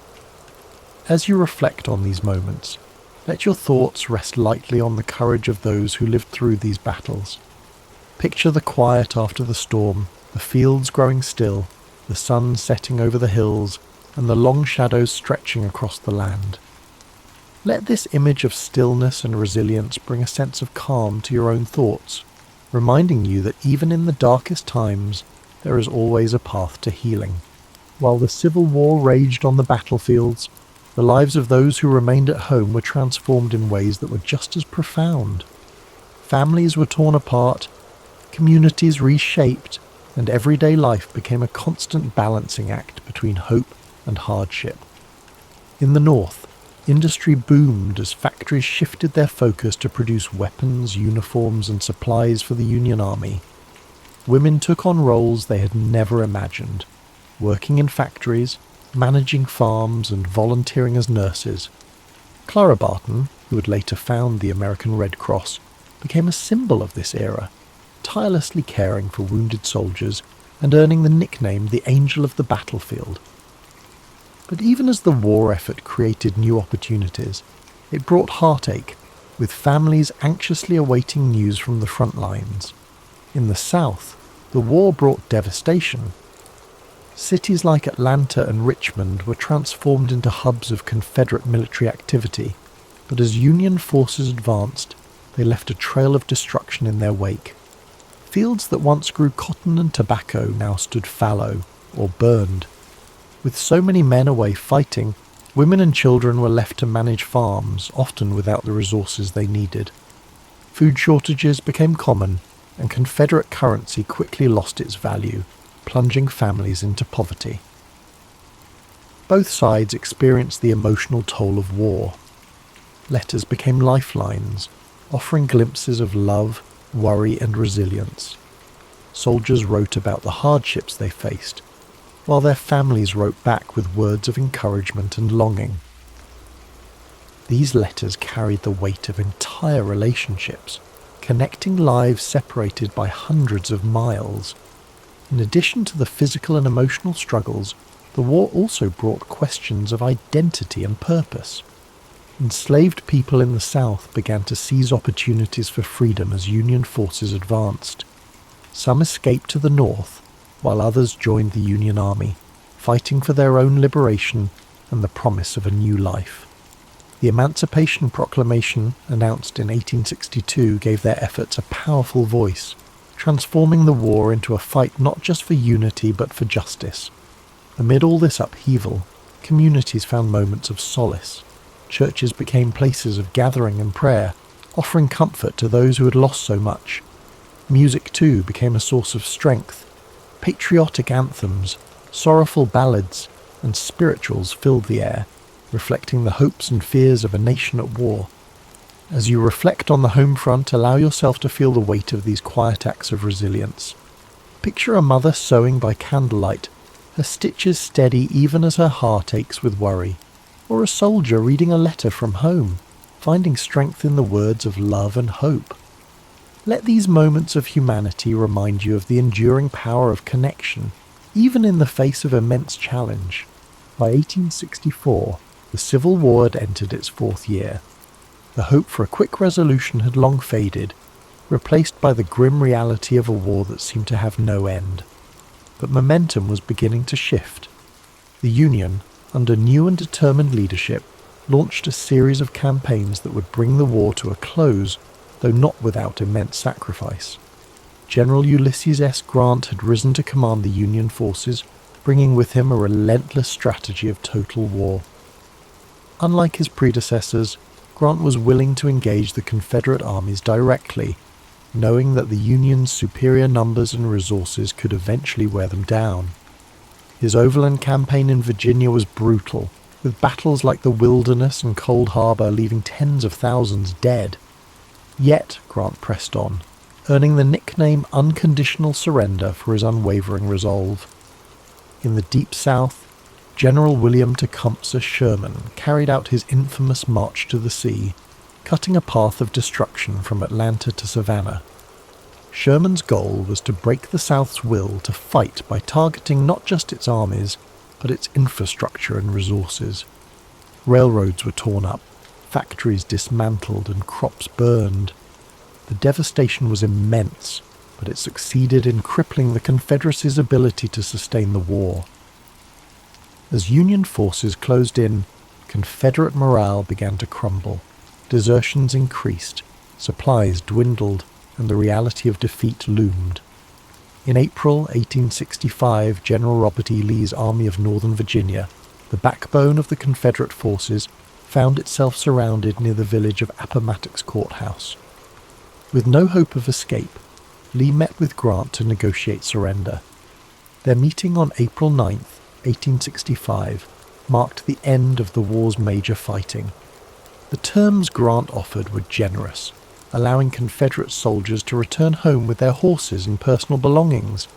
His intention was to heal the nation rather than humiliate its defeated half. It was a moment of quiet dignity, the beginning of a long and difficult process of reconciliation. Yet, even as the war ended, its cost was staggering. More than 600,000 lives had been lost, and much of the South lay in ruins. President Abraham Lincoln, who had guided the Union through its darkest hours, would not live to see the fruits of his efforts.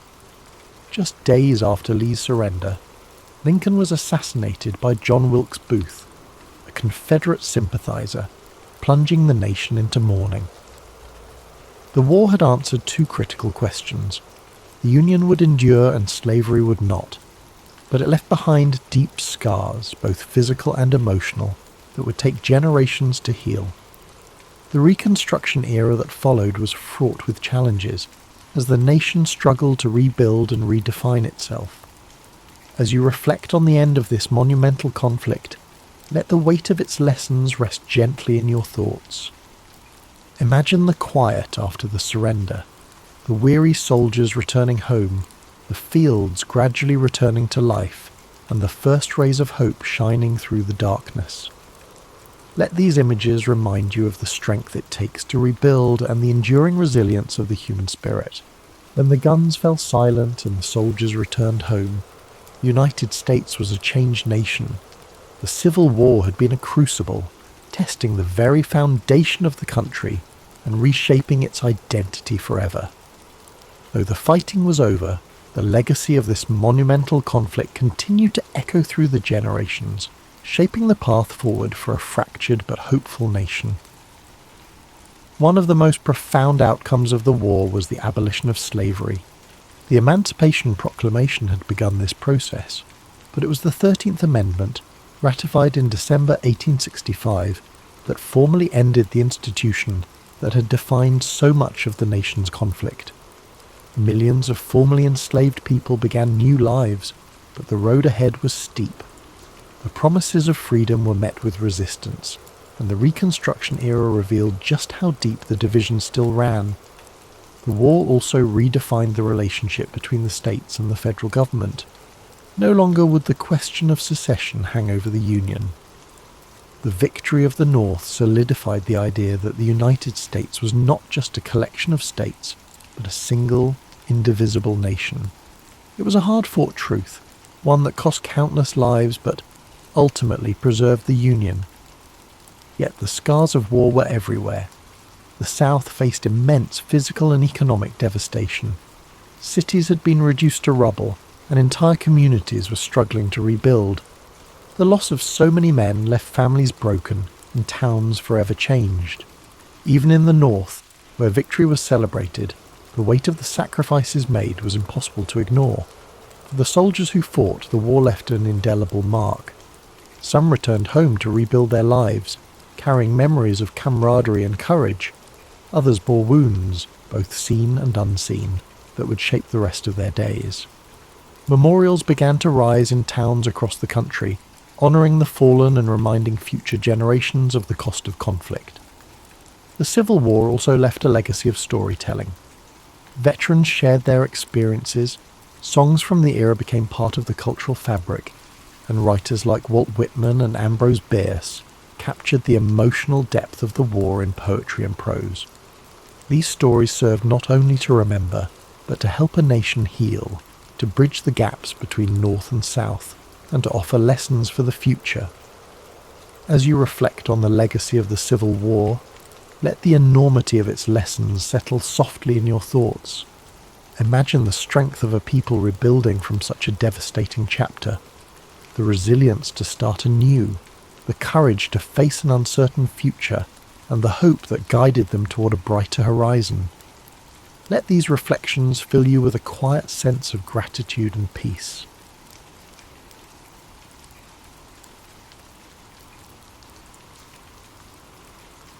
A unique idea began to take shape within the US Army. This concept revolved around an unconventional approach to warfare, the use of deception as a primary strategy to mislead and confuse the enemy. Officially known as the 23rd Headquarters Special Troops, this unit would come to be famously known as the Ghost Army, a name as mysterious and evocative as its purpose. The idea for such a unit stemmed from earlier British successes with deception tactics during the North African campaign. Inspired by the British, the US military leadership decided to create a similar team of highly skilled individuals who could simulate entire divisions and manipulate enemy decision-making through illusions. It was a daring experiment that blurred the line between art and warfare. So, to bring this ambitious vision to life, the military sought out recruits with unique skill sets. Unlike typical soldiers, the Ghost Army was composed of artists, designers, engineers, sound technicians, and even actors.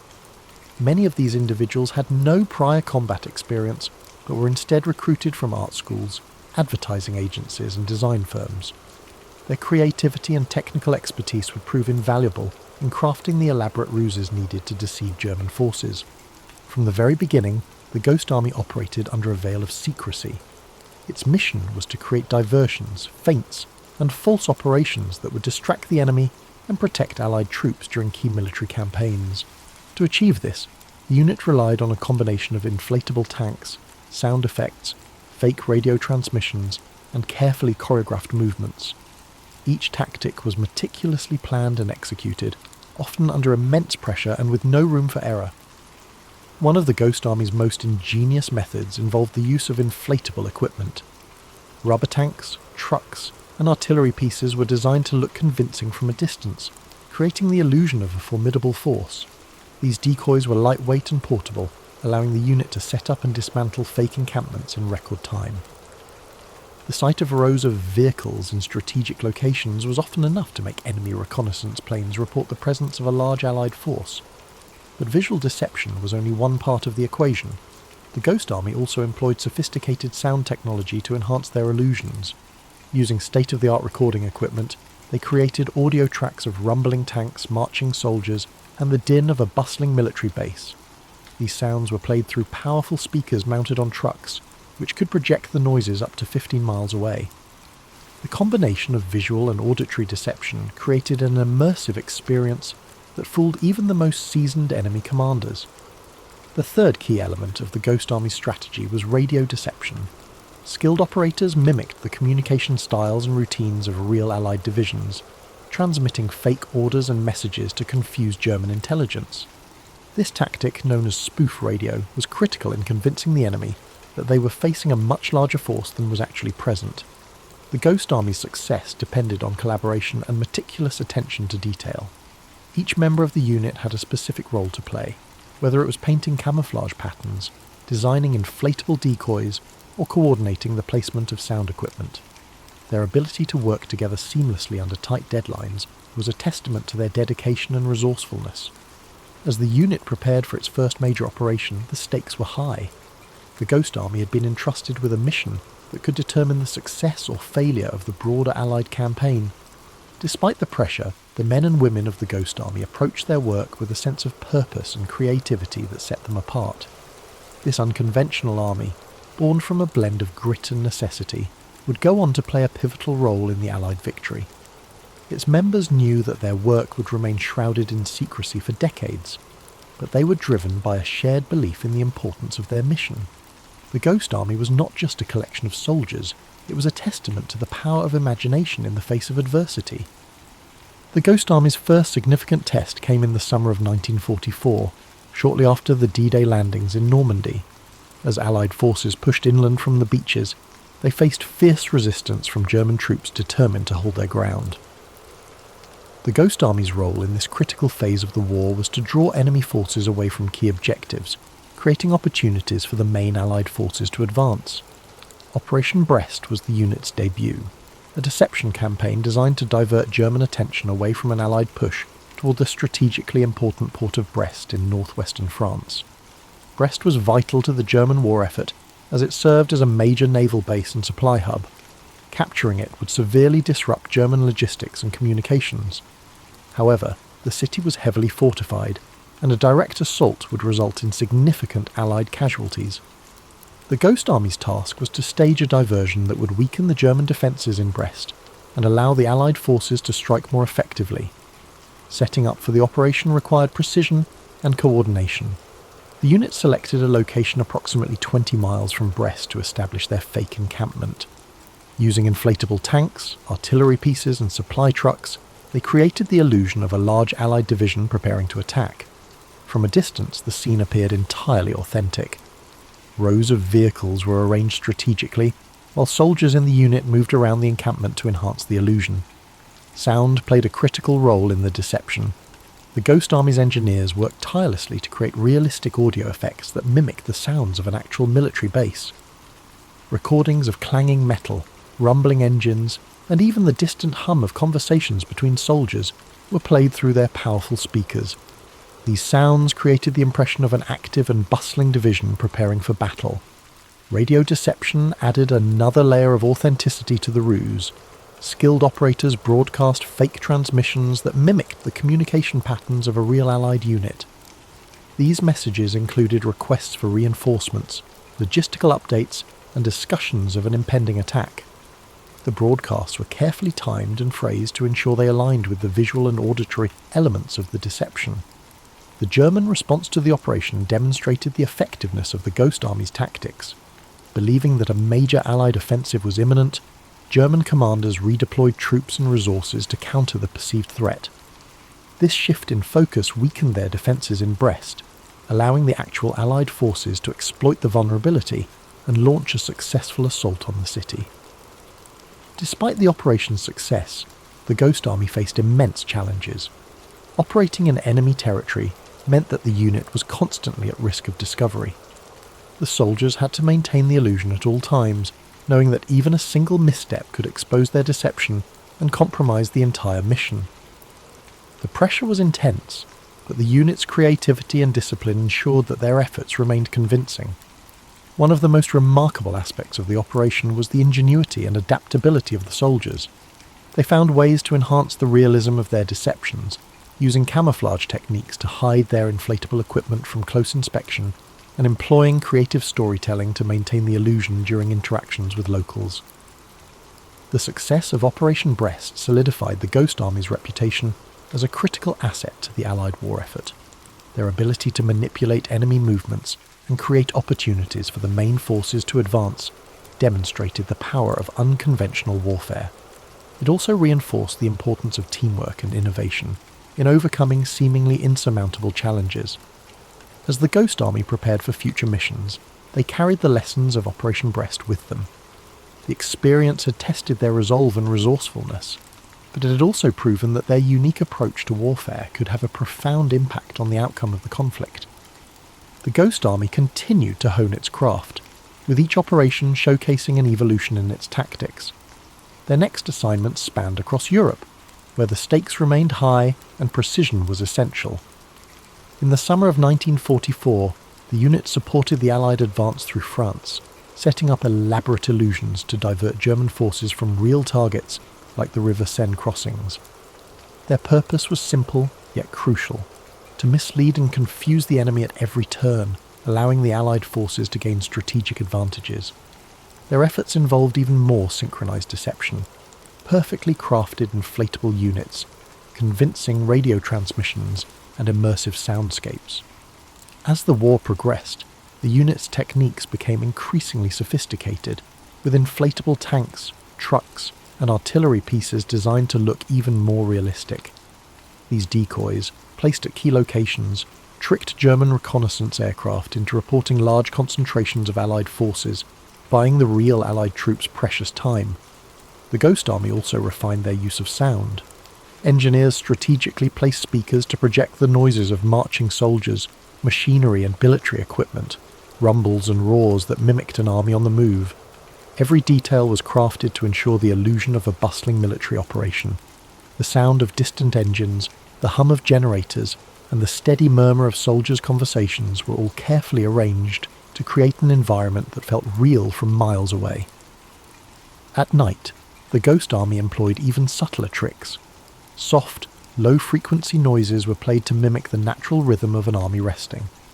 These soothing sounds blended seamlessly into the nighttime air, giving the impression of soldiers quietly going about their business, resting for the night. The flicker of campfires could be seen in the distance, their warm glow painting an image of a calm, yet prepared, military camp. These sounds and visuals were designed to not only confuse the enemy, but to offer a momentary sense of peace in the midst of an otherwise chaotic landscape. These moments of quiet illusion brought surprising calm to their surroundings, even as the war raged on just beyond.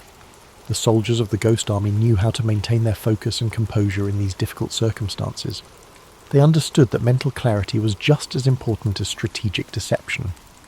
In a time of high tension, they found ways to stay grounded, creating calm moments of respite amid the storm. Their ability to remain level-headed in the face of danger was as vital as the visual and auditory tricks they employed. For listeners tonight, imagine the gentle hum of a fictional camp blending into the stillness of the night. Picture the soft creaking of tents in the breeze, the steady rhythm of soldiers moving quietly about their business, and the flickering glow of a distant campfire. Feel the peaceful atmosphere surrounding you as you let the comforting sounds lull you into a sense of ease. These men and women, though constantly at risk and surrounded by danger, mastered the art of finding peace within chaos, much like how you can let the stillness of the moment help you unwind and drift into sleep. By the end of World War II, the Ghost Army had completed over 20 missions in Europe, each one contributing to the success of the Allied forces in ways that were largely unseen and often unrecognised. Their ability to deceive the enemy through innovative tactics, creating false signals, fake camps, and even misleading decoy operations, had played a vital role in ensuring the success of major offensives. Yet, despite their success, the full story of the Ghost Army was kept a secret for decades after the war. As the war drew to a close, the Ghost Army was disbanded, and many of its members returned to civilian life. For years, the men who served in the unit were sworn to secrecy about their operations. The story of their deception, their creativity, and their courage in the face of danger remained hidden, with only a few veterans quietly sharing their experiences. For many years, the Ghost Army's contribution was overshadowed by more well-known military victories, as the world moved forward and focused on rebuilding after the war. However, as the years passed, a renewed interest in World War II and its lesser-known heroes began to emerge. The story of the Ghost Army started to surface, with veterans coming forward and sharing their accounts. Documentaries, books, and interviews helped shed light on the incredible role this group of men had played during the war. Slowly, the world began to recognise the significance of their work and the ingenuity behind their methods of deception. For those who had served in the Ghost Army, their experience was a mix of pride and humility. They had been part of a covert operation that required tremendous skill, teamwork, and bravery. Yet their efforts had often gone unnoticed by the general public.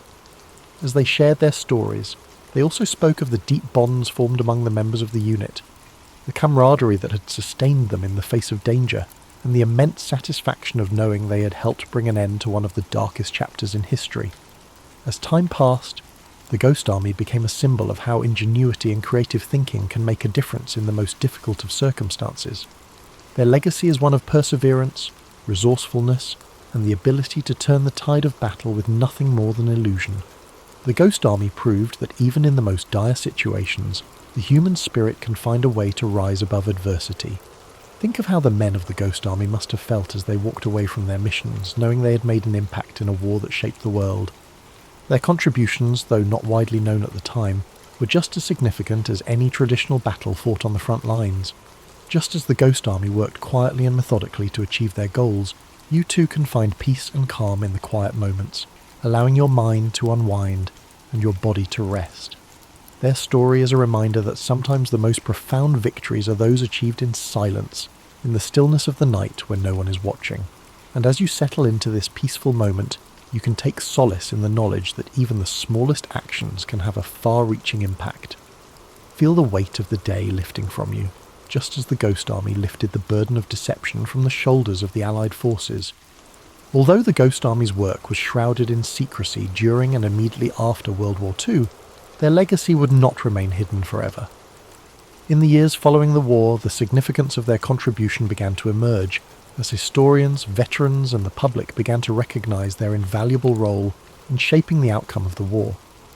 What began as a covert operation to mislead the enemy had become a model of ingenuity, resourcefulness, and courage. The methods developed by the Ghost Army using sound, deception, and visual illusions would go on to influence military strategies for years to come. The concept of psychological warfare, where the mind is targeted as much as the body, became more widely accepted. These tactics would inform future military operations, as the lessons learned from the Ghost Army's success were incorporated into modern military doctrine. In addition to their impact on military strategy, the Ghost Army story had an emotional and cultural effect. For many years, their deeds went largely unrecognised, but as veterans began to speak out, their experiences resonated with people around the world. The fact that these soldiers had risked everything in a war they could not speak about for decades touched a deep chord. Their bravery, commitment, and camaraderie served as a reminder of the quiet acts of heroism that often go unnoticed in the shadow of more traditional battles. The Ghost Army's efforts also began to be recognised in popular culture.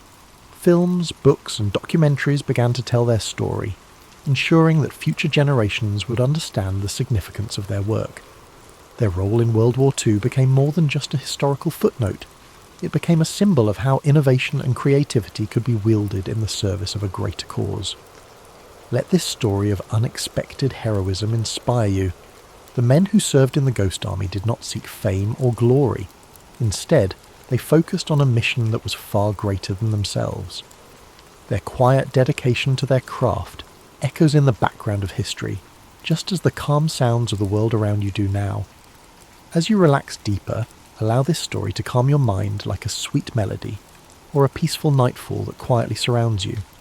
The knowledge that these men contributed in ways that were largely unseen allows us to reflect on how every action, no matter how small or seemingly insignificant, can contribute to something much larger. The Ghost Army may have operated in silence, but the echoes of their efforts resonate still, offering a reminder that there is power in subtlety, in quiet strength, and in the peaceful moments when we step back to reflect. As decades passed, the Ghost Army's influence continued to ripple through both military strategy and cultural memory. The quiet genius of their operations, blending deception with cutting-edge technology, was not just a wartime tactic, but a profound lesson in the value of innovation under pressure. While the techniques they pioneered were initially dismissed as a curiosity, they eventually became essential components of modern military operations, especially in the realms of psychological warfare and tactical deception. Following the war, the value of the Ghost Army's contribution was recognised in unexpected ways. The unit had shown that military success didn't always require sheer force. Sometimes, it was the ability to create uncertainty in the enemy's mind, to disorient, confuse, and mislead. This shift in understanding emphasised the power of non-violent methods in warfare, laying the groundwork for the evolution of modern intelligence operations. Beyond their impact on military tactics, the Ghost Army became a symbol of strength, something that went beyond traditional acts of greatness. The members of this unique unit, ordinary men who found extraordinary ways to serve their country, reminded us that contributions to a greater cause often come in unconventional forms. Veterans who had served in the unit began to tell their stories, and these accounts related deeply with people across the world. The idea that such a vital part of World War II was unsolved for so long made up for the overlooked contributions of everyday individuals. It helped reshape the way we perceive wartime contributions and made it clear that only large, obvious victories are worth remembering. Over time, museums, documentaries, and even novels began to explore their story, bringing to light the importance of creativity in warfare. It wasn't just about military strategy. It was about the courage to think outside the box and confront the enemy with tactics that weren't rooted in physical might, but in the power of perception. These stories remind us that we too can find strength in quiet persistence, and that the solutions to challenges may lie not in confrontation, but in innovation. Now, as you find yourself in a state of ease, the quiet whisper of history lingers. The Ghost Army's legacy teaches us that even in the most uncertain times, there is power in calm and quiet strategy. Feel the weight of your body easing, each muscle unwinding and softening, as you allow yourself to drift deeper into calm rest like a warm blanket. Just like the Ghost Army's methods that brought clarity and purpose amidst chaos, this quiet moment brings peace to your mind and body. This isn't necessarily the ending of our story, but the beginning of a restful journey into the stillness of sleep. Sweet dreams.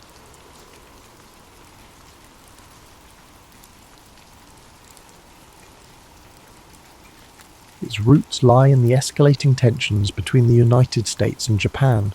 In the early 20th century, Japan emerged as a dominant power in East Asia. Through rapid industrialization and military expansion, it asserted its influence. By the 1930s, Japan's imperial ambitions clashed with the interests of Western powers. Among these, the United States sought to maintain its influence in the Pacific. In 1937, Japan's invasion of China began its aggressive campaign for territorial control. This conflict brought atrocities, including the infamous Nanking Massacre. The international community condemned Japan's actions. In response, the United States imposed economic sanctions. Vital resources like oil and steel were cut off. For Japan, these sanctions were crippling, Its military and industrial capabilities were under threat. The Japanese government saw the sanctions as an existential crisis, and so they began to prepare for war. On December the 7th, 1941, Japan launched a surprise attack on Pearl Harbor. This devastating strike crippled the US Pacific Fleet in Hawaii. The goal? Eliminate American naval power in the Pacific. This would give Japan free rein to expand its empire. While the attack dealt a significant blow, it galvanized the United States. Within days, America declared war on Japan.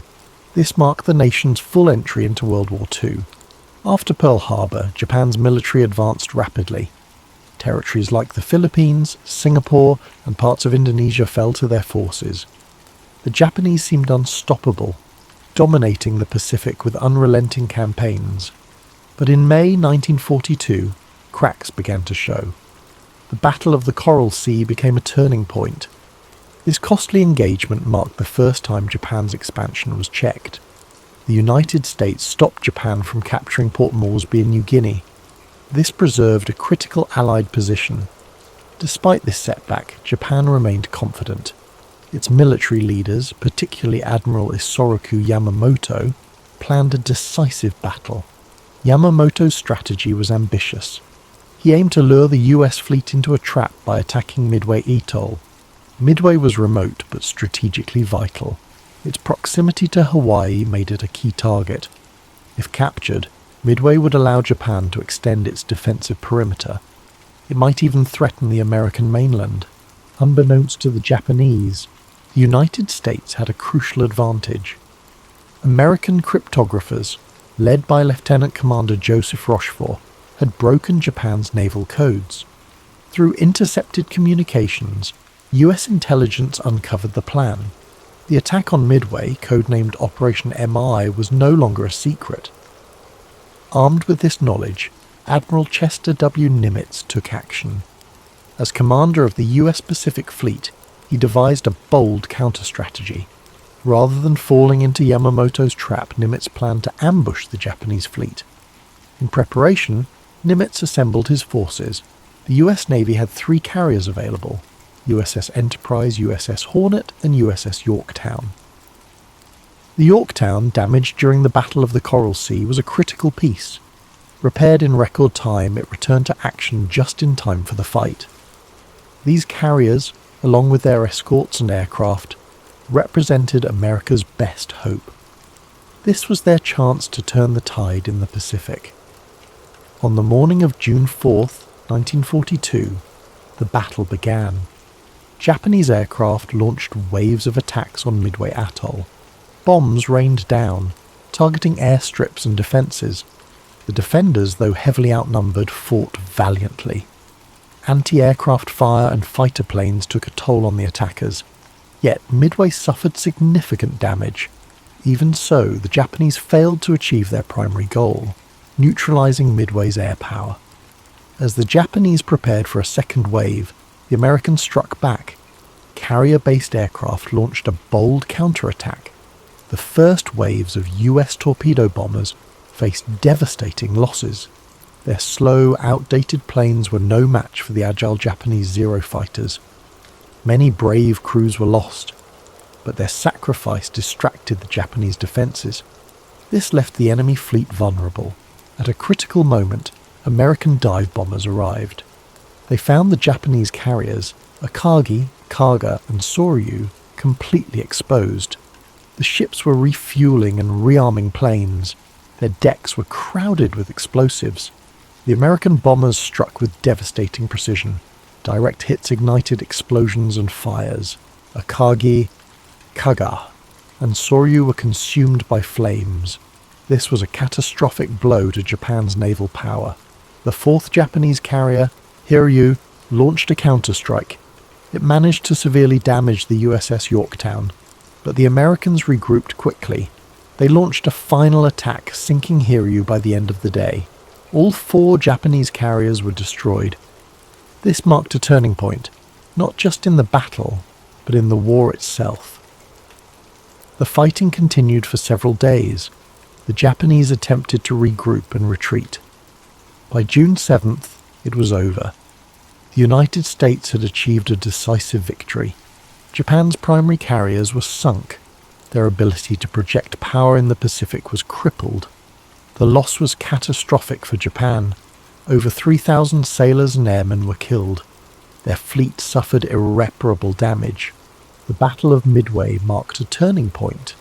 Japan, once seemingly invincible, was now on the defensive. The United States began a bold campaign of island hopping. Strategic locations were captured one by one.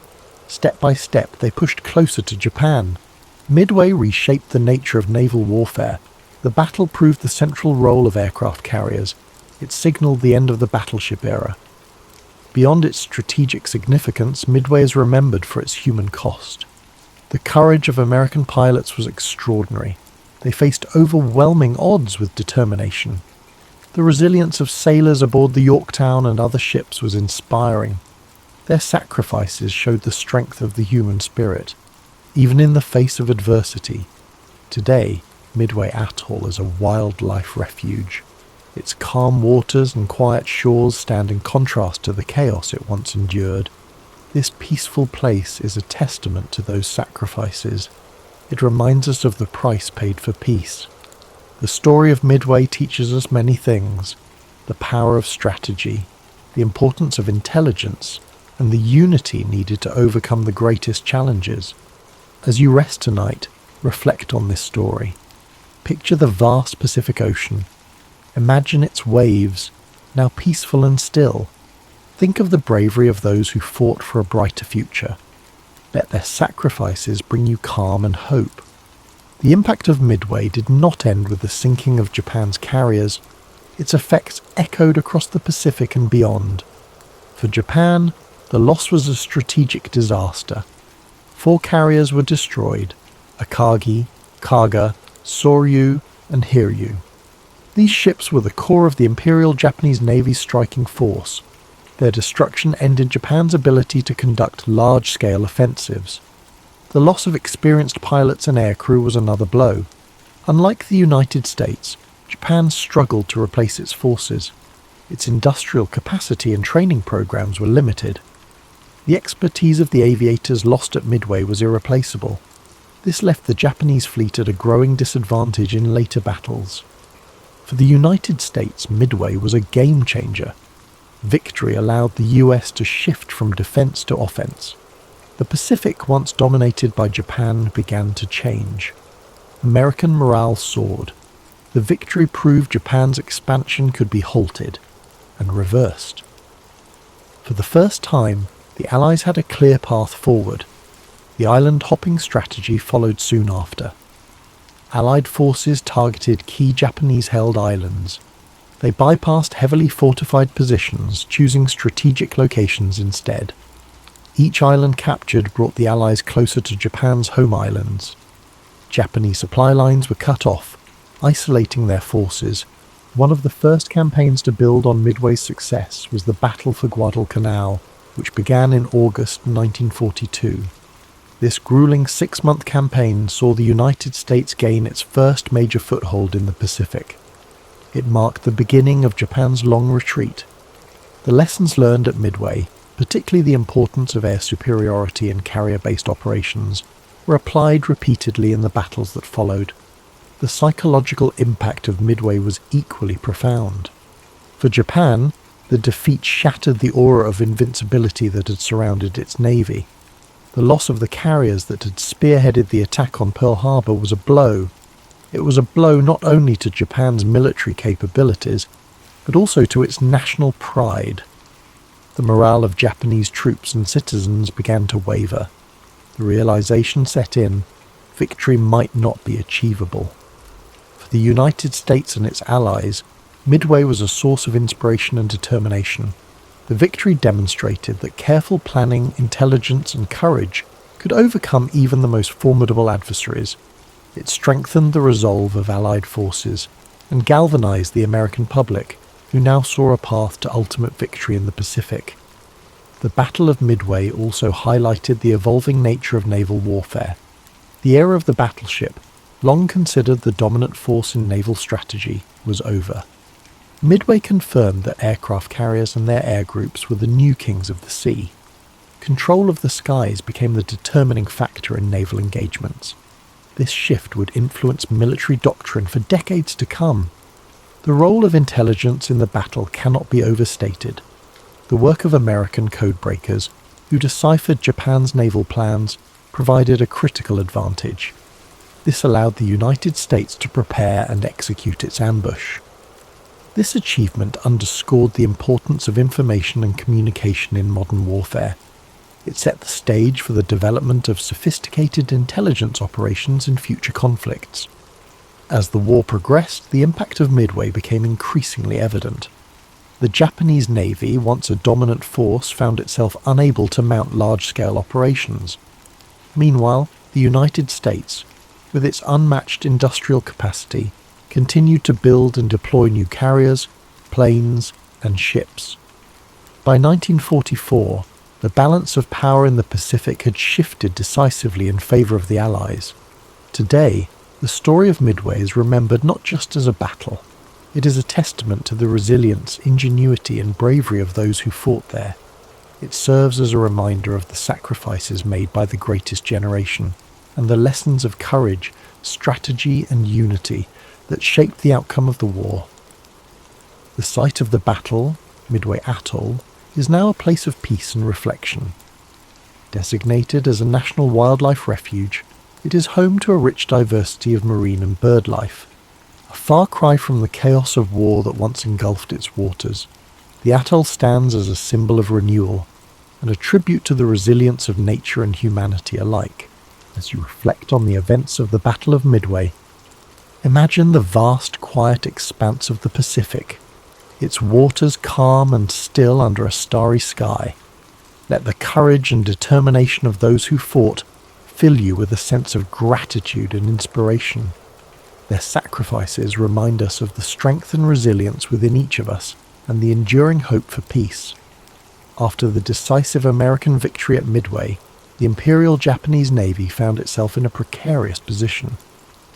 With the loss of 4 carriers, over 300 aircraft, and their experienced crews, Japan's ability to project power across the Pacific was irreparably weakened. The battle also exposed critical flaws in Japan's strategic planning and overconfidence. Despite early successes in the war, the Japanese High Command underestimated the United States' industrial capacity, intelligence capabilities, and the sheer determination of its forces. Midway was a psychological blow to Japan. The once dominant Japanese Navy now faced a growing and increasingly confident American fleet. This loss of momentum had a cascading effect on Japanese strategy. Without the naval supremacy they had relied upon, Japan was forced into a defensive posture, scrambling to protect its remaining territories and resources. Meanwhile, the United States capitalized on its victory to push forward with its island-hopping campaign. This strategy involved bypassing heavily fortified Japanese strongholds in favor of capturing strategically significant islands. Each island seized became a stepping stone toward Japan itself, providing bases for air operations, supply lines, and staging areas for future assaults. One of the first major campaigns following Midway was the Battle for Guadalcanal, which began in August 1942. Guadalcanal was a grueling and protracted campaign, lasting 6 months and testing the endurance of both American and Japanese forces. The lessons learned at Midway played a crucial role in this battle, particularly the importance of air superiority and naval coordination. Guadalcanal marked the first significant offensive by Allied forces in the Pacific and further demonstrated Japan's inability to sustain its initial advances. The importance of logistics and industrial capacity, highlighted by Midway, became even more apparent as the war progressed. The United States, with its vast industrial resources, was able to replace ships, aircraft, and personnel at a pace that Japan could not match. For every carrier Japan lost at Midway, the US was building multiple new carriers, along with the planes and crews needed to operate them. This overwhelming production capacity allowed the Allies to maintain pressure on Japan across multiple fronts. The Battle of Midway also influenced the development of naval warfare tactics and technology.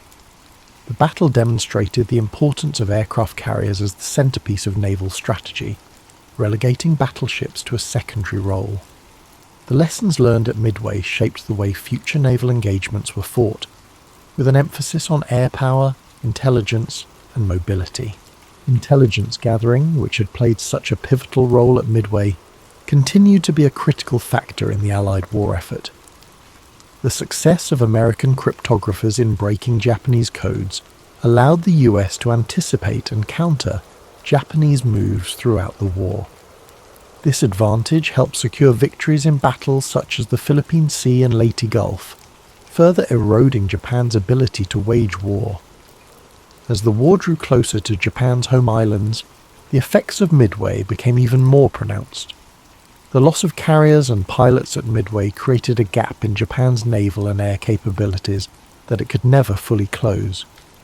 By the time of the Battle of the Philippine Sea in 1944, often referred to as the Great Marianas Turkey Shoot, Japanese pilots were so inexperienced that American forces decimated them with relative ease. This imbalance in skill and resources can be traced back to the setbacks Japan suffered at Midway. The legacy of Midway extends beyond its military and strategic implications. It became a symbol of resilience, ingenuity, and the importance of unity in the face of adversity. For the United States, the victory at Midway represented a turning point in a war that had begun with the devastating losses at Pearl Harbor. It demonstrated that the American spirit, coupled with innovation and strategy, could overcome even the most formidable challenges. The men who fought at Midway left a lasting impact on history. Their courage and sacrifice are remembered not just in the annals of military history, but also in the hearts of those who understand the profound cost of war. Many of the pilots, sailors, and officers who served in the battle went on to play key roles in subsequent campaigns, carrying with them the lessons and experiences of Midway. Today, the site of the battle remains a place of quiet reflection. Midway Atoll, now a national wildlife refuge, is home to diverse marine and bird life, a stark contrast to the chaos that once engulfed its waters. The peaceful serenity of the atoll serves as a poignant reminder of the cost of war and the enduring hope for peace. The story of Midway is one of triumph and tragedy, of strategy and sacrifice. It is a reminder of the resilience of the human spirit and the importance of standing firm in the face of adversity. As we reflect on this pivotal moment in history, let us remember the bravery of those who fought, the lessons they taught us, and the enduring legacy of their actions. Picture the calm waters of the Pacific, the waves gently lapping against the shores of the atoll. Imagine the bravery of those who took to the skies and seas, their sacrifices shaping the course of history. Let their legacy remind you of the strength and resilience within us all. Thank you for joining us tonight on History and Sleep. May the story of the Battle of Midway bring you reflection, perspective, and a deep sense of gratitude. Sleep well, and may your dreams be filled with the quiet strength of those who came before us, and the enduring hope for a better world. Sweet dreams, and drift off to sleep with rain.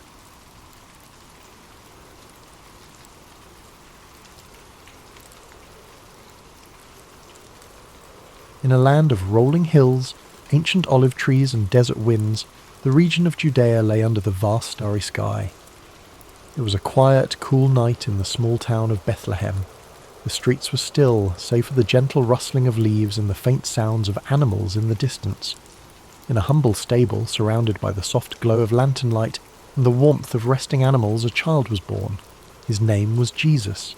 His mother, Mary, wrapped him in swaddling clothes and held him close, her eyes filled with wonder and love. Beside her, her husband Joseph watched over them protectively. This child's arrival had been foretold by angels and marked by a brilliant star that shone brightly above the stable. Shepherds came from the fields, their faces full of awe as they knelt to honour the newborn. Wise men from distant lands, guided by the star, brought gifts of gold, frankincense, and myrrh. This moment of peace and simplicity marked the beginning of a life that would change the world. Jesus grew up in the town of Nazareth, a small village surrounded by hills and fields. The days were filled with the sounds of daily life, the clinking of tools in Joseph's carpenter shop, the soft voices of neighbours, and the calls of birds overhead. Jesus helped Joseph with his work, learning to shape wood with care and precision. Life was simple, yet each moment was infused with quiet purpose. The young boy's eyes were filled with curiosity, and his heart was gentle and kind. When Jesus was 12 years old, he travelled with his family to the great city of Jerusalem for the Passover festival. The city was alive with energy, filled with pilgrims from far and wide. After the celebrations, as his family began the journey home, they realised that Jesus was not with them. In a moment of worry, they returned to the city and found him in the temple. He was sitting among the teachers, listening and asking questions. His understanding amazed those who heard him. When Mary asked why he had stayed behind, he answered softly, "Did you not know that I must be in my Father's house?" The years passed, and Jesus grew into a man. At the age of 30, he began his ministry. He travelled to the Jordan River, where his cousin John the Baptist was calling people to repentance. As Jesus stepped into the cool waters, John baptized him. In that moment the heavens opened, and a gentle voice said, "This is my beloved Son, in whom I am well pleased." A sense of peace and purpose settled over him. From that day forward, Jesus began to teach and share his message. He walked from village to village, his sandals dusty from the journey, his heart full of love for the people he met. His voice was calm and soothing, his words simple yet filled with profound meaning. He spoke of love, forgiveness, and compassion. "Love your neighbour as yourself," he said. "Blessed are the peacemakers, for they shall be called children of God." People gathered to hear him, their eyes filled with hope. He healed the sick, gave sight to the blind, and comforted those who were weary. His touch was gentle, his presence a source of peace. He met people where they were, in their daily lives, and invited them to see the world through the lens of love and kindness. Jesus called 12 men to be his closest followers, his disciples. They travelled with him, listened to his teachings, and witnessed his miracles. Together, they walked the dusty roads of Galilee and Judea, sharing simple meals beneath the open sky. The bond between them grew strong, a fellowship built on trust and shared purpose. One day, on a hillside overlooking the Sea of Galilee, a large crowd gathered to hear Jesus speak. The air was still, the sun casting a gentle warmth over the grass. His voice carried through the breeze, each word a balm for the soul. "Blessed are the poor in spirit, for theirs is the kingdom of heaven. Blessed are those who mourn, for they shall be comforted." His teachings offered hope, reminding people of their worth and the boundless love of God. But not everyone welcomed his message. Religious leaders and those in power felt threatened by his teachings and his growing following. They questioned his authority and sought ways to silence him. Yet Jesus remained calm, his resolve unshaken. He continued to teach, to heal, and to spread his message of love and forgiveness. As his ministry continued, Jesus travelled to Jerusalem one final time. The city was bustling with preparations for the Passover festival. Crowds welcomed him with palm branches, shouting, "Hosanna!" But beneath the celebration lay a growing tension. He shared a final meal with his disciples, breaking bread and offering wine. "Do this in remembrance of me," he said softly. That night, in the quiet Garden of Gethsemane, Jesus prayed. The stars shone above, and the olive trees stood in silent witness. He knew what lay ahead. Soldiers came, and he was arrested, betrayed by one of his own. He was taken before the authorities, questioned and condemned.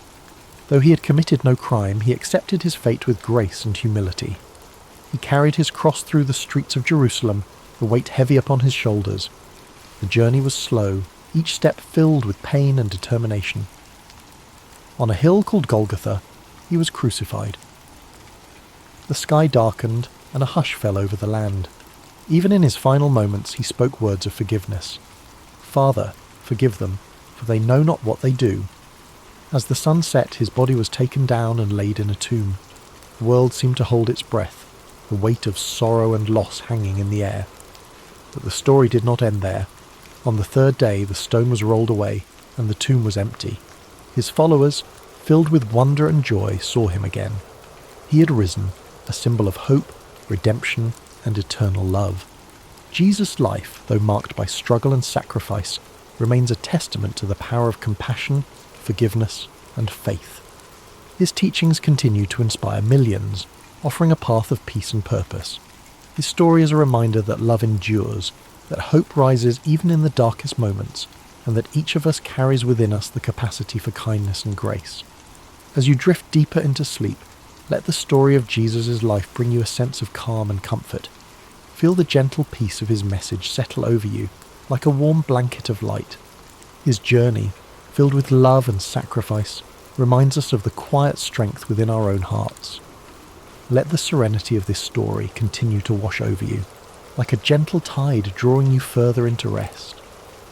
The life of Jesus of Nazareth is a story that transcends time, a narrative of love, sacrifice, and enduring hope. As you breathe softly, allow the echoes of his message to bring a sense of calm and comfort. Imagine the quiet streets of ancient Nazareth, the town where Jesus spent much of his early life. The air is cool, the distant hills bathed in the soft light of dawn. The scent of olive trees and wildflowers drifts through the breeze. This peaceful village, with its modest homes and narrow paths, was where he grew in wisdom and strength, surrounded by the rhythms of daily life. It was a place of simplicity, where each sunrise brought new possibilities, where every moment was a chance to learn and love. As you picture these scenes, feel the simplicity and peace of a world free from noise and distraction. The sound of soft footsteps on the earth, the whisper of the wind through the trees, and the gentle murmur of quiet conversations create a soothing backdrop. Jesus walked these streets, his heart already filled with a quiet purpose. His presence was one of kindness, humility, and unwavering love. Now imagine the rolling hills of Galilee, where Jesus often taught and spent time with his disciples. The landscape is serene, with fields of wildflowers swaying in the breeze. The Sea of Galilee stretches out before you, its surface shimmering under the morning sun.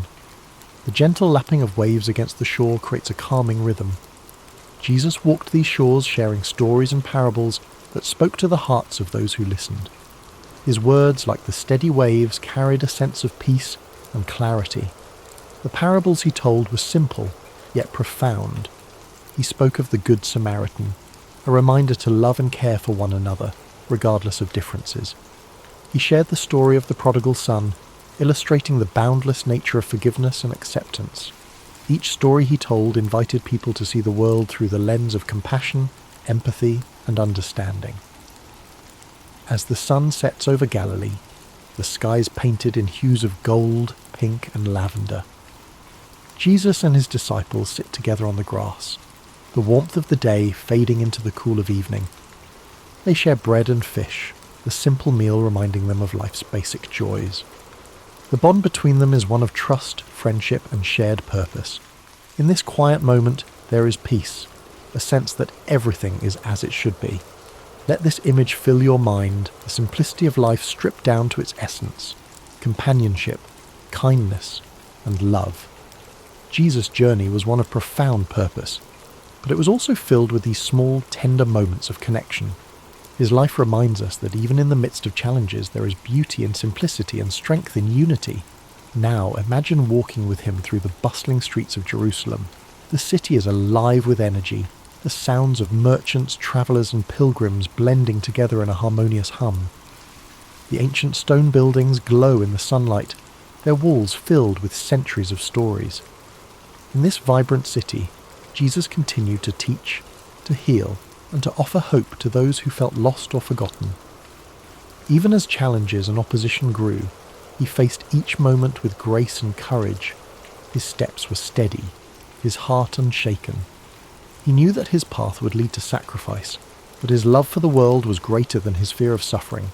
Each moment of his life was a reflection of his message, to love selflessly, to forgive endlessly, and to walk in peace. Picture the gentle stillness of the Garden of Gethsemane, where Jesus spent his final moments of solitude before his arrest.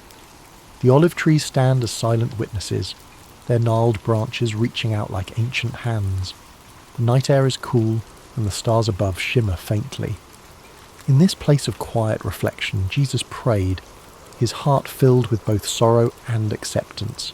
Even in this moment of deep vulnerability, his love remained steadfast.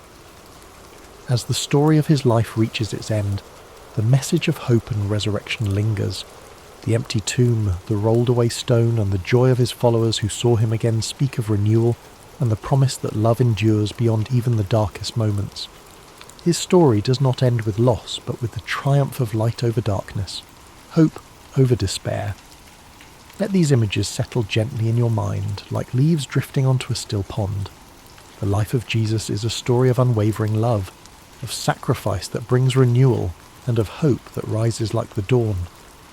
His journey teaches us that even in moments of doubt or struggle, there is a quiet strength within each of us, a capacity for love and kindness that can transform the world.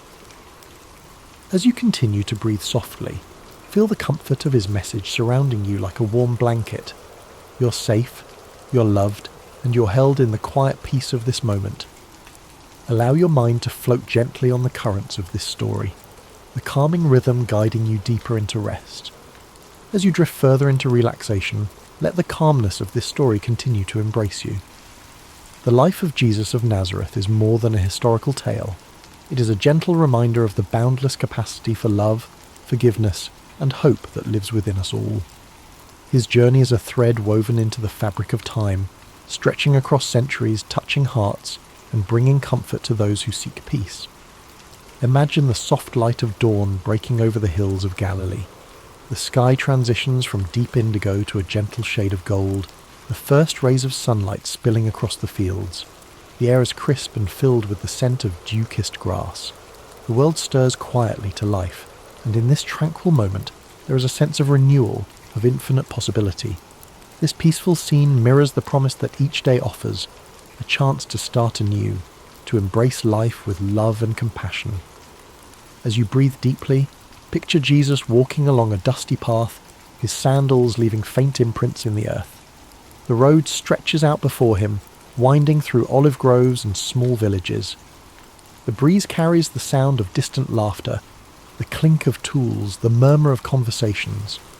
These simple, everyday moments were the backdrop to his teachings, a reminder that holiness and grace are often found in the ordinary rhythms of life. Jesus walked these roads not as a figure of wealth or power, but as a humble man with a message of hope. His heart was open to the weary, the broken, and the forgotten. He healed those in need, not just with his touch, but with his presence. The warmth of his compassion was like a light in the darkness, a balm for aching souls. His words, spoken softly and with love, offered solace and direction to those who wandered through life seeking meaning.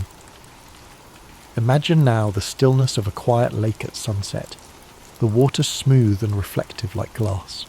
The sky glows with hues of amber and violet, the last light of the day casting long shadows across the shore. Jesus and his disciples sit by the water's edge, their voices low and peaceful. The gentle lapping of the waves creates a calming rhythm, a reminder that even in the midst of life's storms, there is always a place of stillness, a refuge for the heart. In moments of solitude, Jesus often sought quiet places to pray, to reflect, and to find peace. The hills and gardens, the quiet shores and wilderness paths, these were his sanctuaries. Let this image guide you to your own place of stillness, a place where the noise of the world fades away and you're left with the comforting presence of peace. As you drift deeper, picture a star-filled night sky stretching endlessly above you. Each star is a beacon of light, a reminder of the infinite possibilities and the enduring presence of love and hope. Jesus' message, like these stars, shines brightly through the darkness, offering guidance, warmth, and assurance. His life teaches that even when the path is uncertain, the light of love can always lead us forward. Think of his gentle words, "Come to me, all you who are weary and burdened, and I will give you rest." These words, spoken with tenderness, are an invitation to let go of your worries, your fears, and your burdens. In this moment, allow yourself to release anything that weighs you down. Let your mind and body relax fully, knowing that you are safe, loved, and cared for. The life of Jesus, filled with love, humility, and sacrifice, whispers to us that peace is not just something to be sought, it is something we can carry within us. His journey of compassion and forgiveness reminds us that kindness, no matter how small, has the power to change the world. Even in moments of difficulty there is hope, and even in moments of doubt there is faith. As you float in the comfort of this story, feel the warmth of peace settling over you, like the soft glow of morning light. Your breath is slow and steady, your body relaxed, your mind gently drifting. You are enveloped in a sense of stillness, a deep tranquility that invites you to rest fully and completely. Imagine Jesus' presence beside you, a quiet, reassuring presence that offers comfort without words. His life reminds us that we are never truly alone, that love is always with us, and that peace is always within reach. Allow this thought to settle in your heart, bringing a sense of security and calm. As the world around you fades into the gentle veil of sleep, know that this peace will remain with you. The story of Jesus, his love, his compassion, and his sacrifice lingers like a soft echo, guiding you into a night of deep restorative rest. Your journey into sleep is a journey into comfort, where the cares of the day dissolve and are replaced by warmth, hope, and serenity. Thank you for spending this time with us at History and Sleep. May the life of Jesus of Nazareth fill your dreams with peace, love, and quiet inspiration.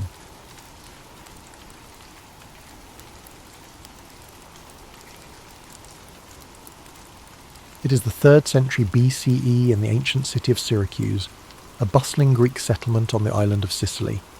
The air is filled with the scent of the sea carried by the breeze from the nearby Mediterranean coast. The streets are alive with merchants, artisans, and scholars, their voices blending into a harmonious hum. Among these people walks a young boy, his eyes bright with curiosity, his mind constantly searching for answers to questions most people do not think to ask. This boy is Archimedes. Born to a family of intellect and privilege, Archimedes' father, Phidias, is an astronomer who nurtures his son's love for learning. From a young age, Archimedes is fascinated by the world around him. The way the stars move across the night sky, the precise mechanics of gears and levers, the simple yet profound mysteries of numbers, all of these captivate his developing mind. He spends his days asking questions, pondering problems and seeking answers in the natural world.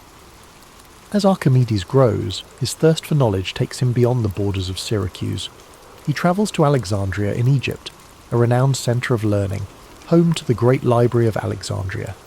Here he studies alongside the brightest minds of his time, absorbing knowledge like a sponge. He dives deep into the works of great thinkers, geometry, physics, astronomy. Each new concept fuels his passion for discovery, and his mind sharpens with each lesson learned. Upon returning to Syracuse, Archimedes dedicates himself to a life of study and invention. He spends his days in quiet contemplation, often retreating to his study or wandering the shores of the sea. His mind dances with ideas, equations, and theories. He is not concerned with wealth or fame, but with understanding the fundamental principles that govern the universe. One of his most famous discoveries begins in a moment of quiet observation. The story goes that King Hero II, ruler of Syracuse, asks Archimedes to determine whether a crown made for him is pure gold, or if the goldsmith has mixed in lesser metals. Pondering this problem, Archimedes relaxes into a warm bath, the water rippling around him. As he lowers his body into the tub, he notices how the water rises, displaced by his form. In that instant, a revelation strikes him, the principle of buoyancy. He realizes that by measuring how much water an object displaces, he can determine its density and thus its purity. Overcome with excitement, he leaps from the bath and runs through the streets shouting, "Eureka! Eureka!" Greek for, "I have found it." This moment, though simple, is a breakthrough in science and engineering, demonstrating Archimedes' brilliance and his ability to find solutions in the most ordinary of experiences. This principle, now known as Archimedes' principle, lays the foundation for understanding buoyancy and density, concepts that will influence science for centuries to come. Archimedes' work continues to expand. He is fascinated by the power of simple machines and begins to develop tools and mechanisms that demonstrate the incredible potential of levers, pulleys, and screws. He famously declares, "Give me a place to stand, and I will move the earth." These words reflect his deep understanding of the mechanical advantage provided by levers. He designs ingenious contraptions such as the Archimedean screw, a device used to raise water for irrigation and drainage. This invention, with its elegant spiral structure, helps farmers move water efficiently and will continue to be used for centuries in different parts of the world. Archimedes' mind does not rest. He explores the mysteries of geometry, calculating areas, volumes and surfaces with astonishing precision. He develops formulas for the areas of circles, the volumes of spheres, and the properties of parabolas. His work on the mathematics of shapes lays the groundwork for calculus, a field that will not fully develop until many centuries later. In addition to his theoretical work, Archimedes applies his knowledge to practical problems. Syracuse faces threats from rival powers, and Archimedes' inventions become tools of defence. He designs war machines, catapults, cranes, and even rumoured death rays that use mirrors to focus sunlight and set enemy ships ablaze. These devices, products of his genius, help protect his city from invaders. Yet for all his achievements, Archimedes remains humble, his mind always focused on the pursuit of truth. His days are spent drawing diagrams in the sand, solving equations and pondering the mysteries of the universe. His joy lies not in the recognition of others, but in the quiet satisfaction of discovery. As you breathe deeply and slowly, imagine Archimedes in his study, the soft glow of an oil lamp illuminating the scrolls and diagrams spread before him. The gentle sound of waves drifts through an open window, a soothing rhythm that accompanies his thoughts. The air is filled with the faint scent of parchment and seawater. In this moment of stillness, there is a profound sense of peace, a quiet celebration of the mind's limitless potential. Archimedes' life, though dedicated to discovery, ends in a moment of tragic misunderstanding. During the siege of Syracuse by the Roman army, the city falls despite its defences. As the soldiers enter, Archimedes is engrossed in his work, drawing a mathematical diagram in the sand. A Roman soldier approaches him, but Archimedes, absorbed in his thoughts, asks the soldier not to disturb his circles. In a tragic instant, the soldier strikes him down, unaware of the brilliance of the man before him. But though his life is cut short, Archimedes' legacy endures. His discoveries, his inventions, and his insights into the world of mathematics and physics continue to inspire generations. His work becomes the foundation for future scientists, engineers, and thinkers, a testament to the enduring power of curiosity and intellect. As you drift further into sleep, let the story of Archimedes remind you of the beauty of exploration, the joy of discovery, and the quiet power of the mind. His life teaches us that the pursuit of knowledge, no matter how simple or complex, is a journey worth taking. Each question we ask, each problem we solve, brings us closer to understanding the wonders of the world. As you sink deeper into the gentle embrace of sleep, let the wisdom and wonder of Archimedes' life continue to guide your thoughts. His journey was one of relentless curiosity, an unquenchable thirst for understanding the mysteries of the universe. Even now, centuries later, his discoveries ripple through time, touching the modern world in ways both seen and unseen. Picture the quiet streets of ancient Syracuse once more. The sun has set and the city is cloaked in twilight. The gentle sound of the sea rolls in the distance, its waves washing softly against the stone walls of the harbour. Lanterns flicker along the narrow alleyways, casting warm pools of light onto the cobbled streets. Somewhere in this peaceful setting, Archimedes walks slowly, his mind alive with thoughts and ideas. He is at ease, his steps unhurried, the weight of his questions a welcome companion rather than a burden. This tranquility reflects a life devoted to understanding, to peeling back the layers of the world to reveal the beauty beneath. Archimedes saw the universe as a grand puzzle, one that could be unravelled with patience, logic, and observation. He understood that the smallest discoveries could lead to the grandest truths, that even the most complex problems could be solved by breaking them down into their simplest forms. Imagine him standing by the shoreline, the breeze rustling his robes, the salty air filling his lungs. He gazes out at the expanse of the sea, the horizon a seamless blend of water and sky. In his mind, the sea is not just a vast body of water, but a dynamic system governed by principles he can explore and understand. To Archimedes, every wave, every ripple tells a story of motion, force, and balance. His world is alive with meaning, a canvas on which the laws of nature are painted with exquisite detail. He returns to his workshop, a quiet space filled with scrolls, diagrams, and tools of his trade. The air carries the scent of ink, parchment, and aged wood. The room is dimly lit by the soft glow of an oil lamp, its flame dancing gently. Archimedes leans over a table strewn with geometric figures and mechanical designs. His fingers trace the lines of a new invention, his mind focused yet serene.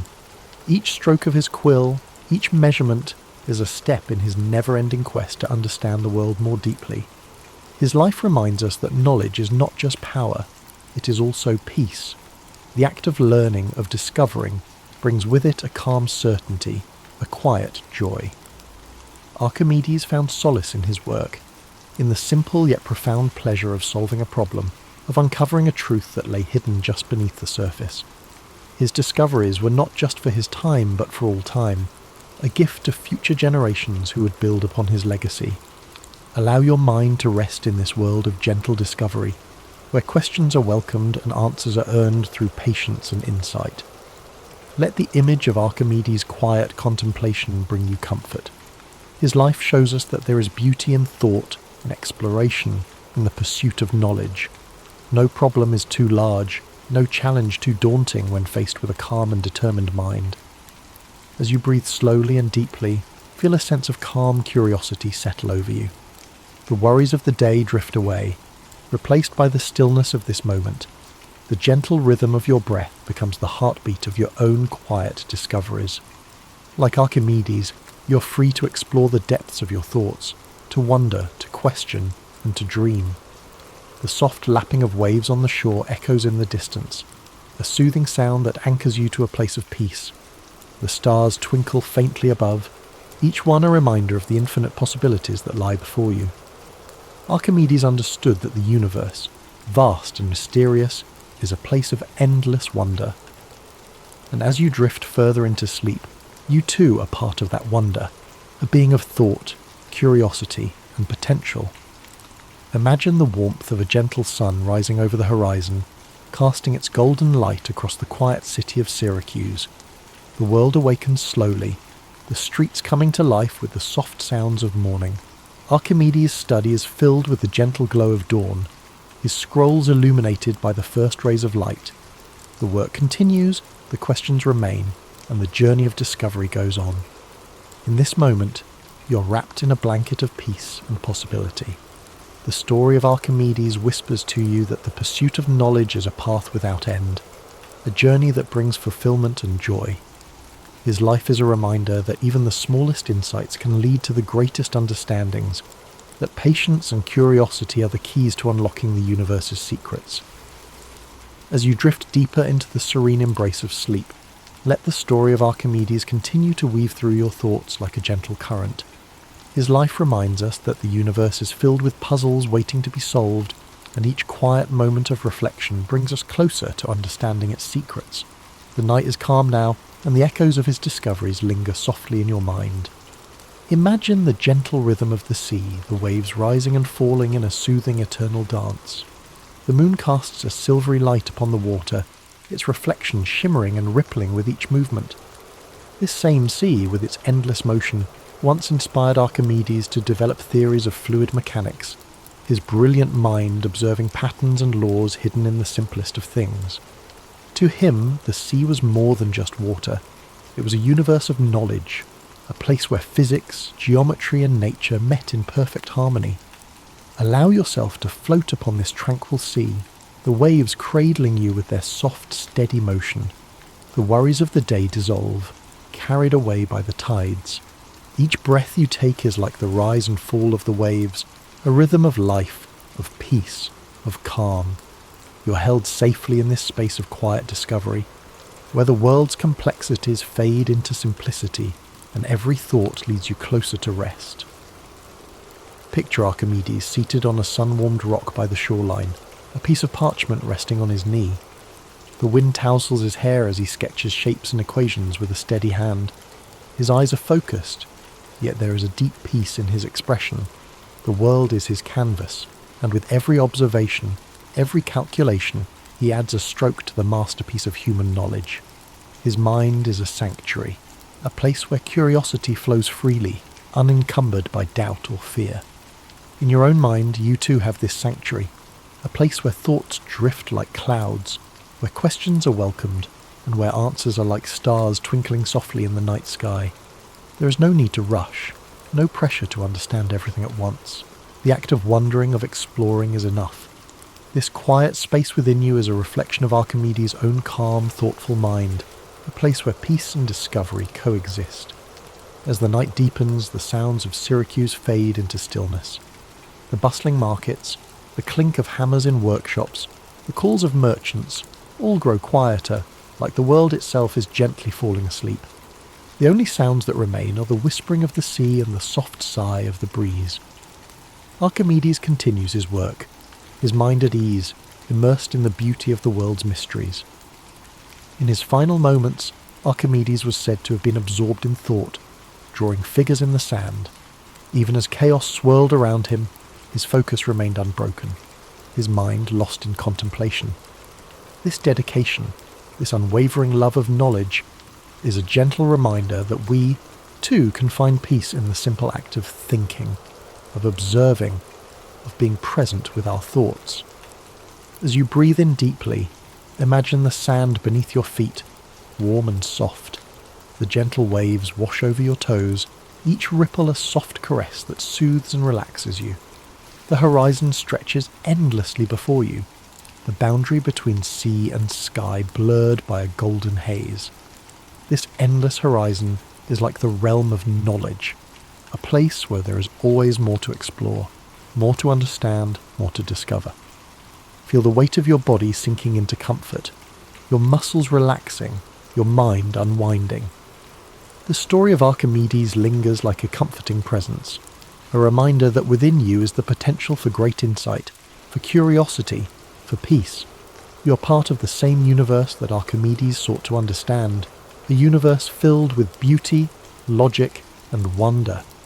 Now let go completely, surrendering to the calm embrace of sleep. The sea of your thoughts grows still, the waves gentle and soothing. The stars above shine with a quiet brilliance, each one a beacon of endless possibility. You're safe here, wrapped in the warmth of the night, guided by the gentle wisdom of Archimedes' journey. Thank you for joining us tonight on History and Sleep. May this story of discovery, resilience, and curiosity guide you into a deep, restful slumber. Let Archimedes' legacy remind you that every question, every thought, every moment of wonder is a step toward understanding the world around you. Sleep deeply, knowing that you are part of a grand, beautiful universe, and that peace and curiosity are always within your reach.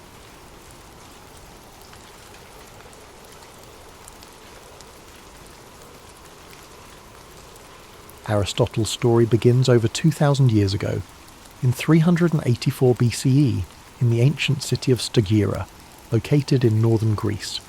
Born to a physician named Nicomachus and his wife Phaestis, Aristotle came into the world surrounded by a mix of science, medicine, and tradition. His father's role as the physician to the royal court of Macedon meant that Aristotle grew up in an environment deeply rooted in observation, inquiry, and the natural sciences.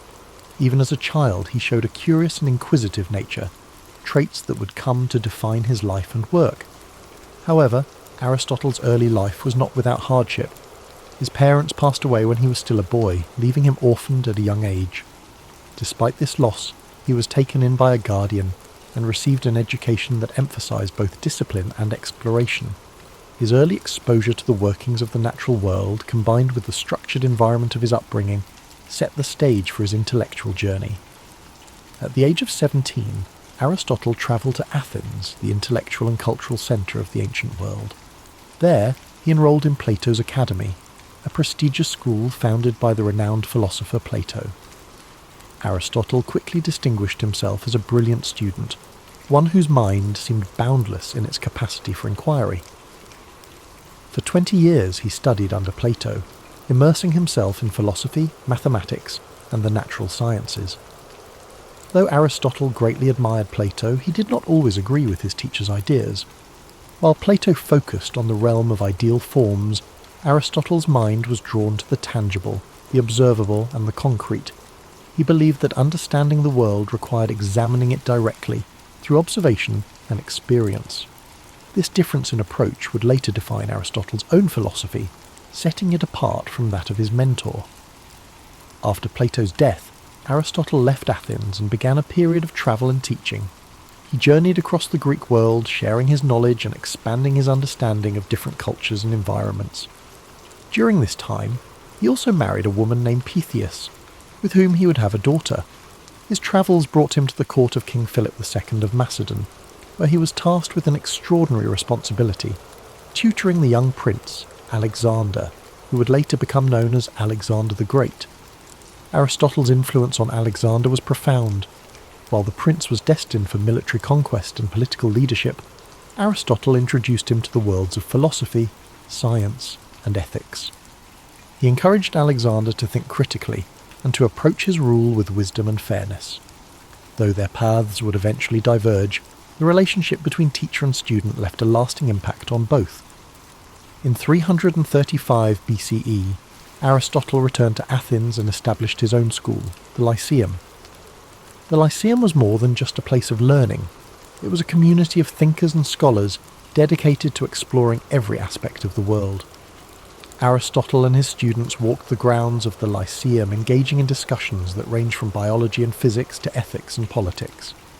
These peripatetic discussions, as they were called, became a hallmark of Aristotle's teaching style. Aristotle's curiosity knew no bounds. He sought to understand the world in its entirety, cataloguing plants and animals, studying the stars, and analysing human behaviour. His work was both broad and detailed, reflecting his belief that knowledge was interconnected. To Aristotle, understanding one aspect of the world helped illuminate the others. His contributions to philosophy were groundbreaking. Aristotle developed a system of logic that laid the foundation for scientific inquiry. He believed that knowledge could be built through observation, reasoning, and experimentation. This approach contrasted with the purely theoretical methods of his predecessors, and it marked the beginning of a more empirical way of thinking that would influence science for centuries to come. Aristotle's writings covered nearly every subject imaginable. He explored metaphysics, examining the nature of existence and reality. He wrote extensively on ethics, proposing that the goal of life was to achieve eudaimonia, or flourishing through the cultivation of virtue. In politics, he analysed the structures of government and society, emphasising the importance of balance and justice. Yet, Aristotle was not infallible. Like all thinkers of his time, his work was shaped by the cultural and historical context in which he lived. Some of his ideas, particularly those on natural hierarchy and gender roles, reflected the limitations of his era. Even so, his methods of inquiry and his commitment to understanding the world continue to resonate. As Aristotle's influence grew, so too did the challenges he faced. In his later years, political tensions in Athens made his position increasingly precarious. Following the death of Alexander the Great, anti-Macedonian sentiment in the city put Aristotle, with his ties to the Macedonian court, under scrutiny. Accused of impiety, he chose to leave Athens, reportedly saying that he would not allow the city to sin twice against philosophy, a reference to the execution of Socrates decades earlier. Aristotle spent his final years in the city of Chalcis, where he continued to write and reflect. He passed away in 322 BCE at the age of 62, leaving behind a legacy that would endure for millennia. His works, preserved and studied over the centuries, became a cornerstone of Western thought, influencing fields as diverse as science, ethics, politics, and art. As you reflect on Aristotle's life, let the calm rhythm of his story guide you into a peaceful state of relaxation. His journey reminds us of the power of curiosity, the value of inquiry, and the interconnectedness of all knowledge. Aristotle's life was not just about answers, it was about asking the right questions and seeking understanding in all things. Feel the quiet wisdom of his teachings as they settle in your mind, a gentle reminder that the pursuit of knowledge is a journey, not a destination. Let the story of Aristotle inspire you to embrace curiosity and to find wonder in the world around you. Now, as you drift off to sleep, imagine the serene halls of the Lyceum, the soft murmurs of philosophical discussions, and the gentle rustling of leaves as Aristotle and his students walk under the shade of ancient trees. Let these images carry you into restful dreams, where the wisdom of the past illuminates the infinite possibilities of tomorrow. As you continue to relax, let the profound legacy of Aristotle's life unfold in your mind. His dedication to understanding the world wasn't just about acquiring knowledge. It was about seeking harmony, balance, and truth in everything around him. Aristotle believed that knowledge was interconnected, and through his teachings, he encouraged others to see the unity between the natural world, human behaviour, and the cosmos itself. Imagine Aristotle walking through the Lyceum, the warm sun filtering through the trees as he engaged in thoughtful discussions with his students. His words carried a sense of purpose, guiding those who followed him to think critically and observe the world with care. These walks, known as peripatetic lectures, were not just a means of sharing knowledge, they were a journey of discovery, where every step brought new insights and understanding. Aristotle's influence reached far beyond his own lifetime. His writings were preserved and studied by scholars throughout history, shaping the foundations of many disciplines. In the Middle Ages, his works became central to both Islamic and European philosophy, earning him the title of the philosopher among medieval scholars. His contributions to logic, ethics, and the natural sciences provided a framework for future thinkers, from Thomas Aquinas to Galileo Galilei. In the realm of ethics, Aristotle's concept of virtue remains timeless. He believed that the key to a fulfilling life was finding the balance between extremes, a concept he called the golden mean. For Aristotle, courage lay between recklessness and cowardice, generosity between stinginess and extravagance. This philosophy of moderation offers a calming and thoughtful perspective, reminding us that harmony often lies in balance. As you reflect on these teachings, let their wisdom bring a sense of calm and clarity. The idea that life's challenges can be approached with balance and thoughtfulness is a comforting reminder that, even in times of uncertainty, there is a path forward that brings peace and understanding. Aristotle's work on the natural sciences was equally revolutionary. He believed that observation and experience were the keys to understanding the world. He meticulously studied plants, animals, and celestial phenomena, striving to uncover the principles that governed their existence. His efforts to categorize and explain the natural world laid the groundwork for modern scientific inquiry, inspiring countless generations of researchers to follow in his footsteps. Picture Aristotle seated in quiet contemplation, surrounded by scrolls and diagrams, his mind alight with questions about the universe. The gentle hum of the world around him, the rustling of leaves and the distant chirping of birds served as the backdrop to his endless curiosity. This serene image reminds us of the beauty of learning and the quiet joy of discovery. In his exploration of politics, Aristotle emphasized the importance of community and the role of government in promoting the common good. He studied different forms of governance, analyzing their strengths and weaknesses. His belief that humans are political animals underscores our innate desire for connection and cooperation. Aristotle's insights into the nature of society encourage us to think deeply about the ways we interact with one another and the systems we create to support our collective well-being.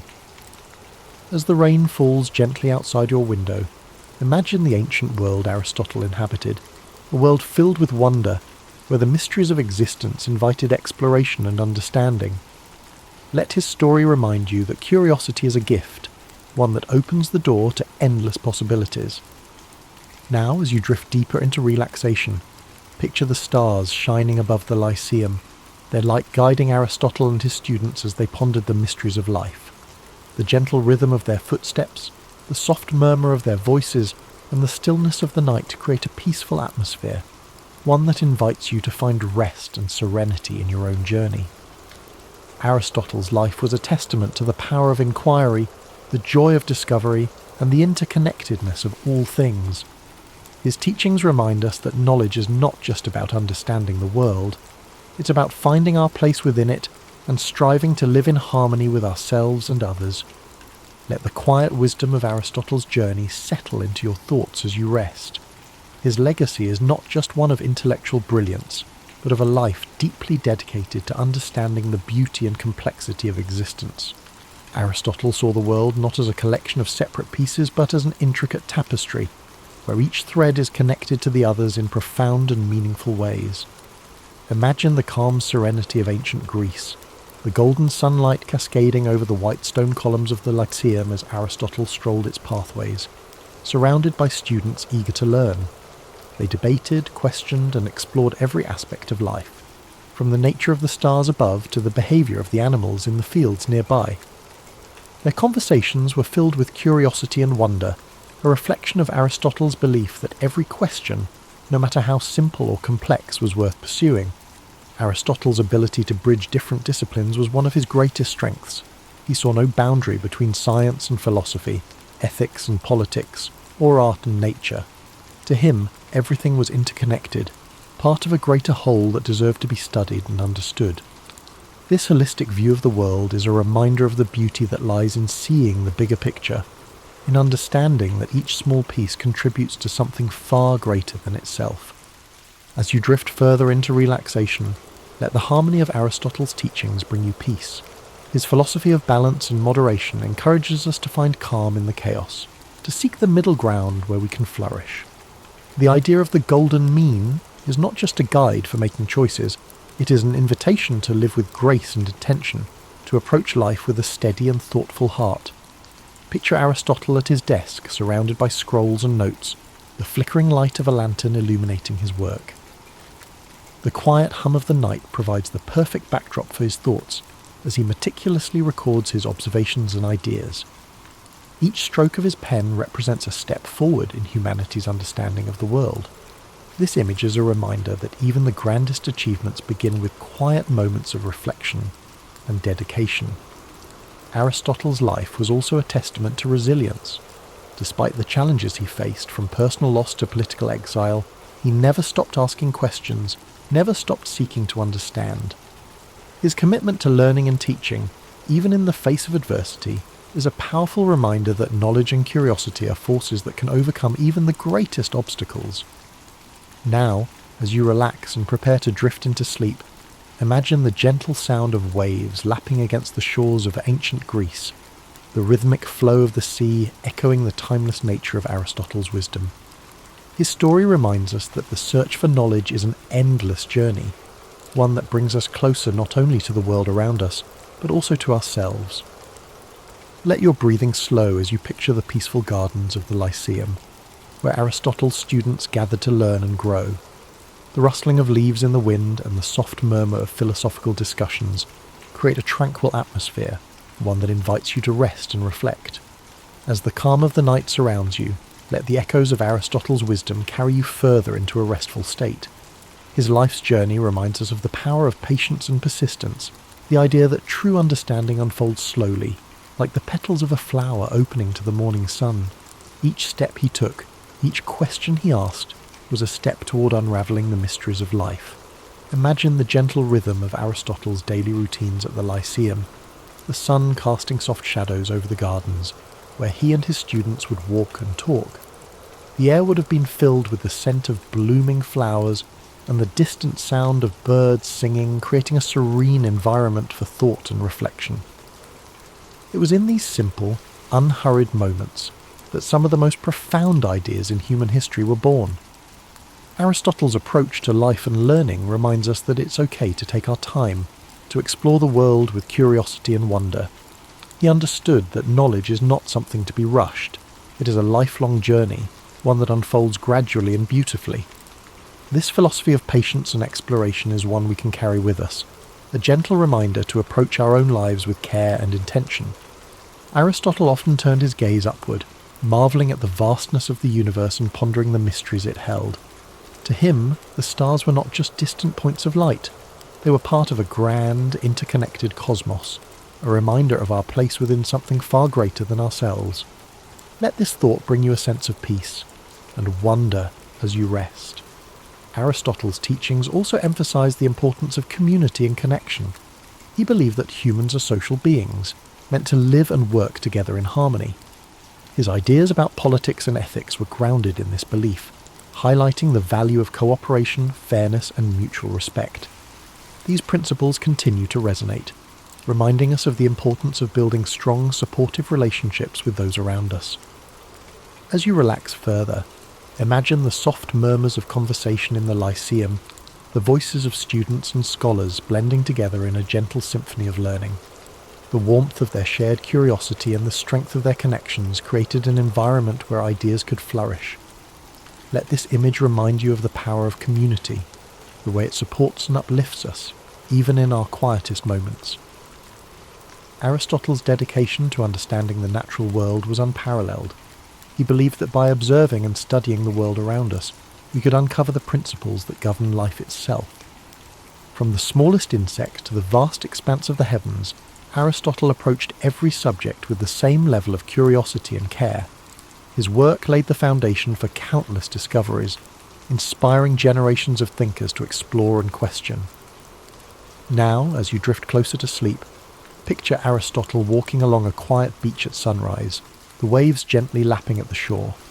The golden light of dawn illuminates his path, a symbol of the new ideas and possibilities that each day brings. This peaceful scene reflects the quiet strength of his mind and the endless potential for discovery that lies within us all. Let your breathing slow as you embrace the calm and tranquility of this moment. The story of Aristotle's life is one of resilience, curiosity, and an unyielding desire to understand. His teachings remind us that no matter how complex the world may seem, there is always beauty to be found in the search for knowledge. As you fall into a deep, restful sleep, let the timeless wisdom of Aristotle's journey inspire your dreams. Imagine the serenity of the Lyceum, the warmth of shared ideas, and the quiet joy of exploring the mysteries of life. Thank you for spending this time with us at History and Sleep. May your dreams be peaceful and filled with wonder. Sweet dreams, and we look forward to seeing you again soon.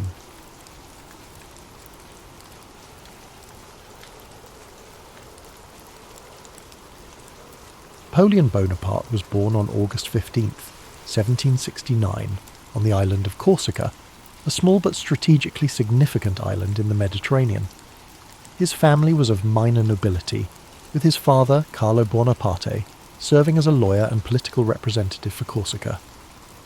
Despite their noble status, the Bonaparte family was not wealthy, and young Napoleon grew up in a modest household. Napoleon's childhood was shaped by the unique blend of Corsican pride and French influence that surrounded him. Corsica had been acquired by France shortly before his birth, and the island's culture reflected a mix of independence and French authority. From an early age, Napoleon displayed a keen intellect and a fiery determination.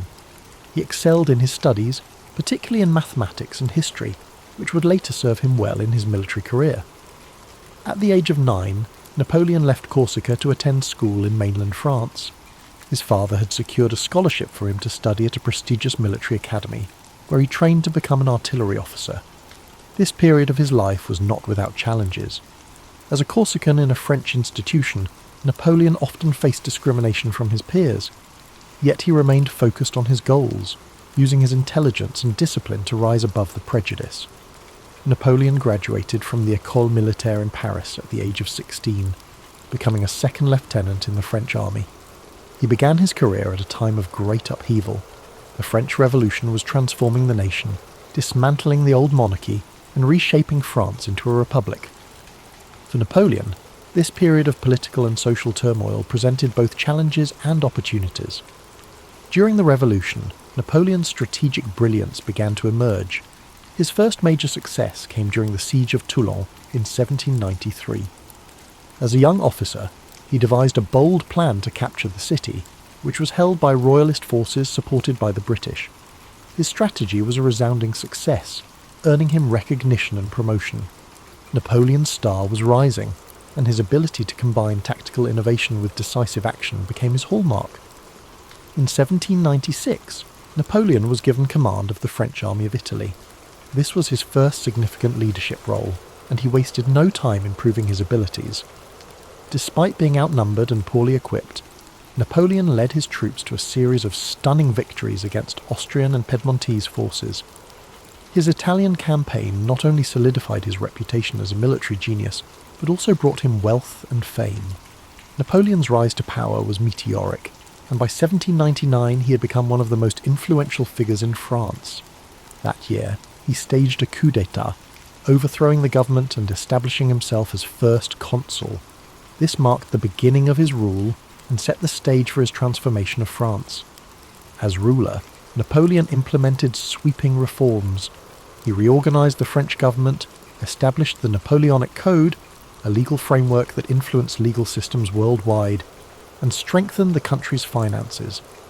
He also invested in infrastructure, education and the arts, leaving a lasting legacy on French society. In 1804, Napoleon declared himself Emperor of France. The coronation ceremony was a grand and symbolic event, with Napoleon famously placing the crown on his own head, a gesture that underscored his belief in self-made power. As emperor, Napoleon expanded his ambitions beyond France, embarking on campaigns that would change the map of Europe. The Napoleonic Wars were a series of conflicts that pitted France against a coalition of European powers. These wars showcased Napoleon's strategic brilliance and determination, but they also tested his limits. His victories at battles like Austerlitz and Jena cemented his reputation as one of history's greatest military commanders. However, his campaigns also came at a great cost, both in lives and in resources. One of the most ambitious and ultimately disastrous undertakings of Napoleon's career was the invasion of Russia in 1812. Initially, he achieved some success, but the campaign turned into a nightmare as his army faced harsh winter conditions, dwindling supplies, and fierce resistance from Russian forces. The retreat from Moscow was a devastating blow, marking a turning point in Napoleon's fortunes. Despite setbacks, Napoleon's resilience and charisma kept him in power for a time. However, by 1814, his enemies had formed a powerful coalition, and Paris was captured. Napoleon was forced to abdicate and was exiled to the island of Elba. Yet, even in defeat, his determination remained unshaken. Less than a year later, he escaped from Elba and returned to France, rallying support and reclaiming his position as emperor during what became known as the 100 Days. Napoleon's final chapter unfolded at the Battle of Waterloo in 1815. Facing a coalition led by the Duke of Wellington and the Prussian army, Napoleon fought valiantly but was ultimately defeated. This marked the end of his reign and his dreams of empire. He was exiled once more, this time to the remote island of St. Helena in the South Atlantic.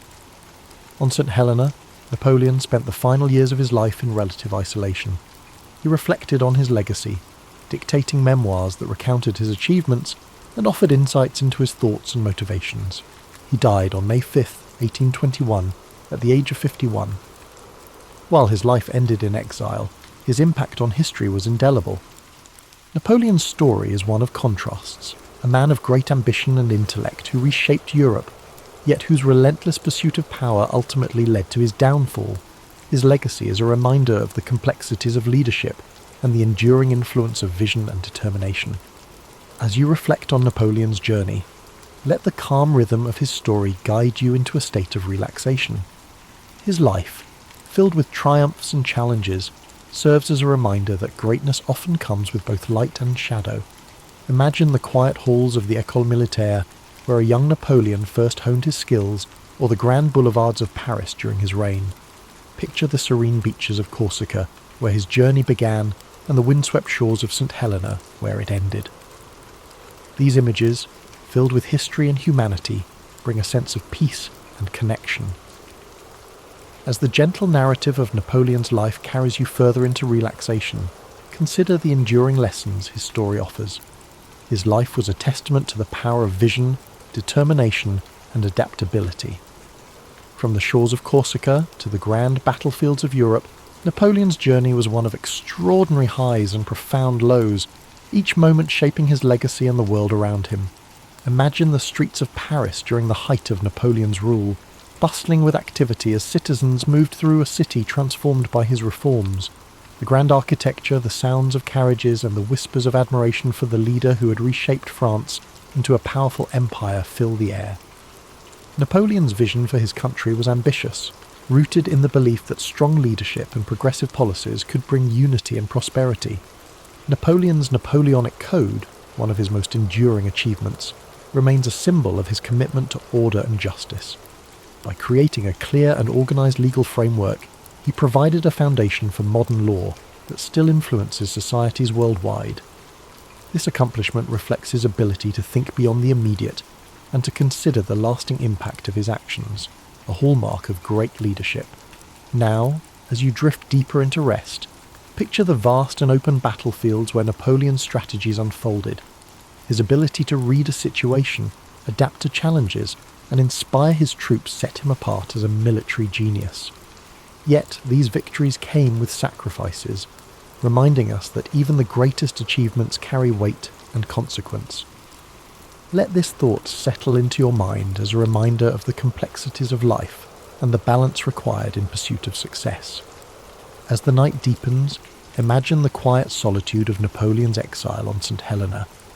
The crashing waves against the rocky shores and the distant horizon create a peaceful yet contemplative scene. In these final years, Napoleon reflected on his life, his choices, and his impact on the world. His memoirs, filled with introspection and insight, reveal a man who, despite his flaws, remained dedicated to the ideals of progress and legacy. Feel the calm and serenity of this moment as you think about Napoleon's resilience. Even in defeat, he maintained his dignity and continued to shape his story.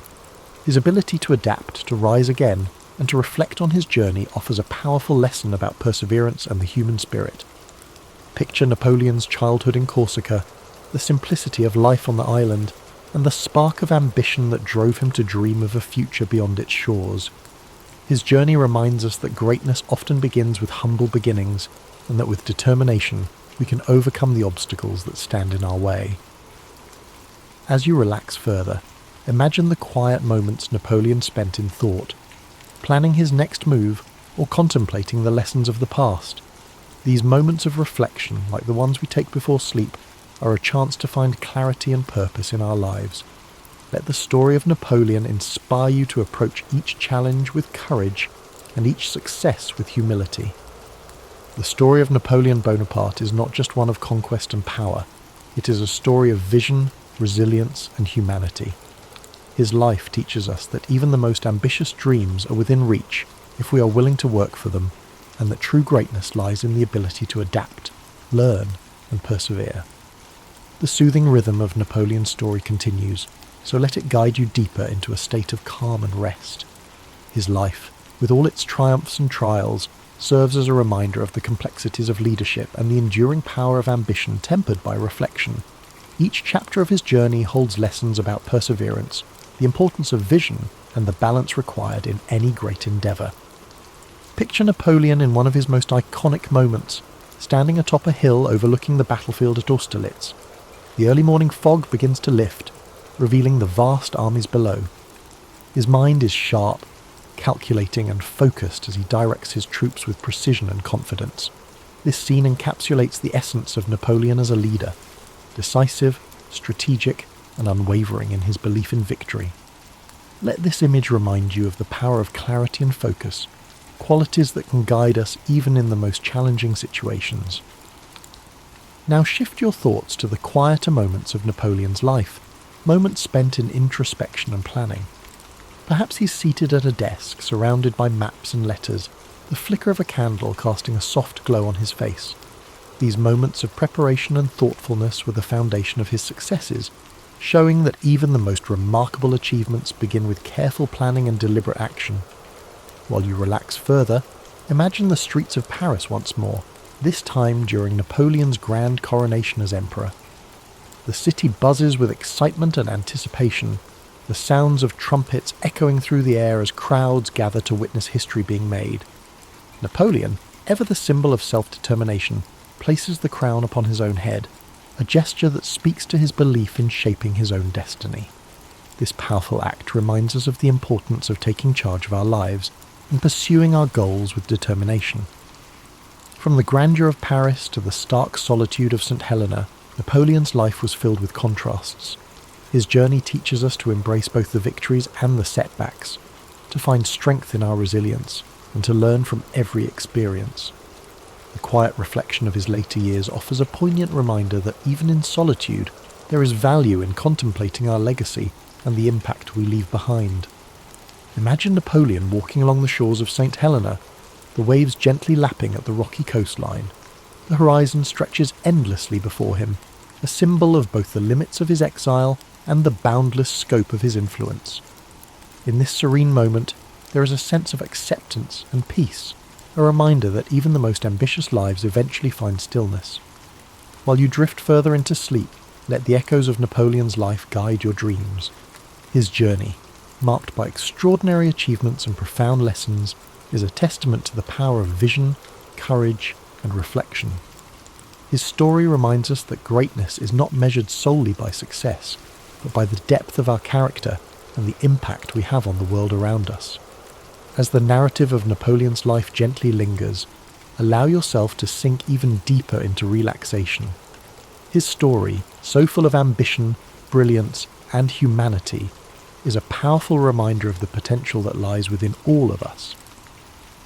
Napoleon's determination to rise above his circumstances and his willingness to face challenges head-on show us the value of perseverance and the strength that comes from unwavering resolve. The simplicity of Napoleon's early life on Corsica, an island of rugged beauty and quiet charm. As a young boy, he roamed the hills, his mind already filled with dreams of greatness. The sound of the sea, the scent of the olive trees, and the warmth of the Corsican sun shaped the foundation of the man he would become. These early days remind us of the power of humble beginnings and how even the most unassuming origins can lead to extraordinary paths. As Napoleon grew into a young man, his move to France marked the beginning of his transformation. At the military academy, he honed his skills, his discipline setting him apart. Despite facing prejudice as a Corsican, he remained focused on his goals, showing a resilience that would define his career. These formative years teach us the importance of persistence and the ability to adapt in the face of adversity. Now let your thoughts drift to the grand halls of the French court during Napoleon's rise to power. Imagine the opulence, the polished marble floors, and the chandeliers casting their light across a room filled with dignitaries and leaders. In this environment, Napoleon's intellect and charisma shone brightly, propelling him to heights few could have imagined. His rise reminds us of the importance of self-belief and the courage to seize opportunities. Even in moments of defeat, Napoleon demonstrated a remarkable ability to reflect and regroup. The exile to Elba could have been the end of his story, but instead he used it as a time to plan his return. His resilience during the 100 Days, when he reclaimed his empire, speaks to his determination to fight for what he believed in, even against overwhelming odds. As you relax further, imagine the quiet dignity of Napoleon's final years on St. Helena. The isolation of the island offered him time to reflect on his life, his choices, and his legacy. The crashing waves and the vast expanse of the ocean became the backdrop to his thoughts. In his solitude, he dictated memoirs that revealed not only his strategic mind, but also his humanity. This chapter of his life reminds us of the value of introspection and the importance of finding peace within ourselves. Feel the calm and stillness of this moment as the story of Napoleon carries you into a deep, peaceful sleep. His life, marked by extraordinary achievements and profound lessons, serves as a reminder that greatness lies not just in what we accomplish, but in how we face the challenges along the way. With the night embracing us, let the echoes of Napoleon's journey fill your dreams. Imagine the vast battlefields, the bustling streets of Paris, and the quiet shores of St. Helena, each scene a testament to the resilience and complexity of his life. His story reminds us that every step of the journey, whether triumphant or challenging, shapes who we are and leaves a legacy that endures.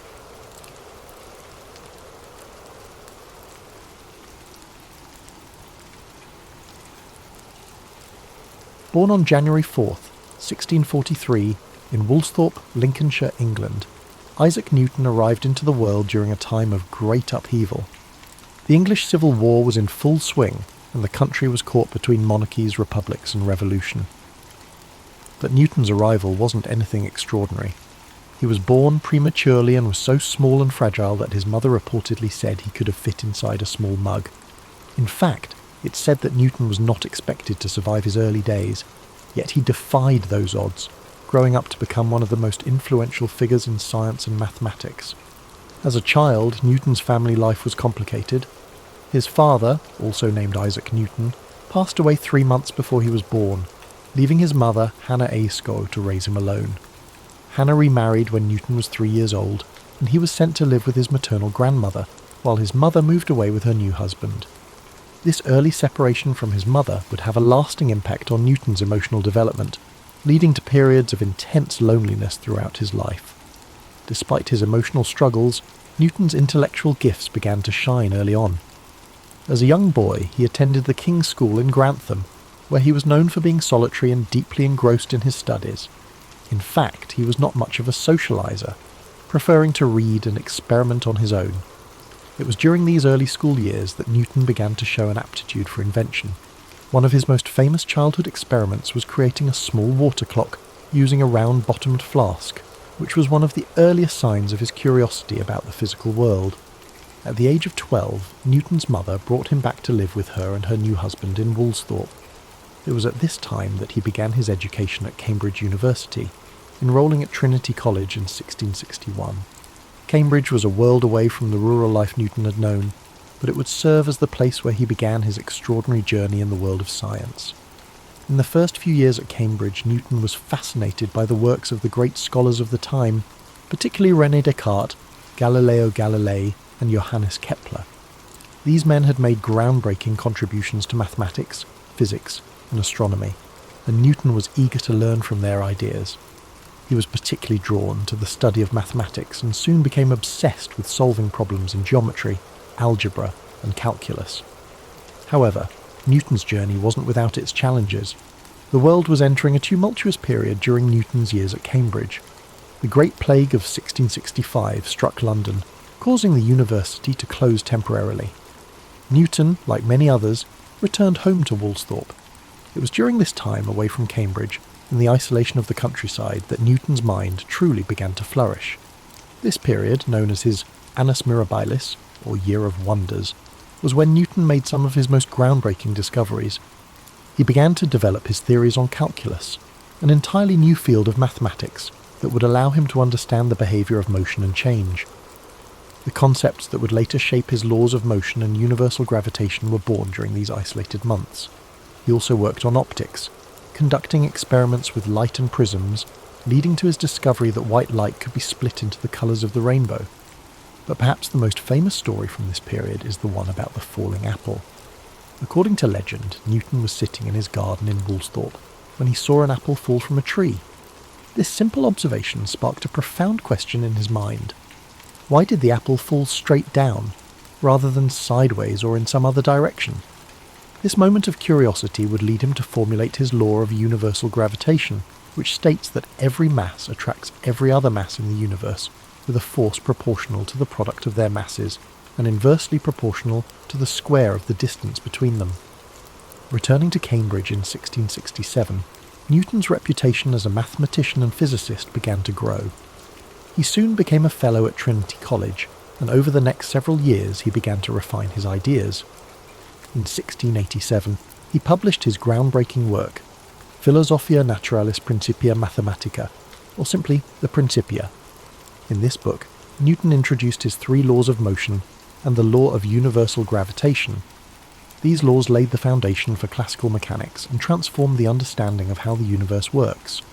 Newton's first law, often referred to as the law of inertia, states that an object at rest will stay at rest, and an object in motion will stay in motion unless acted upon by an external force. His second law relates the force applied to an object to its mass and acceleration, essentially stating that force equals mass times acceleration, F equals ma. Finally, his third law states that for every action, there is an equal and opposite reaction, a principle that underpins everything from rocket launches to the way we walk. But Newton's work wasn't limited to physics. He was also a brilliant astronomer, and his discoveries in this field changed the way humanity understood the cosmos.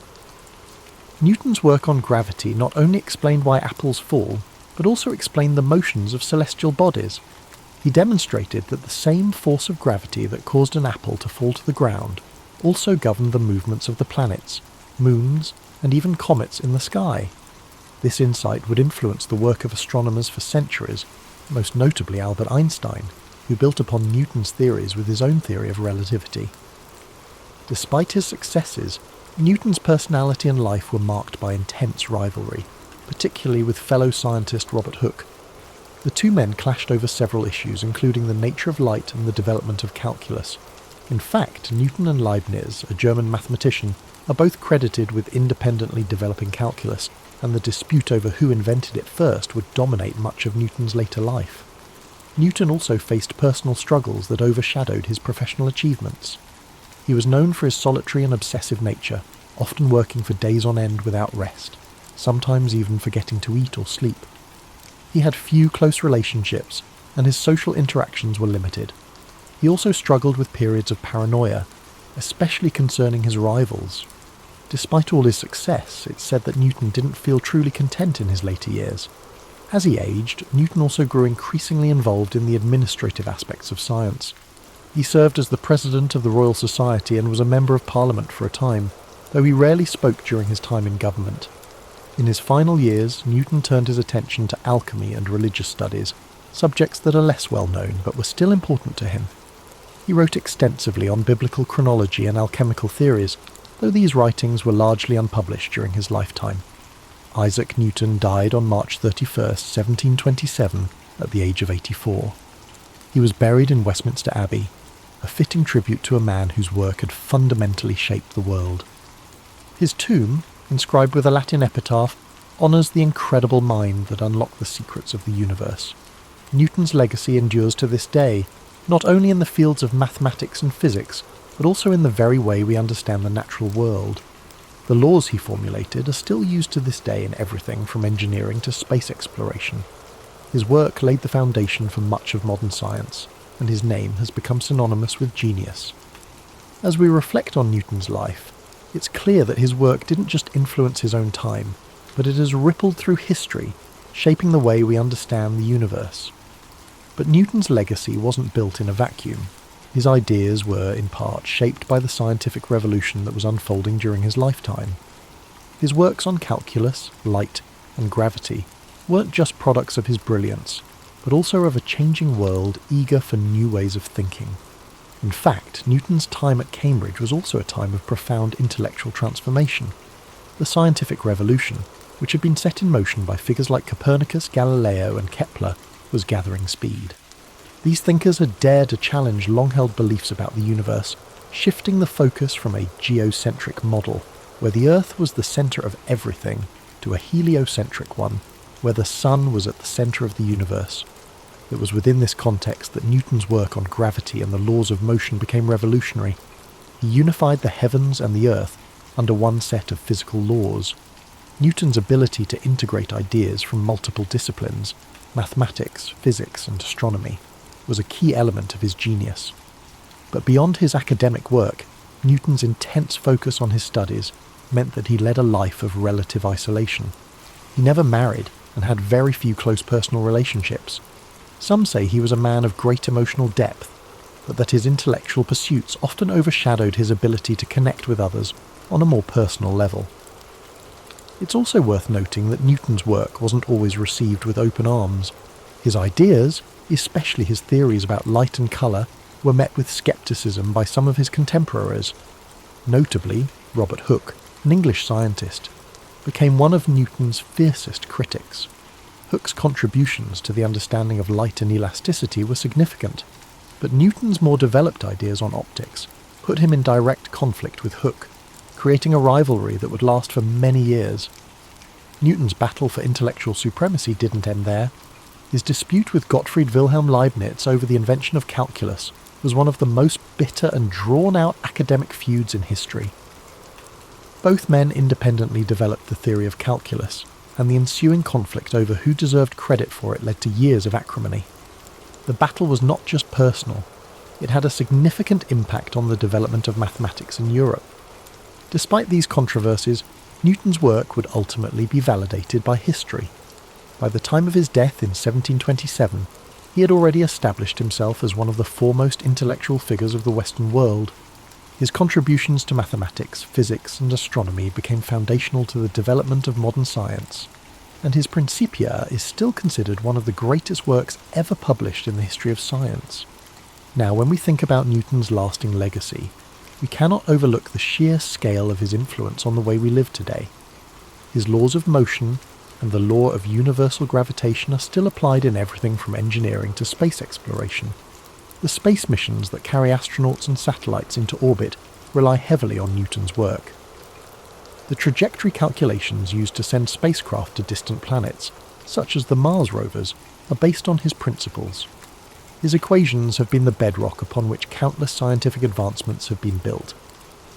And even though Newton's theories on gravity have been refined and expanded upon by later scientists, such as Albert Einstein with his theory of general relativity, the core ideas about the forces that govern motion and the behaviour of celestial bodies are still grounded in Newtonian mechanics.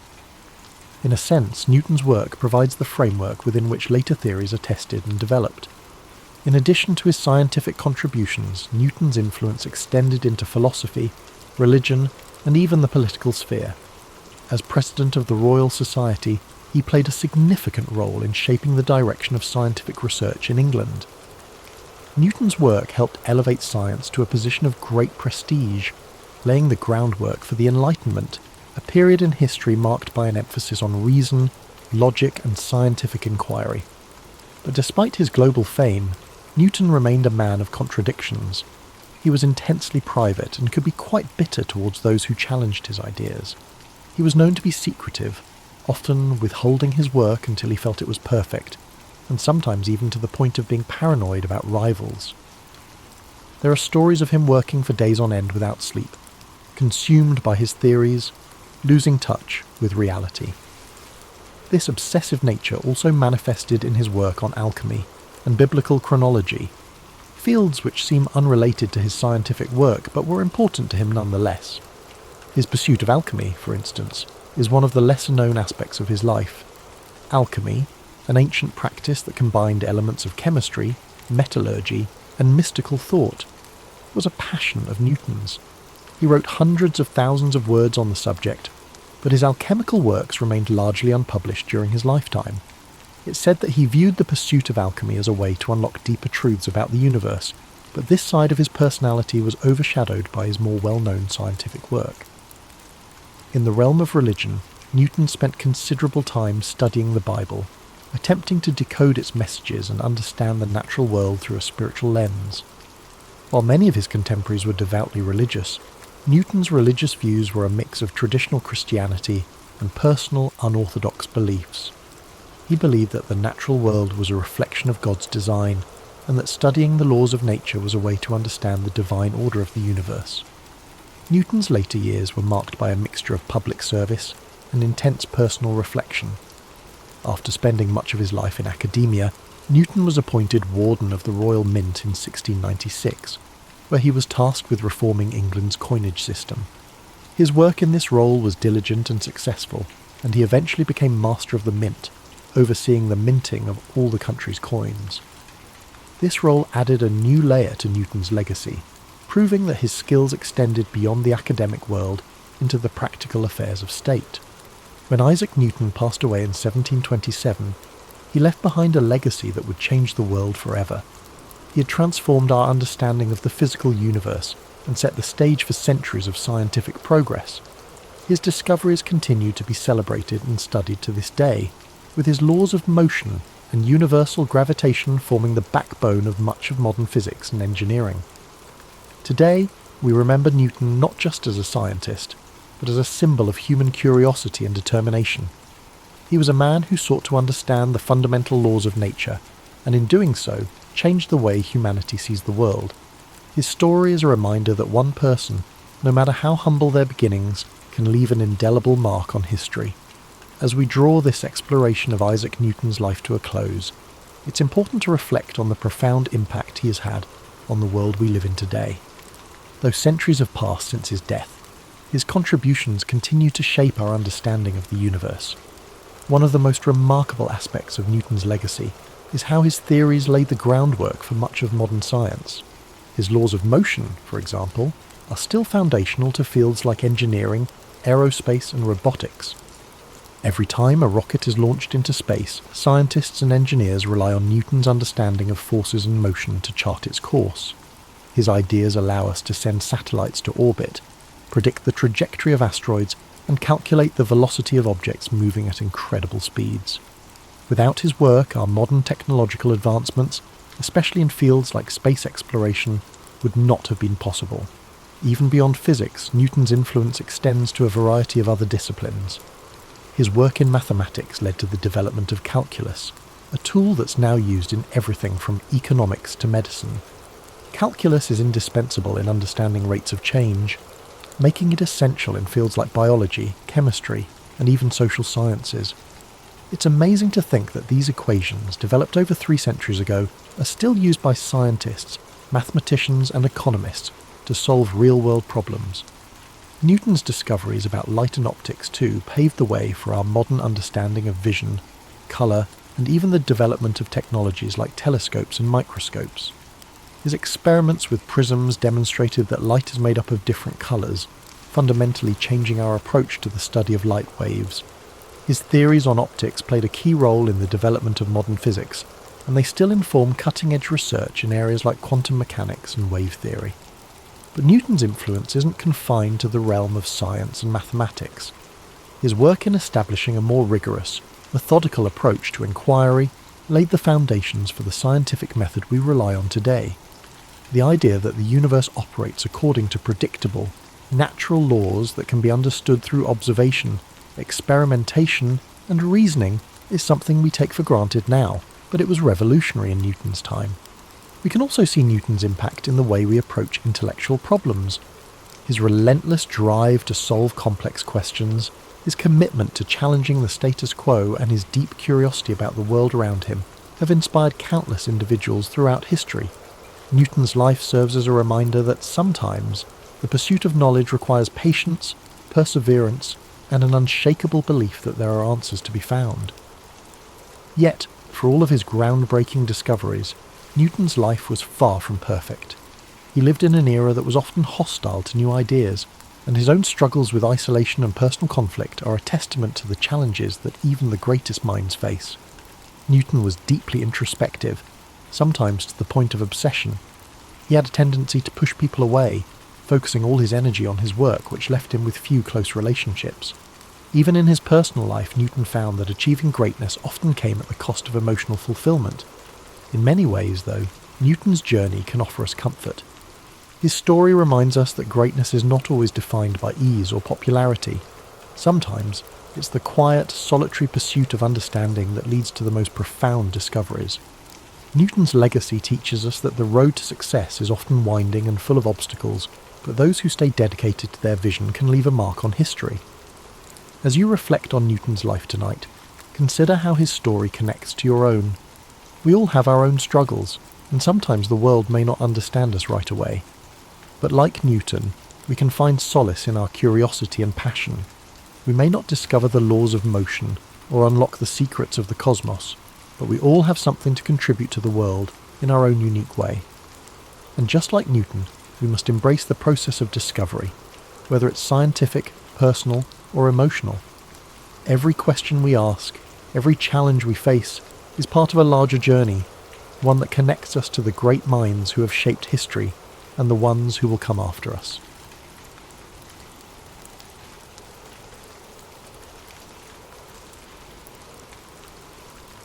Charles Darwin, one of the most influential figures in science, is often remembered for his groundbreaking work on evolution. But his journey to understanding the origins of life on Earth was anything but straightforward. Born in 1809 in Shrewsbury, England, Darwin grew up in a world where scientific exploration was on the rise, but the idea of evolution was not yet widely accepted. His life was filled with scientific curiosity, challenging ideas, and a journey across the world that would forever alter the way humanity viewed itself. Darwin was born to a family of notable individuals. His father, Robert Darwin, was a wealthy physician, and his mother, Susanna, came from the Wedgwood family, known for their pottery business.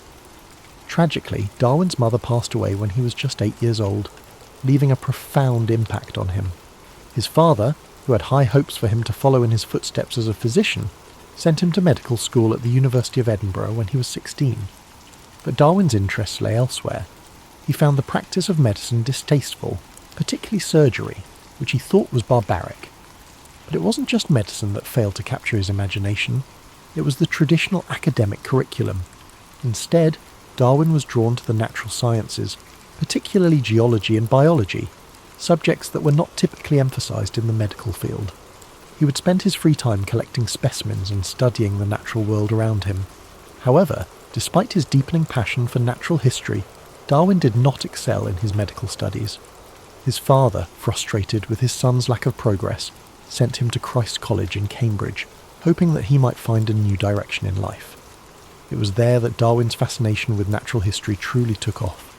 Under the guidance of influential professors, including botanist John Stevens Henslow, Darwin began to focus his attention on the study of nature, a decision that would eventually lead him to the discovery of the theory of evolution. During his time at Cambridge, Darwin formed a close friendship with Henslow, who encouraged him to pursue a career in natural history. Darwin graduated with a Bachelor of Arts degree in 1831 and, despite having no formal training in the field, decided to join the HMS Beagle on a voyage around the world. It was on this journey that Darwin would begin to develop his ideas about natural selection and the evolution of species. The voyage of the Beagle began in 1831 and lasted nearly 5 years, taking Darwin to places as far as South America, the Galapagos Islands, Australia, and Africa. The trip provided Darwin with an unparalleled opportunity to observe the natural world in its most diverse forms. He meticulously collected specimens of plants, animals, and fossils, and took detailed notes on his observations. It was during his time in the Galapagos Islands, however, that Darwin made a discovery that would change everything. He noticed that the finches on the islands were all similar, but had distinct variations in their beaks depending on the type of food available. This observation led him to question the idea that species were fixed and unchanging. Darwin began to develop a theory that species were not created in their present form, but evolved over time, adapting to the environment in which they lived. He proposed that the differences between species were a result of small changes accumulated over generations, with those organisms better suited to their environments surviving and passing on their advantageous traits. This idea, known as natural selection, became the cornerstone of Darwin's theory of evolution. Upon returning to England in 1836, Darwin began to work on his observations from the voyage. He spent the next several years analysing his findings, corresponding with other scientists and developing his ideas. It was a slow and meticulous process.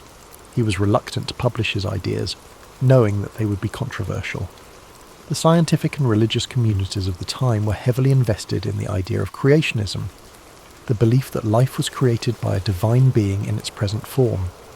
Darwin's theory of evolution challenged this deeply held belief, and he feared the backlash that would come with publishing his ideas. In 1859, after more than 20 years of research, Darwin finally published his most famous work, On the Origin of Species. The book outlined his theory of evolution by natural selection, and it quickly became one of the most influential scientific works of all time. The reaction to the book was mixed. Many scientists praised Darwin's work, recognising the evidence he had gathered and the implications of his theory. However, the religious community was outraged, and the book sparked a fierce debate that continues to this day. One of the most significant aspects of Darwin's theory was its challenge to the traditional view of creation. Prior to Darwin, the widely accepted belief was that species were fixed and immutable, created by God.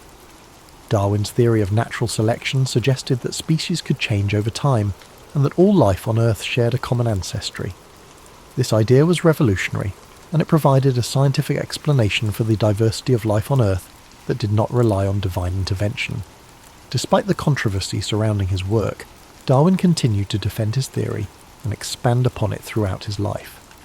In addition to his work on evolution, he made important contributions to fields such as geology, biology, and anthropology. He was also a vocal advocate for the importance of scientific inquiry and the need to question established beliefs. His work laid the foundation for modern biology and helped to shape the course of scientific thought in the years that followed. Darwin's personal life was not without its struggles. He suffered from various health problems throughout his life, including chronic illnesses that plagued him for much of his adulthood. Some historians believe that these ailments were a result of the stress and anxiety caused by the controversy surrounding his work. Darwin was also deeply affected by the death of his beloved daughter, Annie, in 1851. Her death, at the age of 10, profoundly impacted Darwin, and he became more reclusive in the years that followed. Despite these personal challenges, Darwin continued to work on his research and ideas. In his later years, he published several additional works, including The Descent of Man, in which he explored the implications of his theory of evolution for human beings. He also continued to correspond with scientists and researchers around the world, exchanging ideas and collaborating on scientific projects. Charles Darwin passed away on April 19, 1882, at the age of 73. His death marked the end of a remarkable life dedicated to understanding the natural world. He was buried in Westminster Abbey, a testament to the profound impact his work had on the scientific community and the world at large.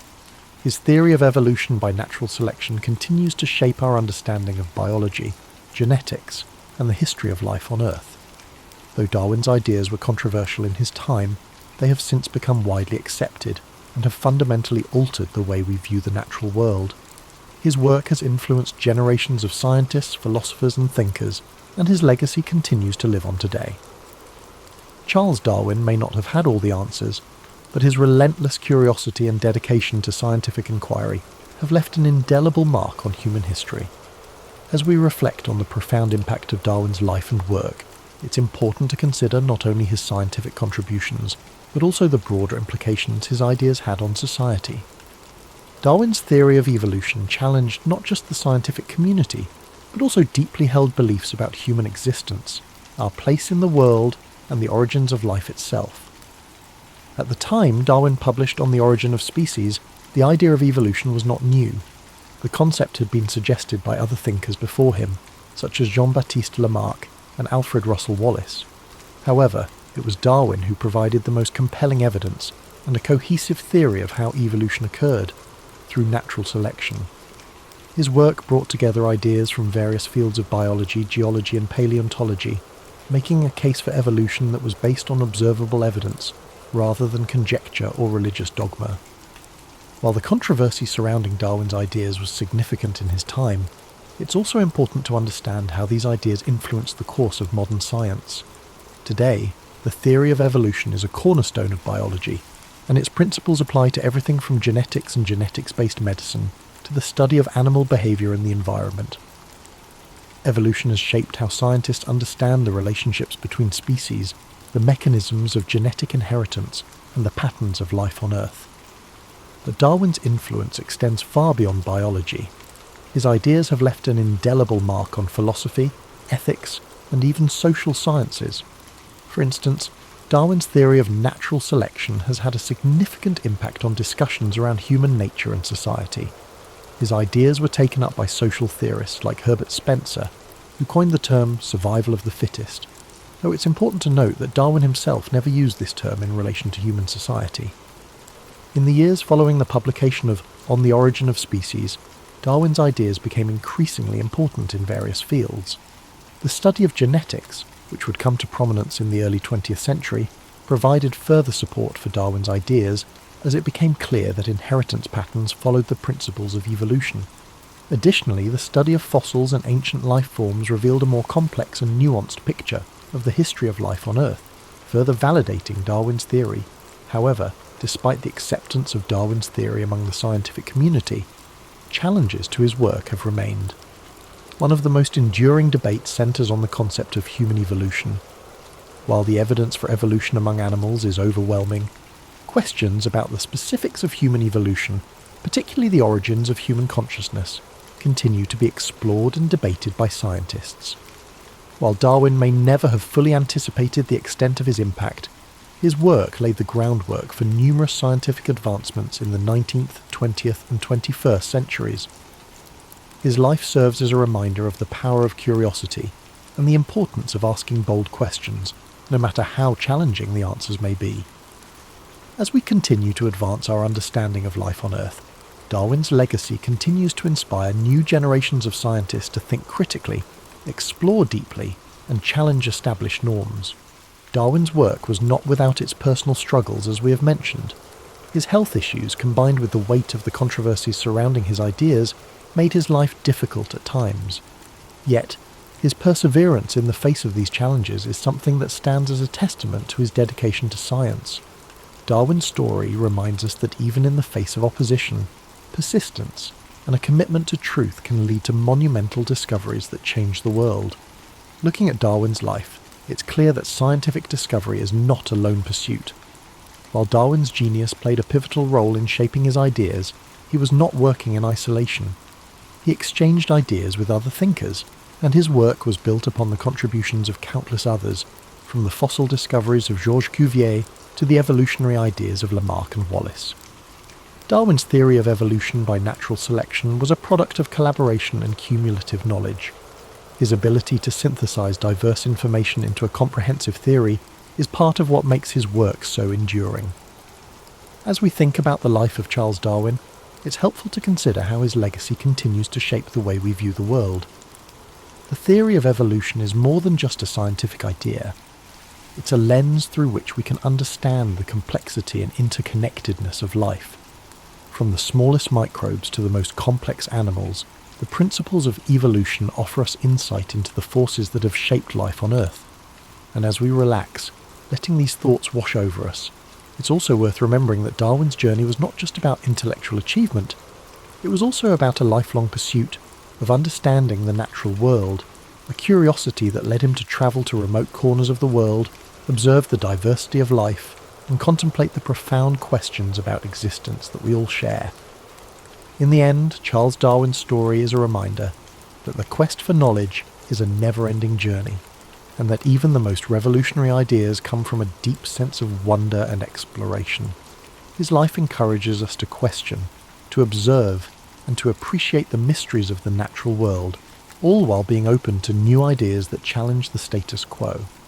It's important to consider not only his revolutionary scientific theories, but also the broader context in which his work unfolded.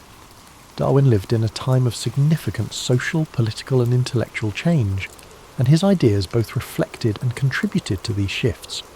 The 19th century was a period marked by advances in industrialization, the expansion of the British Empire, and the rise of new scientific disciplines. It was also a time when traditional beliefs about the natural world were increasingly being challenged, as new discoveries in fields such as geology, astronomy, and biology began to question the long-held notions of creation. In the years leading up to Darwin's voyage on the HMS Beagle, Europe was undergoing a scientific revolution. Scientists were increasingly looking beyond religious explanations for natural phenomena and seeking empirical evidence to understand the world. The work of figures like Sir Isaac Newton, who had established the laws of physics, and James Hutton, who had developed the theory of uniformitarianism in geology, set the stage for Darwin's own discoveries. Hutton's idea that the Earth was shaped by slow, gradual processes over time influenced Darwin's thinking on the gradual nature of evolution. Darwin's voyage aboard the Beagle in the 1830s was not just a scientific expedition. It was an intellectual journey that would shape his worldview. The places he visited, from the volcanic islands of the Galapagos to the diverse ecosystems of South America, provided him with a rich tapestry of evidence that would help him piece together the theory of evolution. However, Darwin's observations were not just about collecting data, they were about questioning the nature of life itself. As he witnessed the diversity of species and the variations within them, he began to realize that the differences were not merely superficial, but were the result of deep, underlying processes that could be understood through science. One of the most striking aspects of Darwin's work is the way he combined observation, experimentation, and theory. His meticulous attention to detail and his ability to synthesize information from various fields, botany, geology, zoology, and more, allowed him to develop a comprehensive theory of evolution. This interdisciplinary approach set Darwin apart from many of his contemporaries and paved the way for future scientific exploration. Yet, despite his groundbreaking ideas, Darwin was deeply aware of the potential repercussions of his work.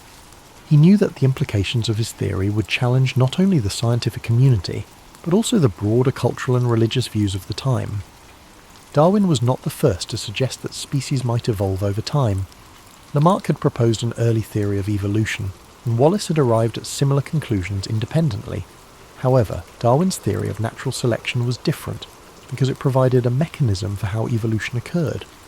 Unlike Lamarck, who suggested that organisms could pass on traits acquired during their lifetime, Darwin argued that natural selection, whereby the fittest individuals survive and pass on their advantageous traits, was the driving force behind evolution.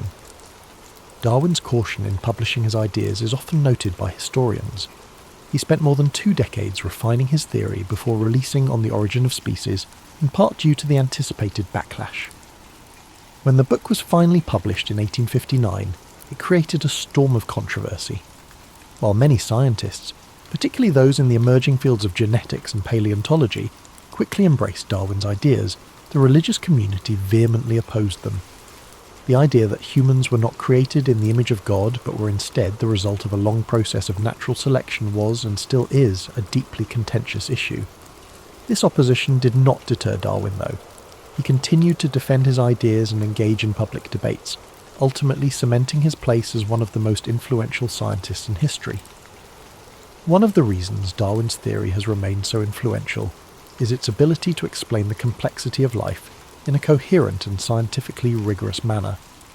Today, with the advent of modern genetics and molecular biology, Darwin's theory has been supported and expanded upon in ways he could not have imagined.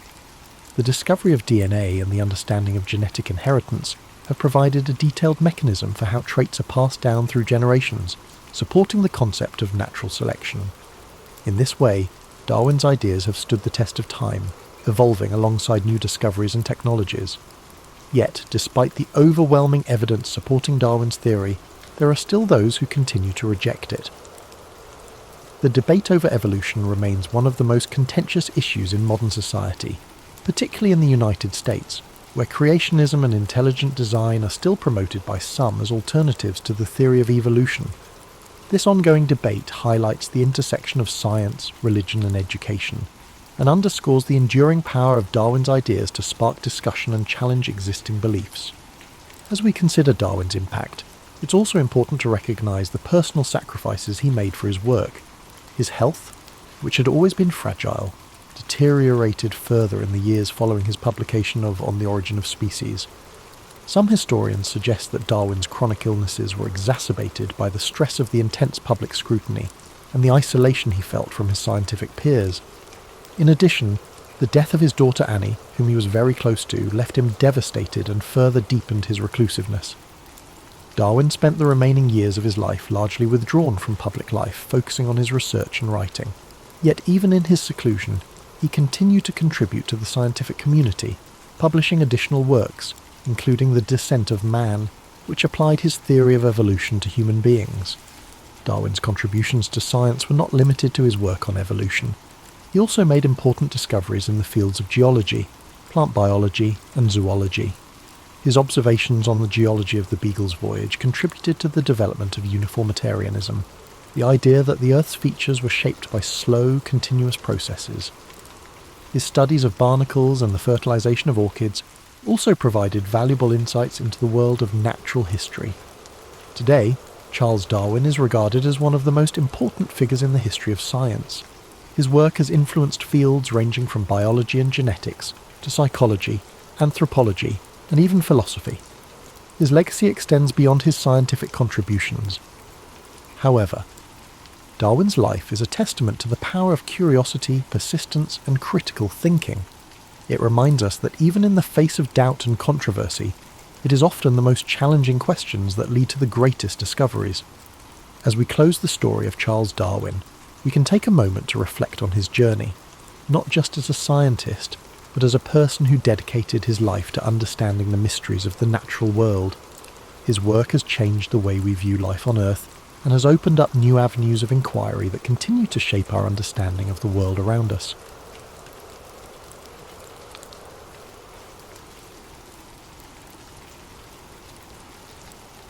For over a millennium, Constantinople stood as a marvel of human ingenuity and resilience. Perched strategically at the crossroads of Europe and Asia, its location made it a hub for trade, culture, and power.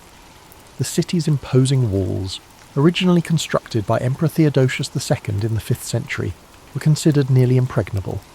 These triple-layered fortifications, stretching for miles, were the pride of the Byzantine Empire and the bane of invaders. By the mid-15th century, however, the Byzantine Empire was a shadow of its former self, reduced to the city of Constantinople and a few scattered territories. The once mighty empire that had ruled vast regions now found itself encircled by the rising power of the Ottoman Empire. To the east, Sultan Mehmed II, an ambitious and brilliant leader, had set his sights on conquering the city, seeing it as the key to solidifying his rule and expanding his domain. Inside the walls of Constantinople, Emperor Constantine XI Palaiologos faced an uncertain future. With only a few thousand defenders, comprised of weary Byzantine soldiers and a handful of foreign allies, the city was woefully underprepared for the onslaught that loomed. Supplies were dwindling, and the population, though fiercely loyal, lived under the constant shadow of impending doom. Yet, despite the odds, the emperor refused to surrender. He was determined to fight to the end. As the Ottomans prepared for their siege, they brought with them an arsenal unlike anything the world had seen before. Among their weapons was a massive cannon, constructed by a Hungarian engineer named Orban. This cannon, capable of hurling enormous stone projectiles, was designed to breach even the strongest walls. The Ottomans also amassed a fleet to blockade the city by sea, ensuring that no reinforcements or supplies could reach the defenders. This stage was set for an epic confrontation that would decide the fate of Constantinople, and, with it, the Byzantine Empire. Imagine the tension that gripped the city as its inhabitants prepared for the siege. Picture the anxious faces of soldiers standing watch on the walls, the whispered prayers in the Hagia Sophia, and the determination etched on the emperor's face as he rallied his people. As you visualize the city on the brink of one of history's most defining moments, let its story remind you of the face of overwhelming odds. The tale of Constantinople begins not with surrender, but with hope, a flickering light against the encroaching darkness. On April 6, 1453, the Ottoman forces began their assault on Constantinople. Sultan Mehmed II, commanding an army of nearly 80,000 soldiers, surrounded the city by land and sea. His troops included elite janissaries, heavy artillery units, and cavalry, all meticulously prepared for the battle. In stark contrast, the defenders of Constantinople, numbering only about 7,000, relied on the strength of their walls, their limited resources, and their unwavering determination to hold off the invaders. As the siege commenced, the Ottoman cannon began its relentless bombardment. Each thunderous shot shook the ground, sending massive stones crashing into the city's formidable walls. The defenders scrambled to repair the damage as quickly as possible, working day and night to reinforce the crumbling sections. Yet, despite the damage, the walls of Constantinople held firm, frustrating the attackers and delaying their advance. By sea, Mehmed's fleet blockaded the Golden Horn, the narrow inlet that provided access to the city's harbour. In a bold and desperate move, the Byzantines constructed a massive chain boom across the entrance to the harbour, preventing Ottoman ships from breaching this vital area. For weeks, the two sides engaged in fierce skirmishes on the water, with neither gaining a decisive advantage. Within the city, life became a mix of hope and despair. Citizens prayed fervently in the grand Hagia Sophia, seeking solace and strength. Meanwhile, Emperor Constantine XI worked tirelessly to inspire his people, walking among the defenders on the walls, offering words of encouragement and sharing in their hardships. His presence was a source of unity in a city under siege. Sultan Mehmed II, determined to break the stalemate, devised a bold plan to outflank the city's defences. Using an extraordinary feat of engineering, he ordered his troops to transport ships overland on greased logs, bypassing the chain boom and launching them into the waters of the Golden Horn. This manoeuvre shocked the defenders and marked a turning point in the siege. As the weeks wore on, the defenders of Constantinople grew more exhausted. Supplies dwindled, and morale wavered as the walls suffered greater damage, yet they continued to resist, determined to protect their home against all odds. Imagine the long nights spent on the battlements, the glow of torches illuminating weary faces, and the echoes of cannon fire reverberating through the air. The siege was becoming a battle of attrition, with both sides pushing their limits. The city remained a symbol of defiance, even as the odds seemed increasingly insurmountable. The question lingered: how much longer could Constantinople hold out? As April turned to May, the siege of Constantinople escalated into a relentless struggle. The Ottoman bombardment grew fiercer, cannons fired day and night, chipping away at the once mighty Theodosian walls. Dust and debris filled the air, coating the streets and homes of the city. Despite the constant destruction, the defenders worked tirelessly to repair breaches, often under the cover of darkness. Every stone they placed was an act of defiance against the overwhelming forces pressing in around them. Inside the city, the mood shifted between grim determination and quiet fear. Emperor Constantine XI continued to rally his people, addressing soldiers, citizens and priests alike. His words were simple but powerful. reminding them that they were fighting not just for their lives but for their culture, faith and history. Families huddled together in their homes, offering whispered prayers for protection. In the Hagia Sophia, the city's spiritual heart, the clergy led solemn services, their chants echoing in the grand dome chamber. Outside the walls, Sultan Mehmed II adjusted his strategy. Recognizing the defenders' stubborn resistance, he ordered his engineers to dig tunnels beneath the city's walls in an effort to weaken their foundation. Byzantine forces countered this threat by sending teams of sappers to intercept the tunnels, leading to deadly confrontations beneath the ground. These underground battles, fought in narrow, dimly lit passageways, added another layer of desperation to an already harrowing siege. The Ottomans also intensified their efforts on the Golden Horn. The fleet, now partially inside the harbour thanks to Mehmed's audacious manoeuvre, launched a series of attacks on the Byzantine navy. The defenders fought valiantly, using fire ships and skilled tactics to hold off the superior Ottoman fleet. But their resources were stretched thin, and each victory came at a high cost. The city's residents faced growing hardships. Food supplies dwindled, forcing strict rationing and leading to widespread hunger. The constant noise of the siege, cannon blasts, the clash of swords, and the cries of battle made restful sleep nearly impossible. And yet, the people endured, drawing strength from their shared purpose and their leaders' unyielding resolve. As May progressed, the city's defenders began to realise that relief from the outside was unlikely. The Venetian and Genoese fleets, though sympathetic to the Byzantine cause, were entangled in their own conflicts and slow to act. Constantinople stood alone against the might of the Ottoman Empire. The stage was set for a climactic confrontation. The city was battered but unbroken, its defenders refusing to yield despite the impossible odds. The Ottomans, frustrated by the slow progress of the siege, prepared for an all-out assault to breach the walls and claim their prize. The air was heavy with tension, every moment pregnant with the possibility of triumph or tragedy. As the final days of the siege approached, one could feel the weight of history bearing down on Constantinople.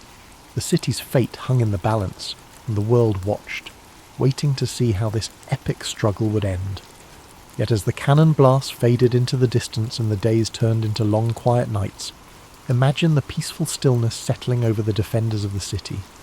The weight of the struggle seemed to lift, replaced by a soft calm that allowed weary eyes to rest, even amidst the constant pressure of the siege. Slowly, the heartbeat of the city began to quiet, like a soft lullaby in the air, gently easing the soul into a place of quiet surrender. As you picture these final moments, let the rhythm of the battle fade into the background, replaced by the peaceful embrace of rest. Feel your breath deepen, your body relax, and your thoughts drift like the gentle breeze over the sea. Sleep now as the city too prepares for the quiet of its inevitable change. On May 29th, 1453, after nearly 2 months of relentless bombardment and siege, Sultan Mehmed II ordered his forces to make their final push. The battered walls of Constantinople, once thought impenetrable, could no longer hold against the might of the Ottoman army. As the sun rose on that fateful morning, the air was thick with tension, and the distant rumble of approaching soldiers could be heard over the stillness of the city. The defenders, though exhausted and outnumbered, had one final opportunity to hold the line. Emperor Constantine XI, fully aware of the gravity of the moment, donned his armour and walked once more among his soldiers. His face, normally calm and composed, now carried the weight of his kingdom's fate. The emperor's rallying cry was simple: freedom or death, and he urged his soldiers to fight for their city and for their lives. Meanwhile, on the Ottoman side, Sultan Mehmed II had prepared for this day with meticulous care. His engineers worked tirelessly to breach the walls using battering rams, and his elite Janissary troops positioned themselves to take the city by force. A final, massive cannon barrage rang out across the city as the Ottomans made their move. With each blast, the walls of Constantinople groaned, and the defenders scrambled to repair what they could, but the damage had taken its toll. At the same time, the Ottoman fleet, now fully in position within the Golden Horn, moved to blockade the last remaining escape routes by sea. Constantinople, once a beacon of power and culture, was now a city trapped. Its streets, filled with the sounds of combat, became narrow avenues of despair and defiance. As the battle raged in the city, the defenders fought valiantly, but it was clear that the odds were stacked against them. The walls were crumbling. The artillery had breached a gap large enough for the Ottoman forces to swarm in. The fighting grew fiercer, house by house, street by street, as the city's residents and soldiers tried to push back the invaders, but there were too many Ottomans, and their determination to conquer the city was overwhelming. As the day wore on, the fate of Constantinople was sealed. By afternoon, the Ottomans had broken through the walls, and the city began to fall. Emperor Constantine XI, realizing that the end was near, fought bravely until the very last. But when the Ottoman forces entered the city, they found no mercy. The city was overrun, and its defenders, exhausted and outnumbered, were either captured or slain. The fall of Constantinople was not just the fall of a city, it was the end of an era. The Byzantine Empire, which had once been a powerful force in Europe and Asia, was no more. The city, now in Ottoman hands, would be renamed Istanbul and become the new capital of the Ottoman Empire. As you reflect on the fall of this great city, imagine the silence that followed the chaos of battle. The cries of the defeated soldiers faded into quiet, and the city, now under new rule, began its transformation. The once grand buildings, the churches, and the bustling marketplaces were left to be reborn into something new. Let the stillness of this moment wash over you, as the world that once was fades away, and a new world takes its place. As you feel the weight of this chapter settle into the quiet of the night, let the sounds of the world outside fade into a soft background hum. Close your eyes and feel the piece of history unfolding, letting the past gently drift away. Sleep now, as time itself slows, and the city's story becomes a part of your dreams. The fall of Constantinople marked the end of one era and the beginning of another, reverberating far beyond the walls of the ancient city. As the Ottomans took control, they reshaped not only the city's physical appearance, but also its cultural, political, and religious landscape. The Byzantine Empire, which had once been the protector of Christian Orthodox traditions, was gone. The city of Constantinople, now Istanbul, would become the heart of a new empire, the Ottoman Empire, bringing with it a wave of change that would echo through history for centuries. The fall of Constantinople was a pivotal moment for Europe, signalling the end of the medieval period and the start of the Renaissance. With the loss of one of the most important Christian cities, scholars, artisans, and intellectuals fled to the west, carrying with them priceless knowledge and manuscripts. The Greeks, who had lived under Byzantine rule for generations, brought their learning to places like Florence, Venice, and Rome. The rediscovery of classical texts and ancient Greek philosophy fueled the Renaissance, sparking a new era of intellectual and artistic flourishing. But the impact of the city's fall was not just felt in the west. For the Ottomans, capturing Constantinople was a moment of immense pride and significance. Sultan Mehmed II, now known as the Conqueror, solidified his legacy and the Ottoman Empire's power. He established a new capital that would rival all other cities in the world, renaming it Istanbul, and began transforming it into a thriving metropolis. The Hagia Sophia, once a Christian cathedral and a symbol of Byzantine glory, was converted into a mosque, and the city's skyline would be dominated by the grand minarets of Ottoman mosques. The Ottomans also began to expand their empire, pushing further into Europe, Asia, and Africa. Constantinople's fall opened up new trade routes and positioned the Ottomans as the dominant force in the eastern Mediterranean. The city's strategic location between Europe and Asia gave the Ottomans control of crucial land and sea trade routes, further strengthening their empire. In the centuries that followed, the legacy of Constantinople would continue to shape the world. For the East, it became a symbol of Ottoman strength and prosperity. For the West, it served as a reminder of the fragility of empires and the shifting tides of history. The fall of Constantinople was more than just a military victory. It was a symbolic event that signalled the changing balance of power in the world. As you reflect on the long-reaching consequences of this moment in history, imagine how the passing of centuries can transform a city, how the echoes of one era can reverberate into the next. Feel the calmness of time moving forward, each breath slower, as you let the weight of these changes settle into your thoughts. The past is a river, constantly flowing, and Constantinople's fall was but one ripple in the vast current of history. Let this ripple guide you into a peaceful place of reflection, where the weight of time and change lifts, and you feel the peace of quiet understanding. Though the city of Constantinople fell to the Ottomans in 1453, the spirit of its ancient civilization would never be fully extinguished. The echoes of its grandeur, its wisdom, and its role as the crossroads of empires resonated through time. The Byzantines, though defeated, had left an indelible mark on the world. The artifacts, the knowledge, and the stories of their culture continued to influence not only the Ottomans, but the entire world for generations. Even the name Constantinople itself would live on in the hearts of those who revered its history. For the Ottomans, the transformation of the city into Istanbul was more than a conquest. It was a blending of two worlds. The Greek Orthodox and Christian heritage of Constantinople mixed with the Islamic Ottoman culture, creating a rich and diverse society that would flourish for centuries. The city's iconic Hagia Sophia, once a Christian church, stood as a testament to this blending, a symbol of the city's enduring beauty and the confluence of different faiths, traditions and ideas. Over time, Istanbul would become a global hub for art, science and trade, fostering an environment where diverse cultures and ideas could meet. Scholars, artists and merchants from all corners of the world passed through the city, contributing to its ongoing legacy as a place of knowledge and exchange. As you reflect on the lasting impact of Constantinople, imagine how the quiet passage of time can allow a city's legacy to endure long after its walls have crumbled.